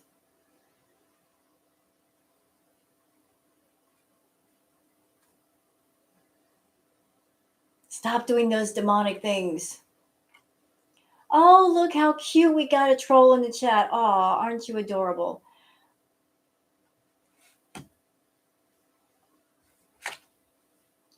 So 5 of Swords. It just, you're sick of everybody's BS. Tired of fighting other people's battles. Getting involved in things that have nothing to do with you. You know? So that's basically your card. Protecting your space.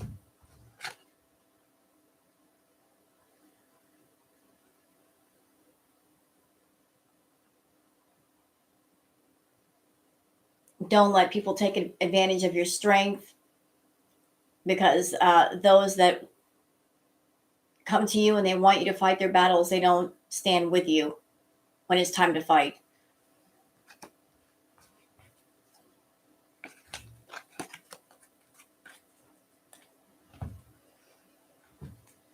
Okay, so who else is next?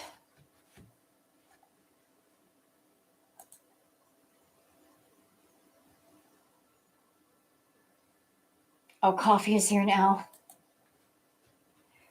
There you are.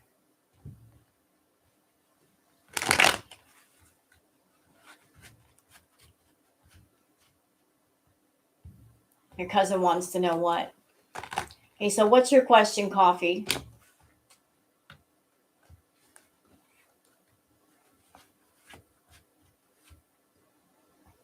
Why do I think you're a troll? Because you are one. You're like, stop doing demonic things.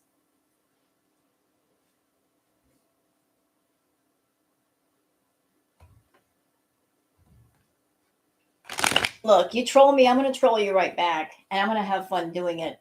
I'll do it with a grin on my face. You fuck with me, I'm going to fuck with you. That's just how it works.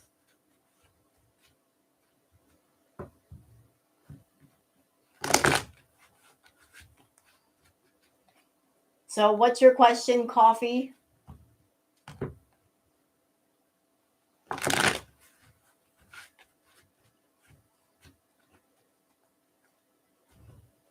Coffee. Okay, Ree. What's your question, love?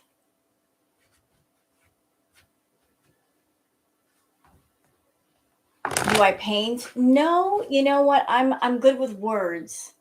I'm no good with painting pictures. I suck at it. But I love music and I love words. A painting can be very relaxing.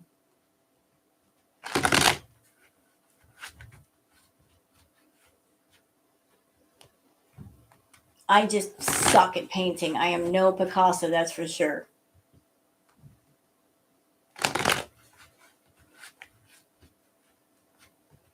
So what is your question, Ree?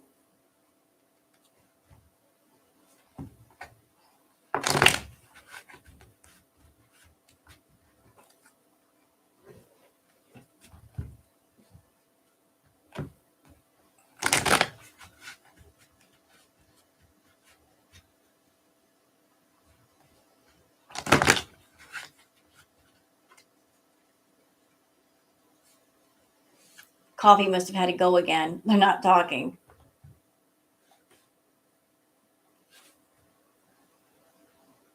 Paint pouring?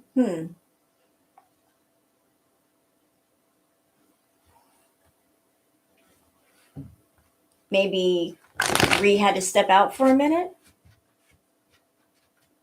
It's okay. It happens. You know, we all get called to do things. We'll just Keep it moving.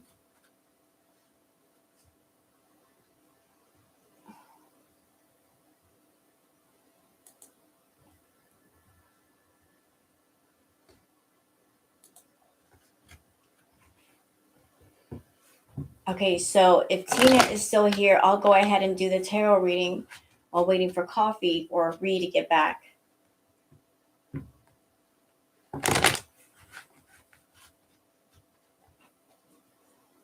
Who is better, Slayer or Morbid Angel? Oh, wait. Oh, there you are, Ree. One relationship question. Well, I'll tell you what, let me do a general reading on that, Ree. They both rule. I don't like trick questions. That means there's no right answer. Okay.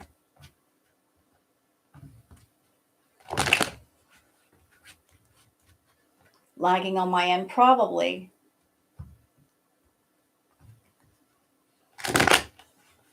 Current relationship.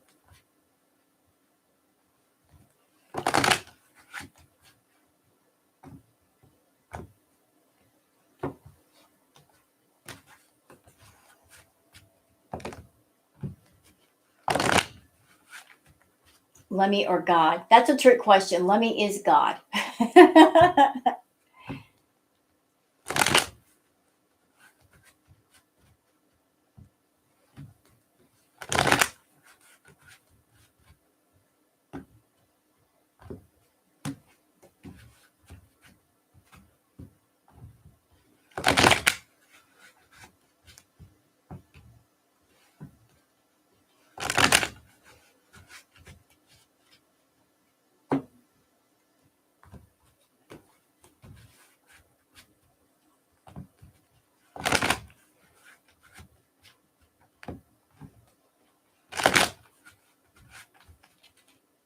All right.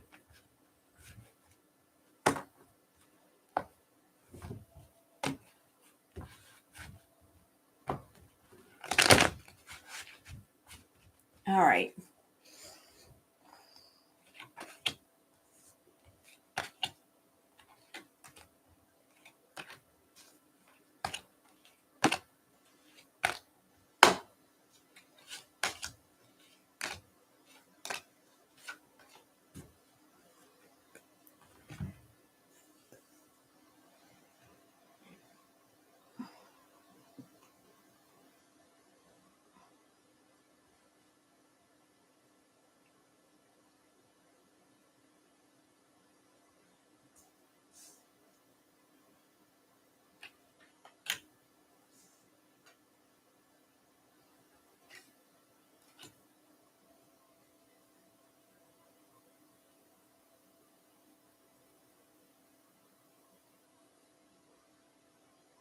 I don't know what your question was for the relationship, but I'm not seeing anything terribly bad. His locked office.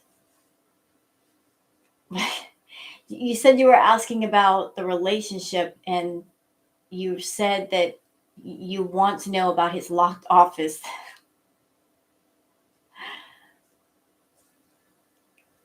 A locked office.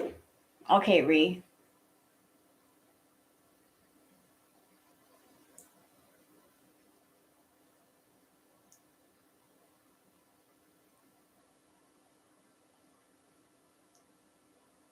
That's a whole different question. Because I was focusing on you and your partner, and now we have to redo this whole thing with, what might be in an office. Um, what's in that locked office?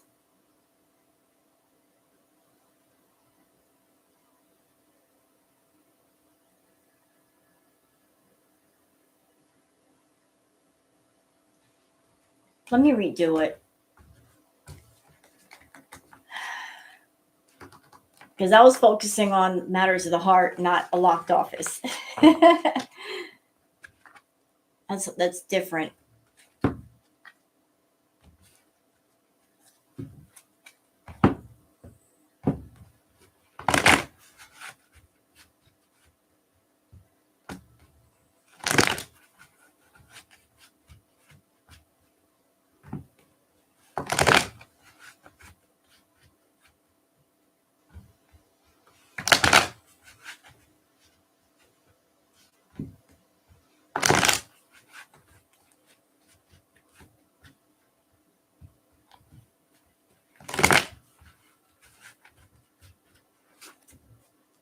He likes his privacy.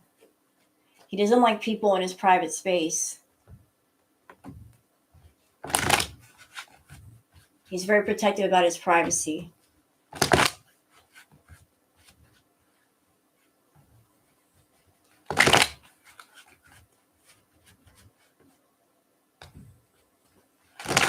I'm not feeling there's anything evil going on with that space or anything that would upset you. I'm just getting the feeling that this is a very private person, that they're just very protective about their space.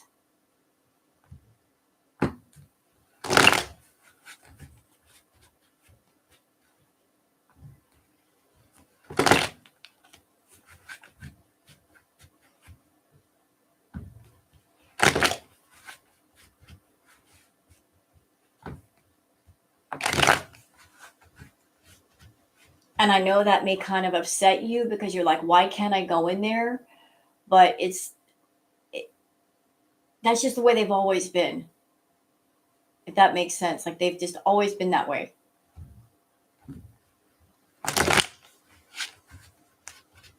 It has nothing to do with anything against you. Just part of who they are. Just certain things that they just don't want other people going into.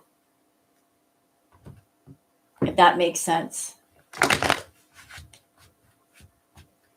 Like they're happy to share certain spaces with people, but there's other spaces that are just for them.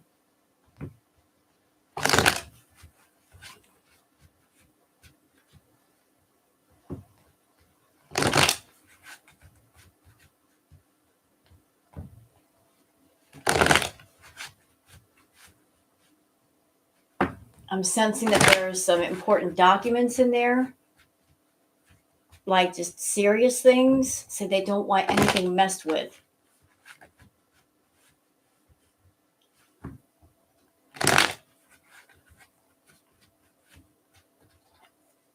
I mean, is that giving you any clues?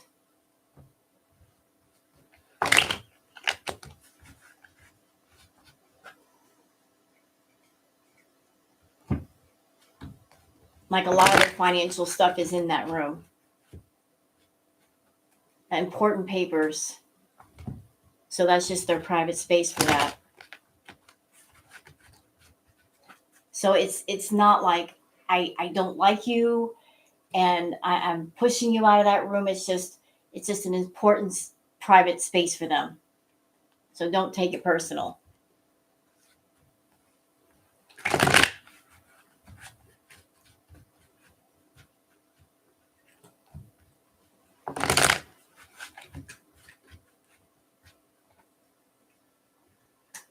Right. Exactly. So, farmhouse, you have your art studio. It has nothing to do with I hate people and I don't want anybody around me. It's just that some spaces are just exclusively yours for whatever reason. And you're not comfortable with other people coming into your space. So that's what that's about.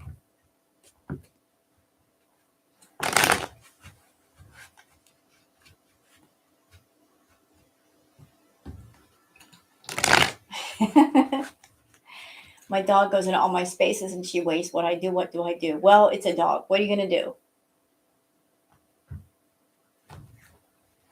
So there is your answer. That there's I'm feeling an office space.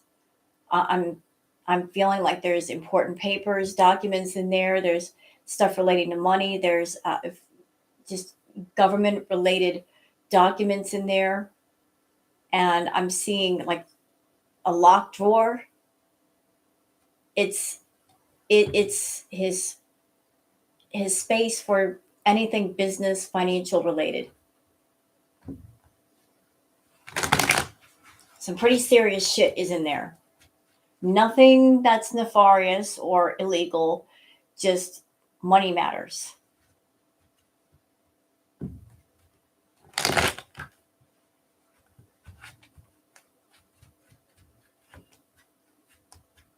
I already explained the locked up office.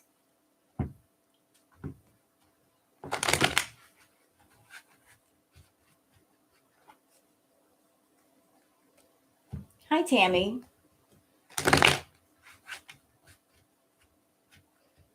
So the locked up office is just it's just a thing, you know, personal space strictly for them.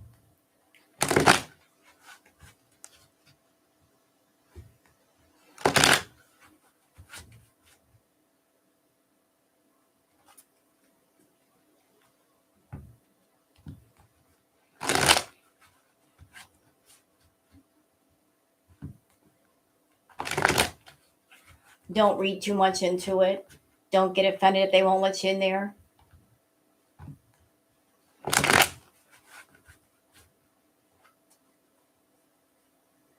Smoke the shisha. Okay, so did that answer all your questions, Bree?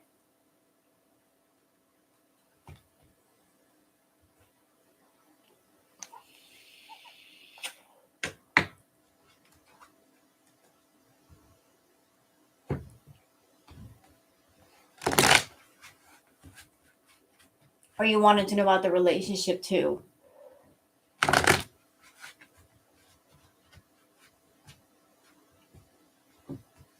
Like with this person.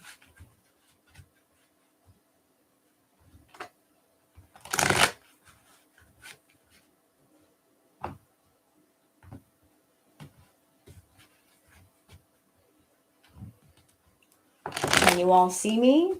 How would we be able to see you? Booger. Hi, honey. Writing. I thought like seeing you writing like on camera. What? Yes, we can see you writing.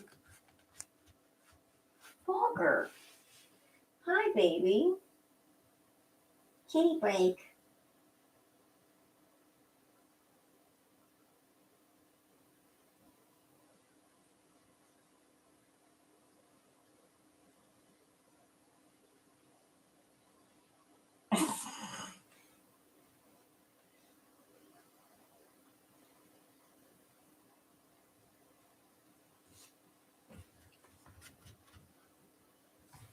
Everybody's so quiet.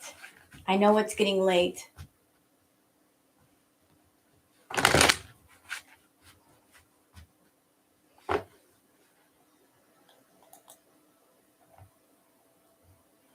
Okay, so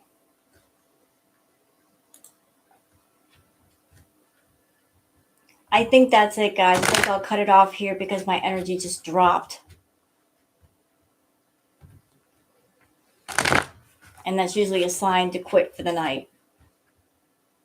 But I can get to the rest of you on the next time. I did quite a few readings. Okay. I think I did.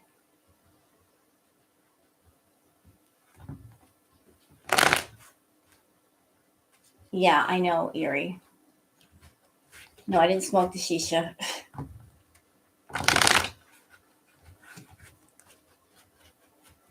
Did I answer your question, Tina?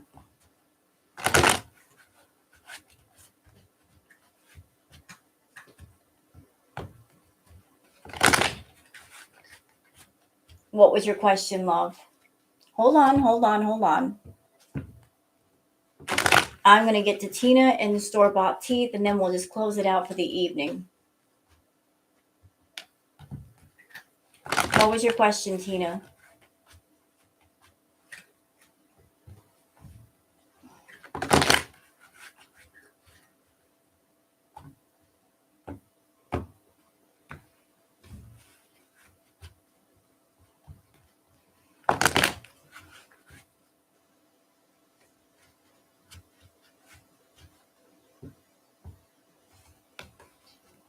Tina, you're up. What's the question? Oh, you don't have any particular questions? You just want a general reading? Okay.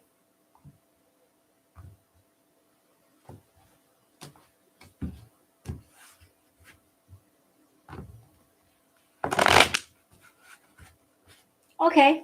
Sounds good. Sure. I got a little bit of energy left, so yourself and store-bought teeth, and I'll have to close it out for the night. All right.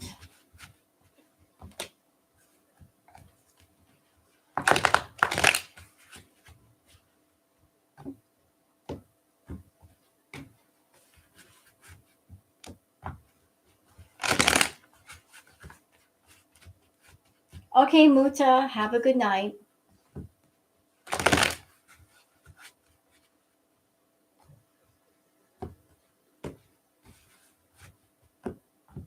I will see you next time.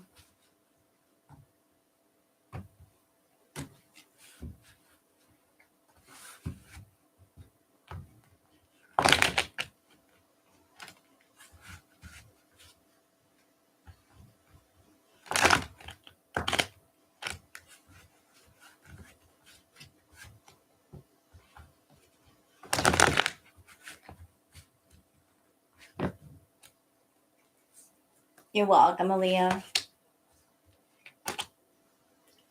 Ooh. Okay.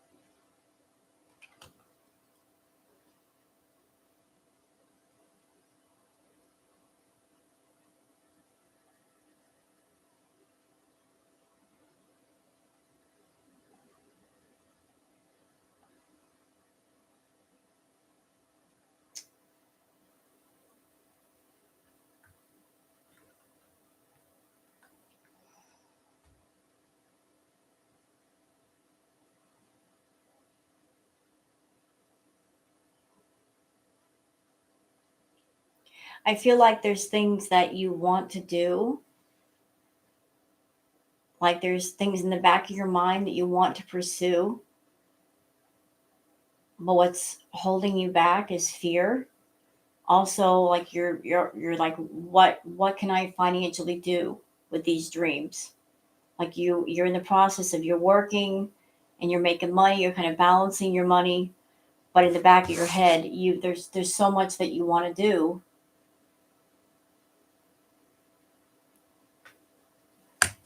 but you're not able to do right now.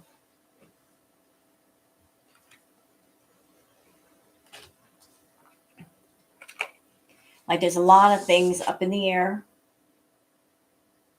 A lot of things up in the air, like a lot of dreams that you have, a lot of aspirations, but it's just you're trying to apply some wisdom and thinking about things and planning, and you kind of feel stuck. Like there might be something inside of you that's creative, but that creative side of you kind of feels bound right now. Hi, Kaya.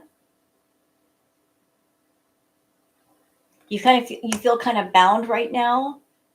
Like I can't do everything I want to do. And don't freak out on this card.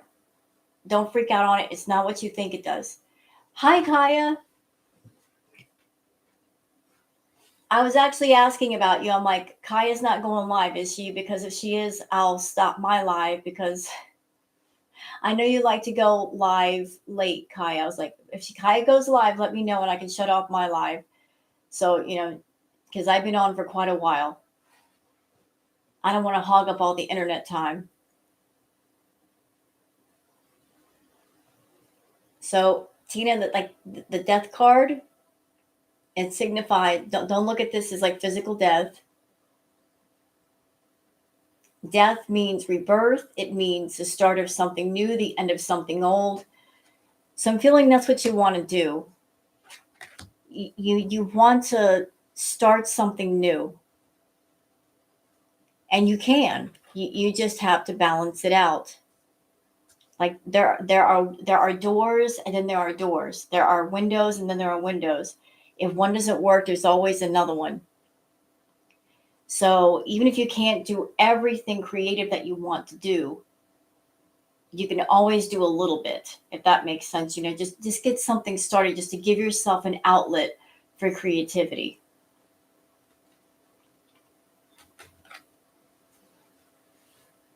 Oh God, is she? You know what, Kaya? Not getting away from the reading for just a second. Um, I said this in my react earlier, Kaya, that's yet to be posted. So, theory, theory on the chalkboard. When Foodie was in the other apartment, the little one, she didn't show anything, which made it hard to know where she was at. Took quite a while for people to triangulate where she was at. But yet, when she went to the second apartment, she immediately showed that bad boy, didn't she? She showed us the layout. She showed us the outside, all of it. And I have a theory. I think that she did that on purpose, knowing that people were going to figure out where she was at and then start posting it on Twitter and whatnot, because then she could make privacy complaints.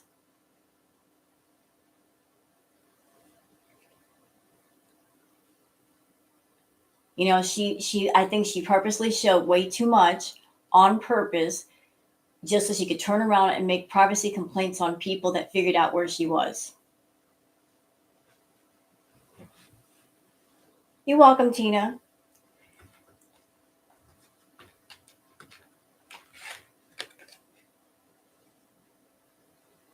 Are you not going to teach her industry? She's up to no good. Well, she's always up to no good. We all know shit stacks that high. Anyway, this is you, Tina. This is your cup overflows. Like there's a lot of creativity inside of you, and it wants to come out, but you feel stuck and you can't let it all out. But just if you can, let out little bits of it at a time, because it's for an artist. There's no worse personal hell than having all that creativity inside of you and not having an outlet. If you can't have a million outlets of creativity, at least have one. So, like, I know your worry right now is balancing your time, balancing your money. Like, how do I have the time to make money and work and be creative too and do all these creative things? If all you've got is 5 or 10 minutes to be creative and let out that artistic side, take that 5 or 10 minutes. Don't neglect to do so. You know, don't just say, well, it's not worth it. It's just 5 or 10 minutes. Believe me, that 5 or 10 minutes can make a difference in how you feel. You're giving your the other part of yourself a chance to express itself. You need to find ways to express yourself. Be creative. If you got 5 or 10 minutes of just getting away from work and just doing some of the things you want to do, take the time, make the time somewhere.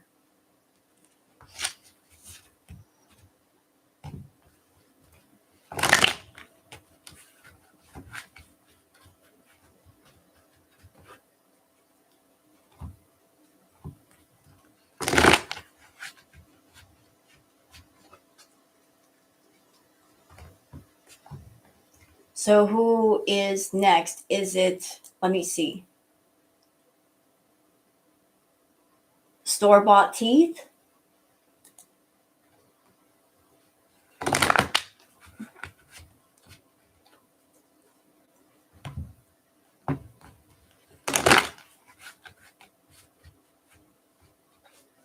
Vulgar. Store-bought teeth. I don't know. Store-bought teeth, are you here? Are you still with us?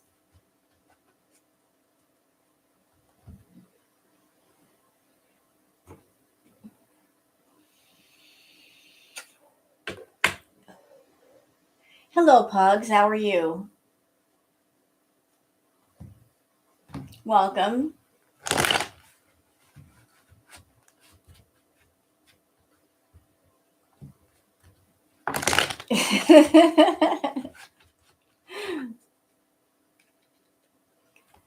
Oh, and Kaya, I came up with something. You know how Foodie, she gets online and she uses that annoying shisha? To me, it sounds like a wet fart. It sounds like a shart. So I renamed it to Shartsa. It's a Shartsa because it sounds like a wet fart every time she blows on that thing. It's a Shartsa.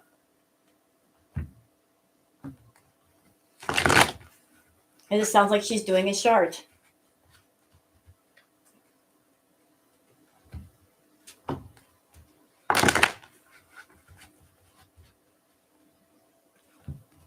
Exactly, the shart box. So she's got her shart box and she's got her fart box. I mean, the hug box. It's a Shartsa.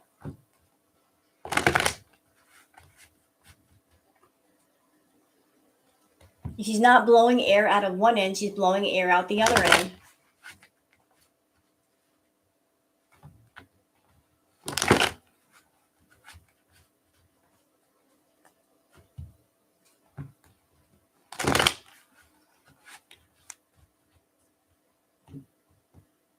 Okay, so just a general question.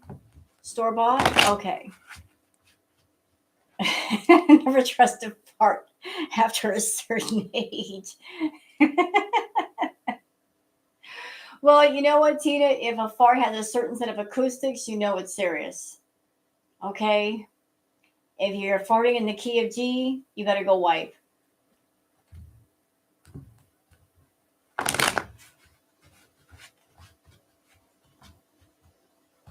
If there's a certain set of acoustics with a fart, it means there's more than just air going on down there.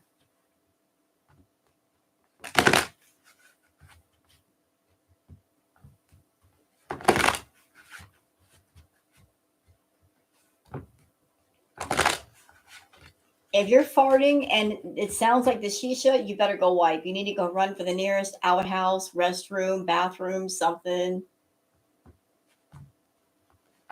What? You guys don't tell the truth.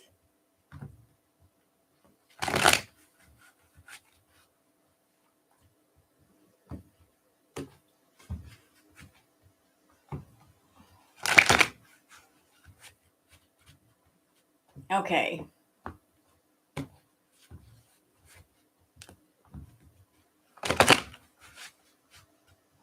Exactly.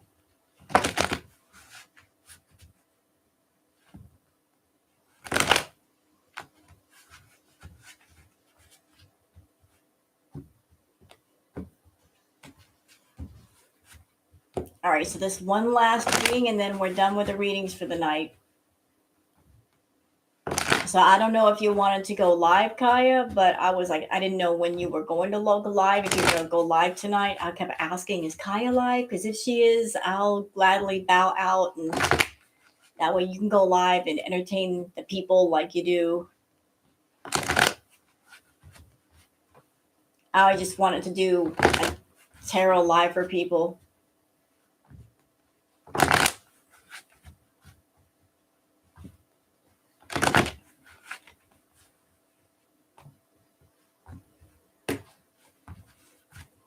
It's laundry night. Laundry on a washing machine?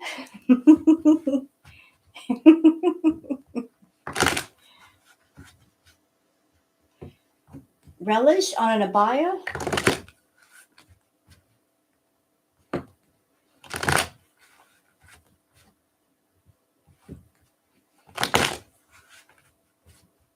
Okay.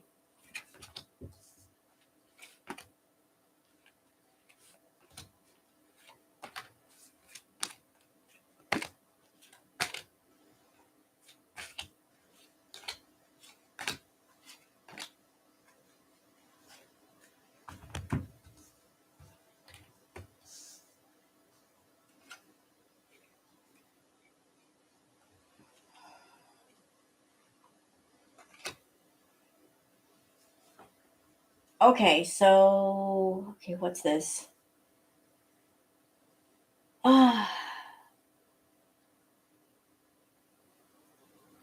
Interesting. So the first two cards that I put down for you are the King of Swords and the King of Cups. So I'm sensing some business partners, people that you're close to, people that maybe you work with or you're associated with.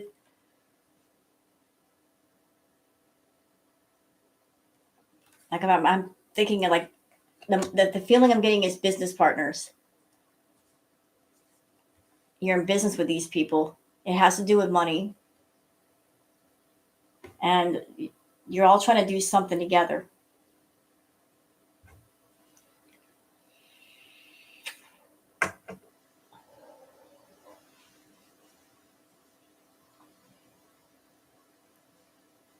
But they're very, very close to you.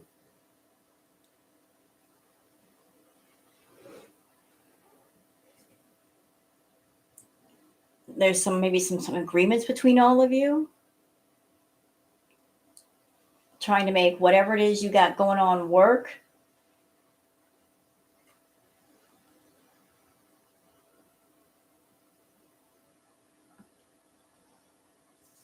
I don't see anything bad between all of you. It's just,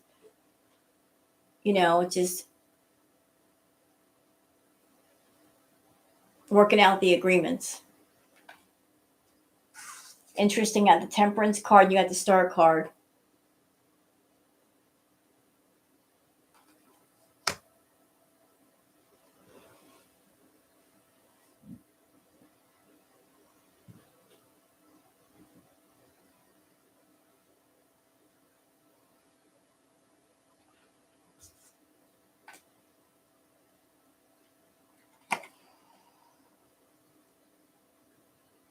Maybe there might be maybe you might face a situation where you don't know what to do.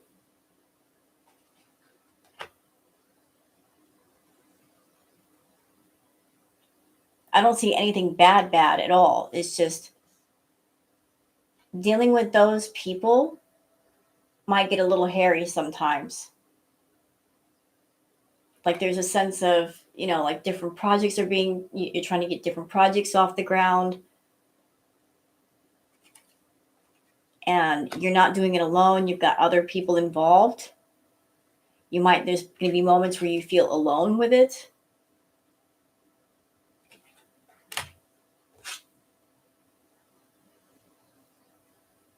But it has to do with money.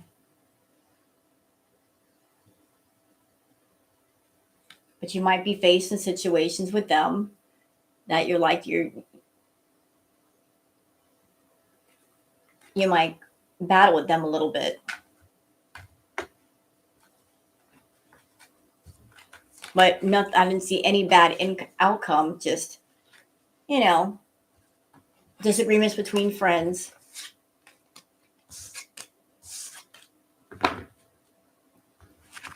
No bad outcome with that, though.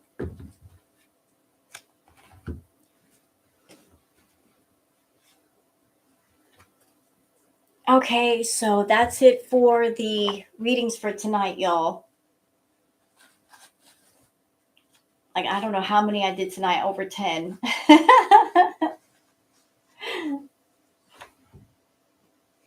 So I hope you guys have enjoyed that. Did I read Foodie Beauty tonight? Oh, Lord. I did. I did read Foodie Beauty. You missed the whole thing. Would you like a recap of what the readings for Foodie and Salah were? Oh, and Natter. Did one on Natter as well. I can give you a brief recap right now.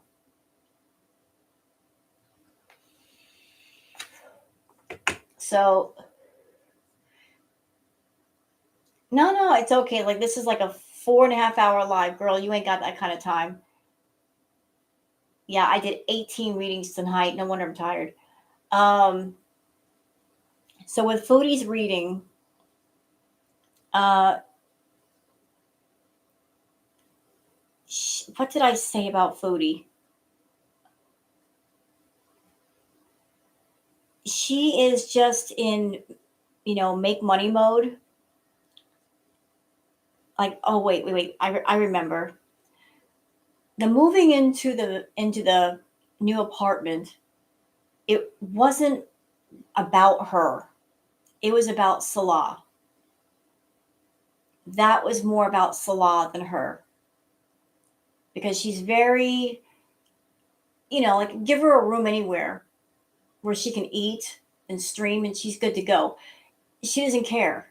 Yeah, a nice place. She can brag about it for 5 minutes, but it's really not that important to her. She's not really much of a home person, like pride in the home kind of person, like this is my home, look at my house. It was about Salah. It was much more for him than it was for her. It was kind of what I've been thinking about for the longest. It was more of her hoping that he would be home more and spend more time with her, although that hasn't worked out. But from time to time, Foodie will pass out the silent bribes, if you will, to keep him around longer. Like buying the iPhone and, oh look, we got this nice big house now. Like just putting more honey in the pot to keep the bees flying back, if that makes sense. So she's all about the making money. And she honestly feels that she's got it in her head that the more money she makes, the more that Salah will fall in love with her. Like eventually it's just going to happen. That's how she's thinking. Salah, for his part, he's not attached to Foodie. And he's getting to a point where he's getting more and more fed up with her. He's not happy at all. Hence why she has to keep upping the ante of what she gives him he's restless. Salah, like the reading that I got with Salah, he's restless right now, Kaya. He's dying to just move around and do things and go out there and experience life, and Foodie is holding him back. So to combat his restlessness, she's like, oh, here's this and here's this and here's this, because he is getting restless. He's not content to be in one place, and he doesn't want to sit in front of a screen and just talk. He wants to go out. He wants to do things. And here's something interesting, Kaya. So I did a reading on Natter. Check this out. I did a one on Pete's as well. Chantal, from what my cards told me, she's been talking to Pete's and filling up his head with hopes of her coming back to Canada. Like right now, he's working. He's got a job. He's making money, but not for himself. Like that's not his sole motivation for making money and working. It's for Chantal, because he's skating on the hope that she will come back and she'll move in with him. Meanwhile, back at the ranch, she's also talking to Natter. And Natter's under the impression that he can get his queen back, his cow back. Also back at the ranch, she's also talking to Salah and making promises to him. So like she's keeping all the doors open. And if one of them shuts, there's still two more. So like she's still feeding the BS to Salah, making promises. And right now he's listening, but she's also been talking to Pete. She's also talking to Natter and, telling them whatever they want to hear, just so they'll keep talking to her. She's been going to Natter and venting to him. So like she's been busy, our girl. Keeping all the men busy. But like that restless, he's restless. He's, like he's so restless. Hi, Luma. Salah is restless. And the more restless he becomes, the more she has to throw at him to keep him still. Because he really wants to go out and experience life and do things and travel. And, like if Foodie keeps telling him promises and, oh, this is going to happen for you. And it's harder and harder for her to keep him still. Like she's doing her best. And so just to keep him quiet, she has to keep making money, giving it to him, spending it on him. Like I said, the seaside, condo, apartment, whatever the hell it is, that wasn't for her. That was for him. I've heard, Kaya, that the separate bedroom that was supposed to be a content room, she's doing content out in the living room. Now, why would you do that if you have a content room? Although I knew from the jump that the whole house was going to be her content room because that's what she did with the villa. But he's doing gaming content in the content room. Why? She's the main breadwinner. If anybody should have a content room, it's her, not him. He barely does streaming. So why does he need a content room? So is that like a spare bedroom so that he stays home more?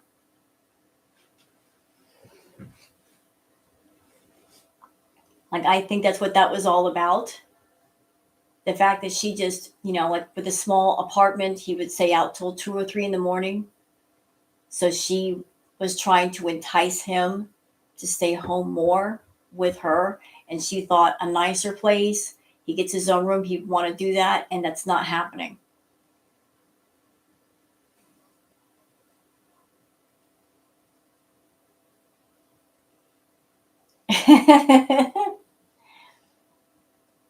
Yeah, it definitely weird. Like she when they showed off the place, they said that one room was a content room, but now they're saying it's for storage. Storage of what? Storage of what? He doesn't have a whole lot of stuff. She only brought a suitcase. What do you need a storage room for? She didn't bring her furniture over. Storage of what? Huh? What are you storing in there? Nah, that might be his room. He wants his alone time. Well, wouldn't you? If you're around Foodie, wouldn't you? Exactly. They got. What do you need a storage room for if there's nothing to store? But if that is his room, if that's supposed to be a content room, why give the content room to somebody that barely does content? Why wouldn't you give it to somebody that's doing more content and that's where the money's being made? That makes no sense to me. They have a content room, but she's out in the living room in front of the couch, sitting on the floor. Wasn't that supposed to be what the content room would be for? So why is it being used for that purpose? Why is she in the living room like she was in the other house? Weird. Maybe they have a roommate. Could be, could be. There's all kinds of possibilities. All kinds.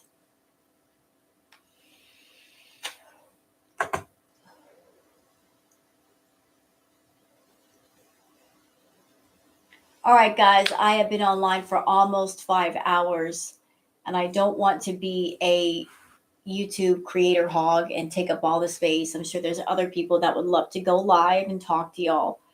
So I'm going to end it here, and I thank everybody for coming in. I hope you guys have enjoyed the readings, and I'll be doing more in the future. I just wanted to keep my word because I said I would do more regular tarot readings. I just thought I'd take tonight and do it because I work nights now. So you guys have a good one. Thank you all for coming in. I really appreciate it. Thank you so much for being here, Kaya, and enjoy your laundry, Mama. Give the puppers a hug and say hi to Beatrice for me. I love Beatrice. I love my Beatrice.